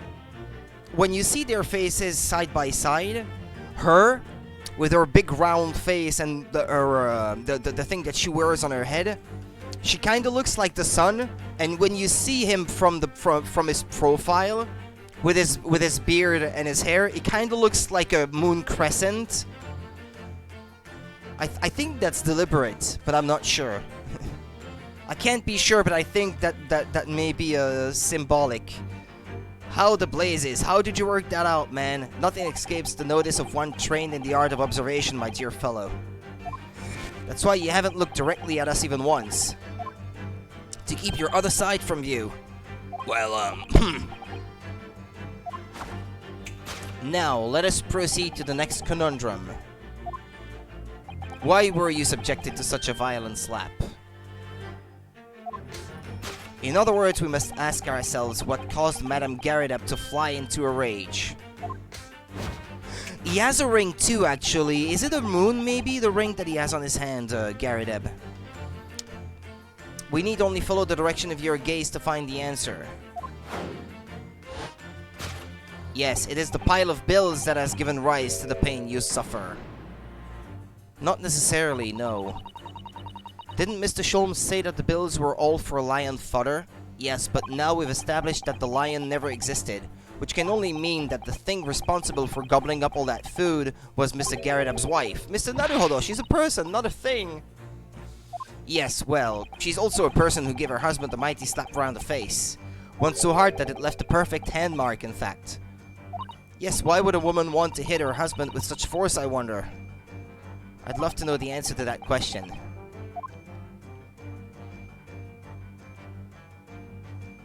Is it the broken plates, maybe? Bookmark? Pile of bills? Stack of books? Okay. Let's look at the bookmark. What is it? Oh. Someone must be reading this book at the moment. There's a bookmark here. Look. Mr. Garrideb is clearly an avid reader, but it's the bookmark that I'm interested in with that lipstick mark. That could have been cause for jealousy. Oh, wait a minute. I don't think this is a bookmark. Oh no, so it isn't. It's a note written in a woman's hand. Oh, James, I love you. Yours, Mary. We don't know the name of the maid, though. And look next to the signature here. Lip marks made with lipstick. Oh, what a passionate and romantic gesture. Don't get any ideas, Susato-san. Oh dear, I'm sorry. So this bookmark is actually a love note then.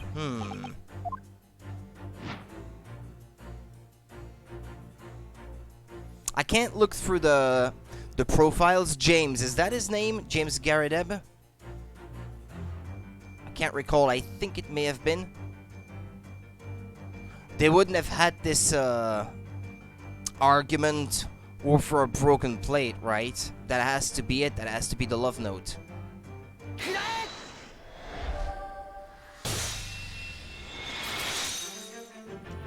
Yes, it is this love note that has given rise to the pain you suffer.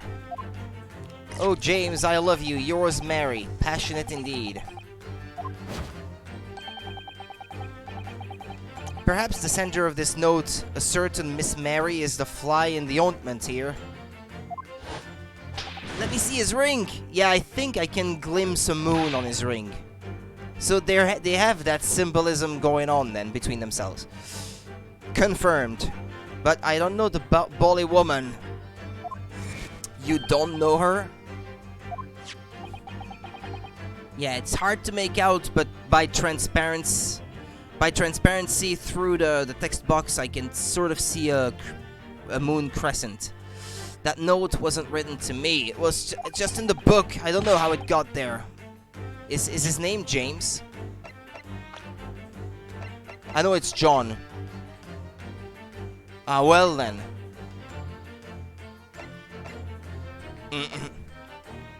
What was she jealous about then? It was just in the book. I don't know how it got there. It was just in there, you say? Ah, that's what I've been saying. A likely story. Now listen here, Joan. Old thing. I explained at the time. I bought the book at that second-hand place, and that note must already have been in there. So the previous owner of the book was using the note as a bookmark, you mean? That's right. That's what I've been saying. Ah! A likely story. For heaven's sake, woman, look at the name. It's written to James. My name, in case you'd forgotten, is John. Ah!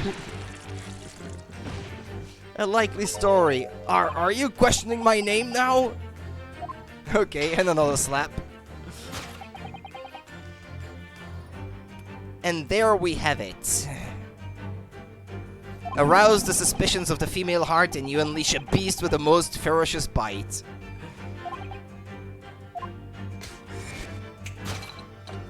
Now in a final fit of rage, the ferocious beast carried out one last unimaginable attack. Unimaginable? The aftermath of which can be clearly seen by observing the carpet over there. A very expensive woolen carpet, if I'm not mistaken. Oh dearie me, what could have caused such a destructive outburst? This time, madam, I'm afraid it is you who has inadvertently revealed the truth to me. Your wandering eye has settled upon the answer very neatly indeed. It's the candle holder.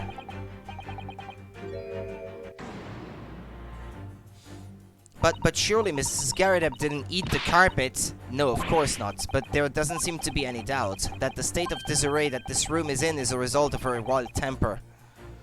No, that's true. So this is the last part of Mr. Sholmes' deduction that we need to fix. We need only to follow Mrs. Garadeb's gaze, and that will tell us the real answer. Alright, let's see what we can see.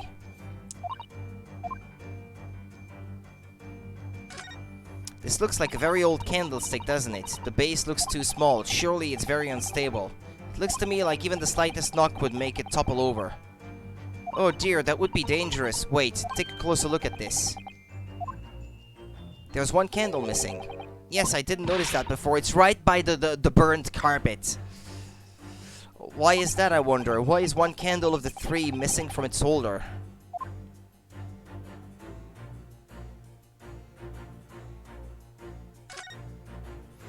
The carpet here has been ripped to shreds. Yes, and according to Mr. Sholmes' deduction, the tears match those made by an Indian lion's teeth exactly. Oh, look here. What is it? If you look closely at the edge, you can see scorch marks. Oh, yes, you can. In that case, perhaps the carpet wasn't eaten in the normal sense at all. Let's rethink this with that in mind. It's the candlestick. It was obvious from the start.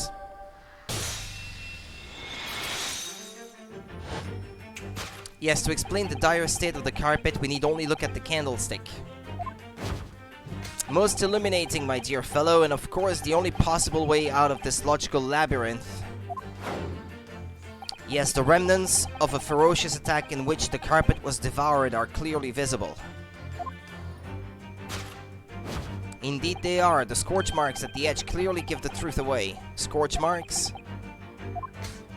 It would appear that this room was the scene of a little marital altercation. Miss Garrideb's mighty arm muscles left an impression not only on her husband's face, but on the entire room. The force of her strike caused the candle to fall from the holder.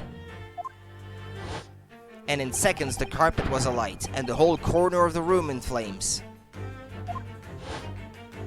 Yes, For the most ferocious beast in this world is neither a violent lion nor a vengeful woman, but fire. And in this room that ferocious beast bared its claws and ran amok. Eloquently put, my dear fellow, so you see there is but one conclusion here.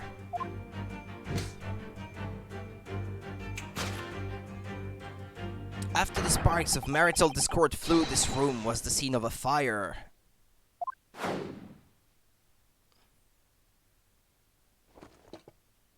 Yeah, I could get a better glimpse now at his rink. It really is a crescent moon. I salute you! He's gonna fall. Ah, okay. Carpet scorched by a small fire.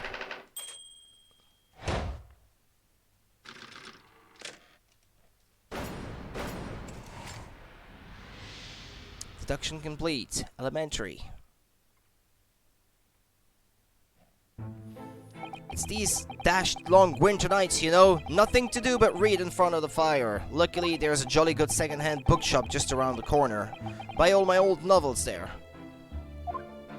And in the pages of one particular novel, you discovered some rather illicit material, for which your wife admonished you harshly, it seems. Don't know about admonished. Demolished might be rather closer to the mark. And Beast is most certainly an apt disc. Here we go again. And the carpet, was that destroyed by fire when a candle fell on the floor? Afraid to say it was. Happened in the blink of an eye, you know. The whole place filled with smoke. Couldn't see a boy thing. I was caught between the old stick's rage and the raging flames. You paint a torrid picture, sir. One that would have been most entertaining. That's sympathy for you. Didn't take long for the fire to spread, of course. The bully furniture started going up as well. We've had to hide the mess behind that screen for the time being. Over here, Mr. Garrideb? Well, you have nothing more to hide now, if you'll allow me.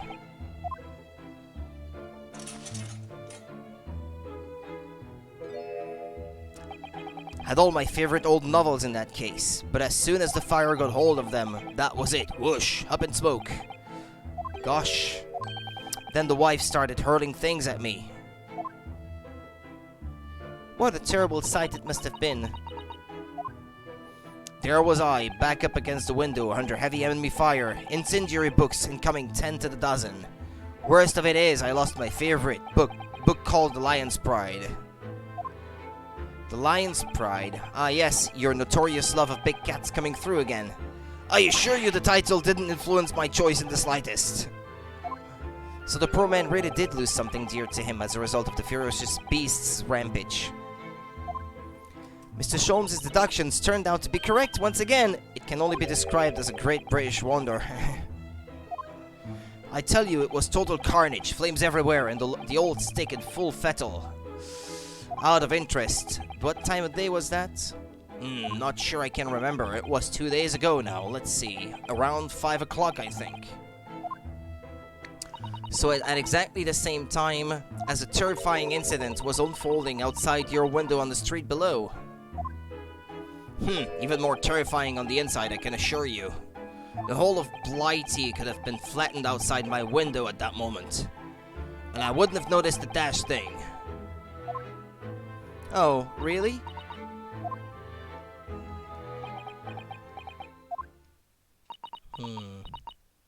Is that true? Mr. Sholmes? Yes, Mr. Naruhodo, what can I do for you? Well, I think we've got to the bottom of Mr. Garredeb's situation now, but what does it have to do with Mr. Natsume's circumstances? I can't help you there, I'm afraid. What? My dear fellow, if you recall, I did say as much from the outset. I warned you that although I knew the retired army man to be hiding something, I could not be sure whether a secret would prove to be of relevance or not. I just knew you were going to say that. Now, Mr. Naruhodo. You mustn't lose heart. Bear in mind that all things fall into one of only two categories. Those relevant to the case and those not. That makes no sense to me. Well, no matter. It is of far greater importance that you make up your mind now. Sorry? Visiting hours at the prison will soon be over. Oh no, is it that time already? If we are to accept Mr. Natsume's case, we have official paperwork to attend to. So that's it. No more time to think. Perhaps you'd like to betake yourselves but to bidding us farewell now? I must prepare a supper for Mr. Garredeb. Oh, yes, I'm so sorry. Thank you both very much for your time. Soseki-san will be waiting for us, and I'm going to have to give him an answer.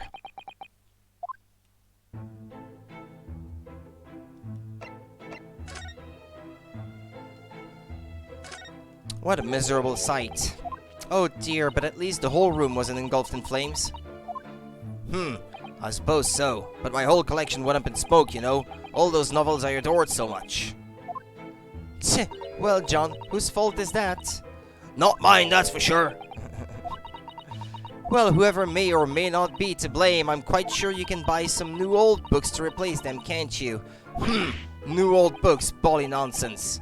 It does sound like a contradiction in terms, but then these two are full of contradictions. Hehe, that's couples for you, Mr. Naruhodo, or so I've been led to believe.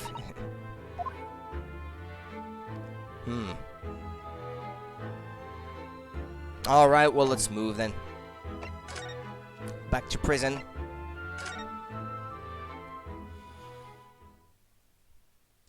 Wait, what? I did pick prison. It's time, Mr. Naruhodo. We must hurry back to the prison. Ah, okay, I was interrupted on the way there. Yes, I know. Let's hail a car. Oh. What's the matter? Looks like something's going on over there in front of the Garredeb's house. Who is that? I know thee not, old man. Fall to thy prayers. Who are you calling an old man, you rum-looking niminy-piminy? There are more things in heaven and earth, Horatio, than are dreamt of in your philosophy. Who's this Horatio fella, eh? What are you on about? Excuse me. Eh? What the? Who are you now? I'm sorry, it just looked as though there might be some problem here. And my associate here, Mr. Ryunosuke Naruhodo, is a lawyer, you see. Eh? A lawyer? What? If I can't be of any assistance, I'd be happy to help. I'm from Japan, but I have studied English law. Fine, I'll be on my way for today, but you mark my words. This ain't over yet. Get thee to a nunnery. Do I look like a bloomin' nun to you?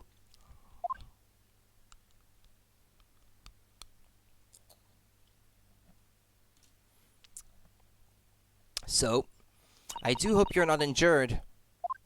Oh, fair Eastern maiden, thou art so gentle, thank you. What was that all about? There are more things in heaven and earth, Horatio, than are dreamt of in your philosophy. I'm not Horatio either. Forgive the inquiry, sir, but are you a lodger here in the Garrideb residence? Oh, fair Eastern maiden, thou art so right. Yes, I do dwell in this humble abode. Mr. Garrideb mentioned that he had another lodger, didn't he? This must be the man. Do you happen to know the other lodger who lives on the first floor? Ah, yes, a gentleman named Natsume. Oh, more worthy a polemist in my battle of words, ne'er could there be. Sorry, battle did you say?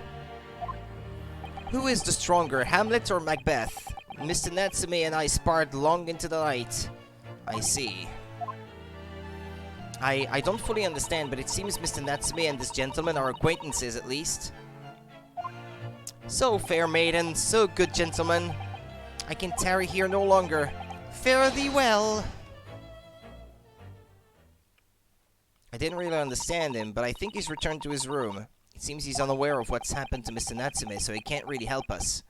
With Soseki-san and that man as lodgers, the Garrideb house is certainly full of eccentrics. Anyway, I'll go and find the carriage. Yes, I'm sure Mr. Natsume is eagerly awaiting our return. Let's hope we can get to the prison before visiting hours are over.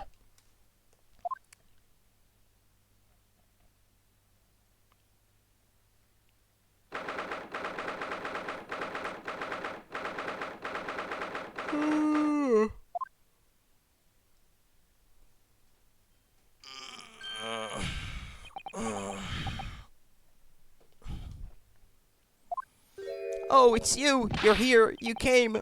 Locum student, Mr. Naruhodo Esquire. I can't believe you came back! I'm so touched!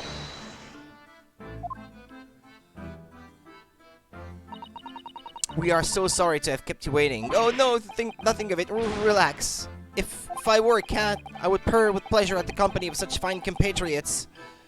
Noble, nurturing, never failing Nipponese. Oh, now, let's not get carried away. Actually, the positions he takes, are they maybe hiragana, maybe, or something like that? It's kind of hard to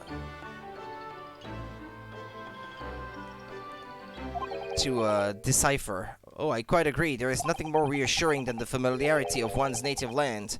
On the other hand, it is through friendship transcending international borders that one truly appreciates the facts. Such is my belief, at least. It's you! The miserable, rotten spy! Herr Sholmes! And he seems proud of it. Mr. Sholmes, what are you doing here? I have no intention of doing anything per se. Save observing, of course. Whatever do you mean, Mr. Sholmes? Well, having encountered some curious reading material in that gloomful room, and having unmasked the secret identity of that eccentric pair, I decided I should drop in on my way home to see how our divested friend is faring. Gloomful room? At least your accommodation here offers a window, my dear fellow. In that sense, it is the superior option. Anyway, I must commend you on your taste in books. My day has been a delight and cost me not a penny. Ah, you! How dare you, Herr Sholmes! I've had it. I'm through. I'm at the end of my rope. I should never have come to Great Britain. It was a terrible mistake. Haunted by spirits in those accursed lodgings. No doubt my luck will be cursed in tomorrow's trial as well. My whole life is bedamned! What are you thinking, Mr. Naruhodo? He mentioned that once before, didn't he? That his lodgings were cursed, I mean. And there is much truth in Mr. Mustache's words. What? Cursed is a wholly appropriate description, I would say, for the man's lodgings, and indeed for tomorrow's trial. What's that supposed to mean? No, not move. Also, yeah, hold on. That may be important. We found this receipt in your room, Mr. Natsume. That's right, I went out to buy some new old books. Isn't that a contradiction in terms? And it was on your way back to your room that you saw the woman being stabbed? She's dead, I thought to myself. She's dead! My mind went completely blank. But before I knew it, I was back in my room, trembling like a leaf, the bookworm hoping to worm his way out of a bad situation. Mr. Naruhodo, please do be careful not to think such disparaging thoughts. How could you possibly know?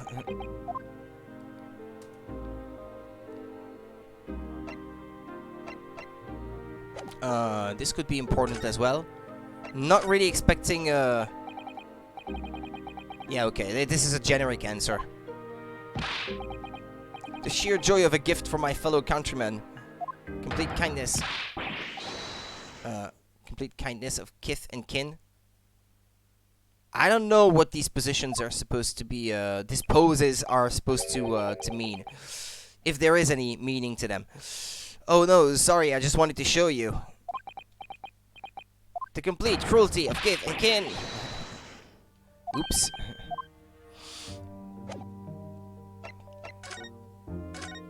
Mr. Natsume, what did you mean by what you said just now? About the trial tomorrow being cursed. Oh no, why? Why are you looking so grave? You're making me nervous. I was just getting carried away, that's all. I didn't mean anything by it. Oh, I see. That's really agitated him. You don't mean the trial really is cursed somehow? Are you referring to the prosecutor, the Reaper of the Bailey? The Reaper? Oh no, what do you mean? Please, tell me! Summarize it succinctly, in 16 salient words. No defendant has ever survived a trial in which the Reaper stands for the prosecution, ever. Was that 16 words?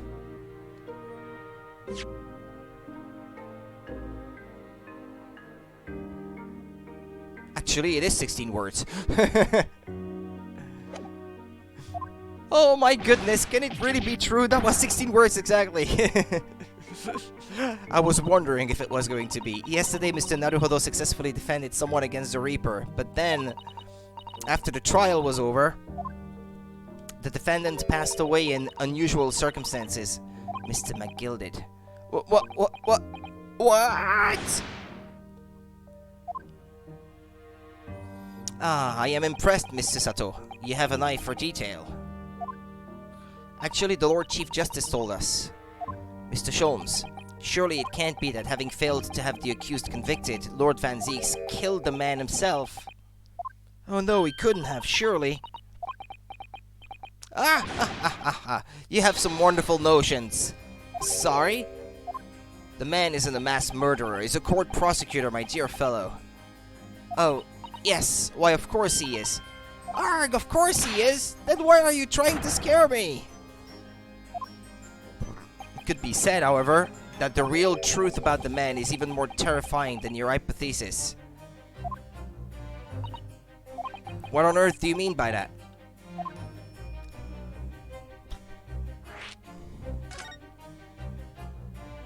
Van Zieks is a quite exceptional man. However, in London courts of law, exceptional does not equate to winning every case without exception.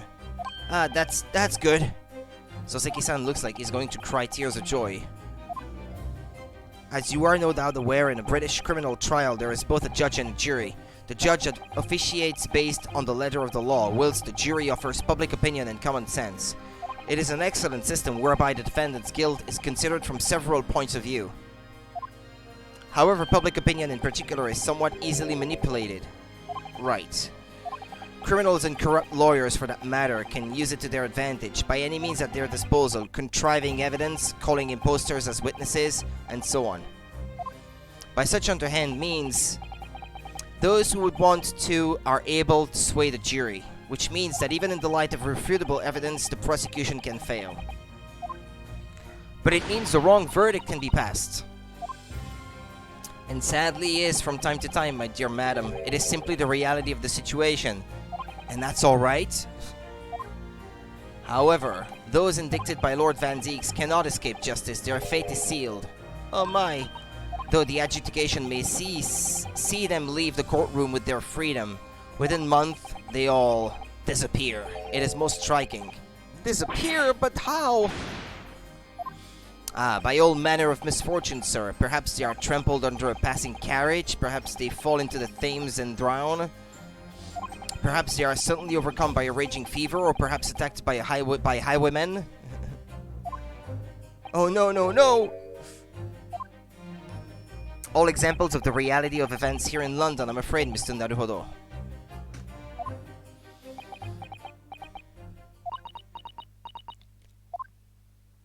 I knew it. I'm a dead dodo, done for, doomed! Pretty sure dodo still existed at the time, but okay. When you said accursed lodgings before, you were referring to your room at Garadev's house, I assume. Do you mean to say you believe the place is cursed?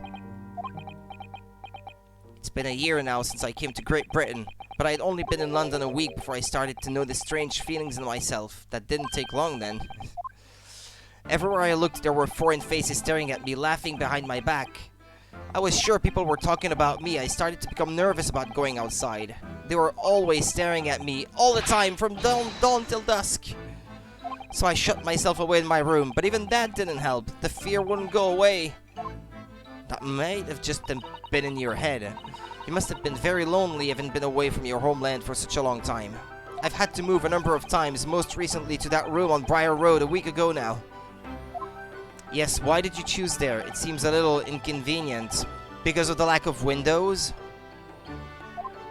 The rent is cheap. I have so little money. It appealed to me straight away. Of course, I asked why it was so affordable. The landlord just simpered and said, "The room is cursed."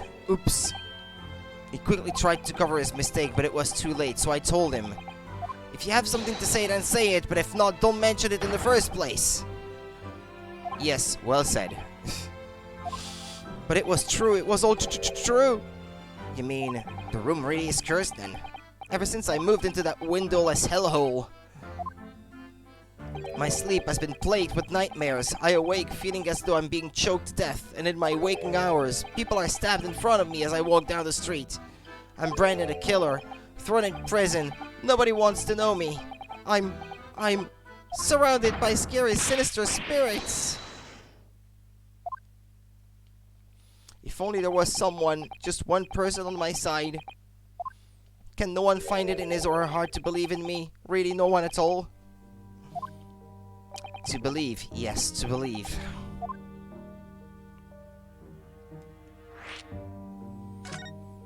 Mr. Sholmes? Me, Mr. Naruhodo? Pray, what can I do for you? It's about the case on the SS Buria, if you recall. The Buria. Ah, that case. The one with the snake. Well, yes, okay.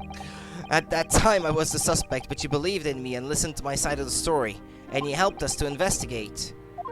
I did I? Interesting. What I want to know is, why? Why did you believe me? I see, yes, you mean... because you were a grimly dressed, shady Eastern fellow found with the victim in the locked room? Well, if you like, yes. I'm a little surprised that the answer requires explanation, my dear fellow. It's quite simple, really. You said I didn't do it. But I could have been lying. Surely you must have had your doubts. You must have suspected me a little. I think perhaps you have misunderstood. I neither recall believing in you, nor in that which you were telling me. What? You see, the only things I believe in are those I choose to believe in. What do you mean, Mr. Sholmes? I make up my own mind about what is to be believed and what is not. If I should like to believe in something, I do. The circumstances can hang as far as I'm concerned. But I could have betrayed your trust. In that case, I should have made an elementary error of judgment, nothing more. Betrayal of trust is an overused excuse, in my opinion. Meaning? Whether or not one should trust another is, in the final analysis, down to oneself. It is a matter of whether or not one can trust oneself. Yes, he's right. He's right, locum student Mr. Naruhodo Esquire. Whether or not I can believe myself. A defense lawyer is only as good as his faith in his client. And that comes down to how much faith he has in himself. You were so right, Kazuma.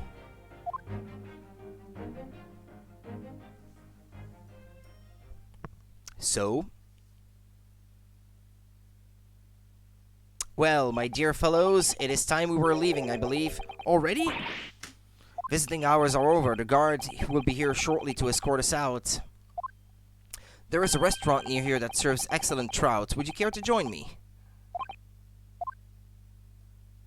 Oh dear, there is never enough time, is there?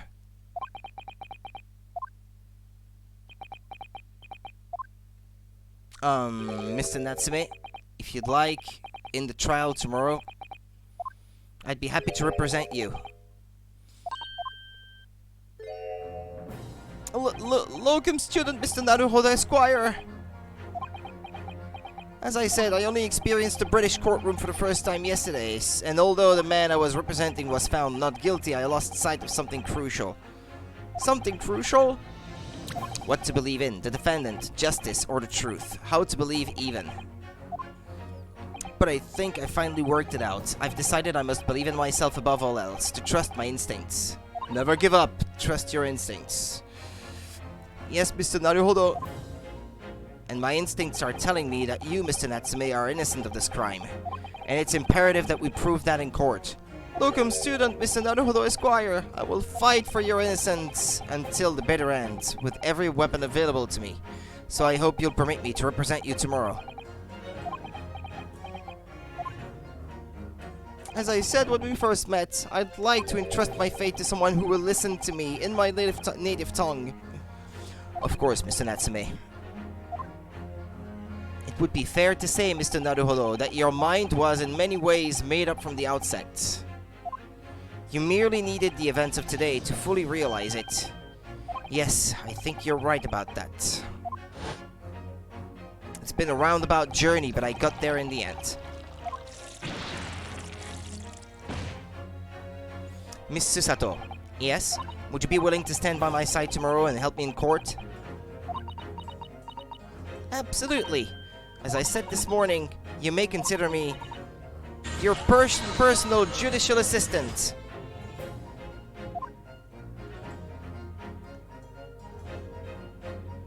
The shocking events of yesterday's trial still weigh heavily on my mind, but it's time to stop looking backwards. Kazuma believed in me, and Mr. Sholmes believes in me too. So it's time that I learned to believe in myself. Soseki-san has no one, he's all alone, so it's my job to help him, to fight his corner. What was that? To fight his corner, yeah, that's what he said. Tomorrow in the courtroom, with all the strength I can muster.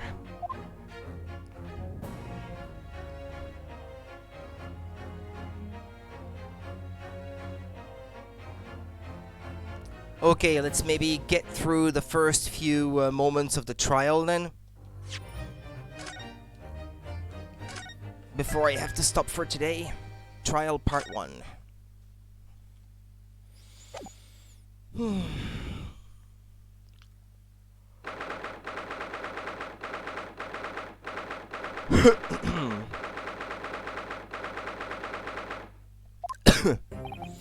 Well, I never expected this. Who'd have thought we'd be back here again so soon? We are on a study tour of Great Britain with the intention of learning the country's legal practices. In order to research the latest court procedures here, we need as much court experience as possible. Well, yes, I suppose that's true, but for the person in the dock, it may well be his or her one and only time in court, and it could be life-changing. In which case, treating it as research may seem a little crass. Oh, when you put it like that, you're quite right. Good morning! Ah, Mr. Natsume, good morning. Oh dear, are you alright? Your eyes are terribly bloodshot. Indeed they are, actually. The early bird catches the worm, as they say here in Britain. Yes, I've heard that expression. But I really don't want to catch a worm. So I tried desperately not to wake up early, but I was so worried I couldn't catch a wink. And now I'm absolutely exhausted as a result. Do all literary people take things so literally? Thank you for putting your faith in us today, Mr. Natsume. I wish I had 9 lives. My whole future hangs in the balance. I'm too terrified to tremble. Really? Because I can feel tremors on the floor. I can't do this. I can't take it. Although, locum student Mr. Naruhodo Esquire. Yes? I caught a glimpse of the public gallery as I walked by the courtroom. It looked like the opening night of the opera. There were so many people. I had no idea my case was such a notorious affair here in London. Oh, neither did I. Do you know why that might be, Mr. Sato? I'm sorry, Mr. Naruhodo, but I have no idea. So that all-knowing look on your face is just coincidence then, is it? Don't hide the truth from me! It's because of the Reaper, isn't it? Lord Van Zeeks? Is that right, Mr. Sato? I purchased as many different newspapers as I could find this morning, and yes, Lord Van Zeeks is on the front page of everyone. I knew it. Sometime after the prosecutor was dubbed the Reaper of the Bailey, he stopped appearing in court, it seems. It's been several years now, in fact, until the day before yesterday. Yes, Inspector Gregson told us something similar, didn't he? The trial 2 days ago marked Lord Van Zeek's return to the courtroom after a very long hiatus. The trial of Magnus MacGilded. Ah, what a harrowing experience that was. I believe that appearance made even greater waves here in the capital than today's, but we wouldn't have realized, of course, having only just arrived in the country. Why is the Reaper back in the Bailey so soon for what appears to be a mundane murder? That's the question the papers are asking, and they are all speculating various answers. Mundane? Mundane? It's the most significant saga of the century to some of us. Oh dear, I meant no offense, Mr. Natsume, but that is how the papers are describing it. Well, lest we also forget the fact that it could spark an international incident. Obviously, the reappearance of this infamous prosecutor has caught people's attention, but there's another blatant similarity with the trial of 2 days ago. Yes, I agree. Locum student Mr. Naruhodo Esquire. It's you. Me?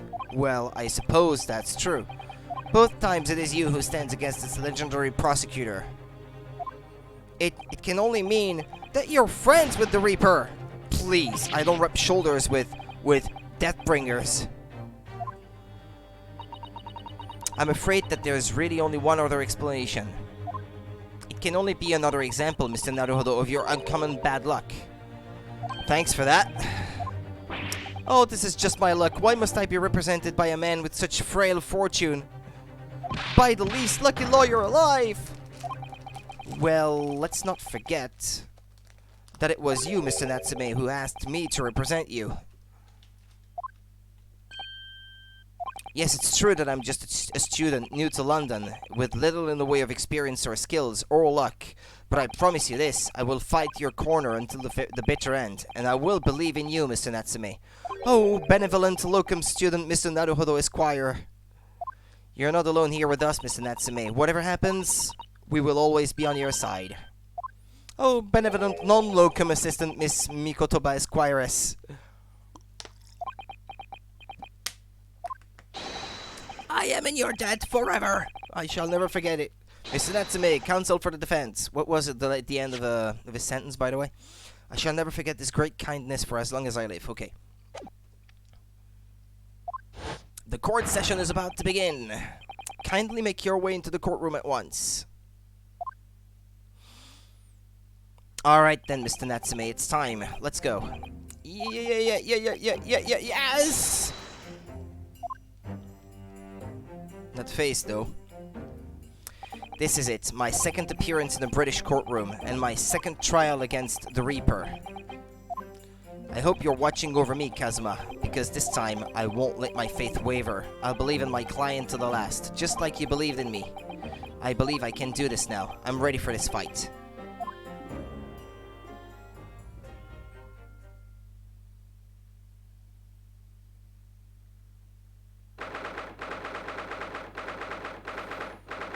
The Old Bailey courtroom.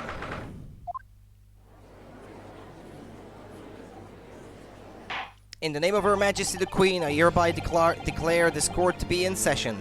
I now call upon the counsels for the prosecution and defense to declare their willingness to proceed. The prosecution is fully prepared, my lord. The defense is ready, my lord. The Nipponese are a truly fascinating breed. Sorry, what? Lord Strongheart has told me all about you. That you are a student who arrived in London but 2 days ago, a mere amateur. Do you have a point? Being a compatriot, you feel compelled to try to help the accused, I suppose. Typical Nipponese arrogance. Forgive me, but I do not believe arrogance is an appropriate description. Susato-san. After all, at our previous encounter, the defendant was found to be innocent.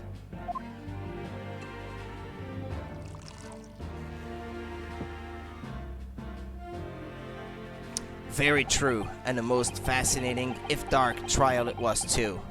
The tragic conclusion came later, of course. Here's to the acquitted and his unfortunate violent end.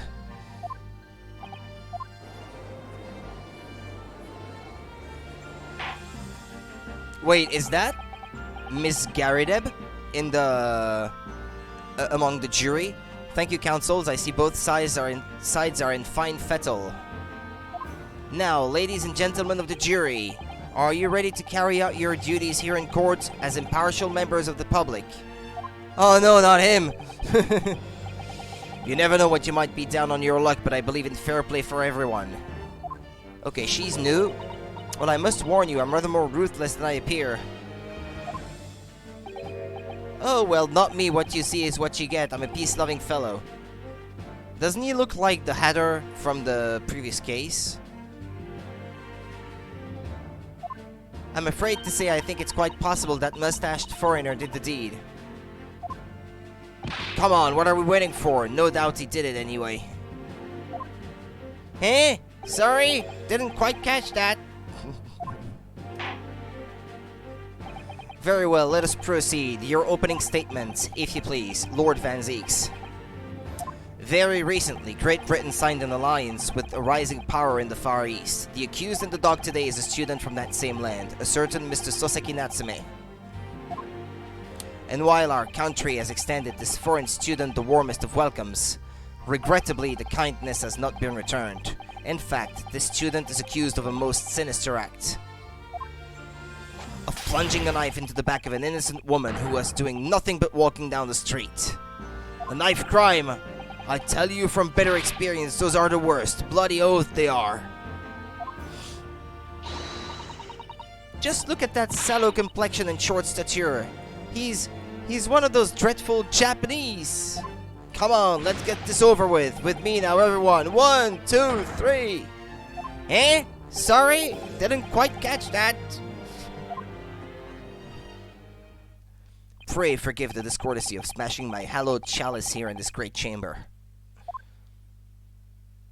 Allow me to call the first witness to the stand. And this seems like a good spot to stop, perhaps. Bailiff, lead the inspector in, please.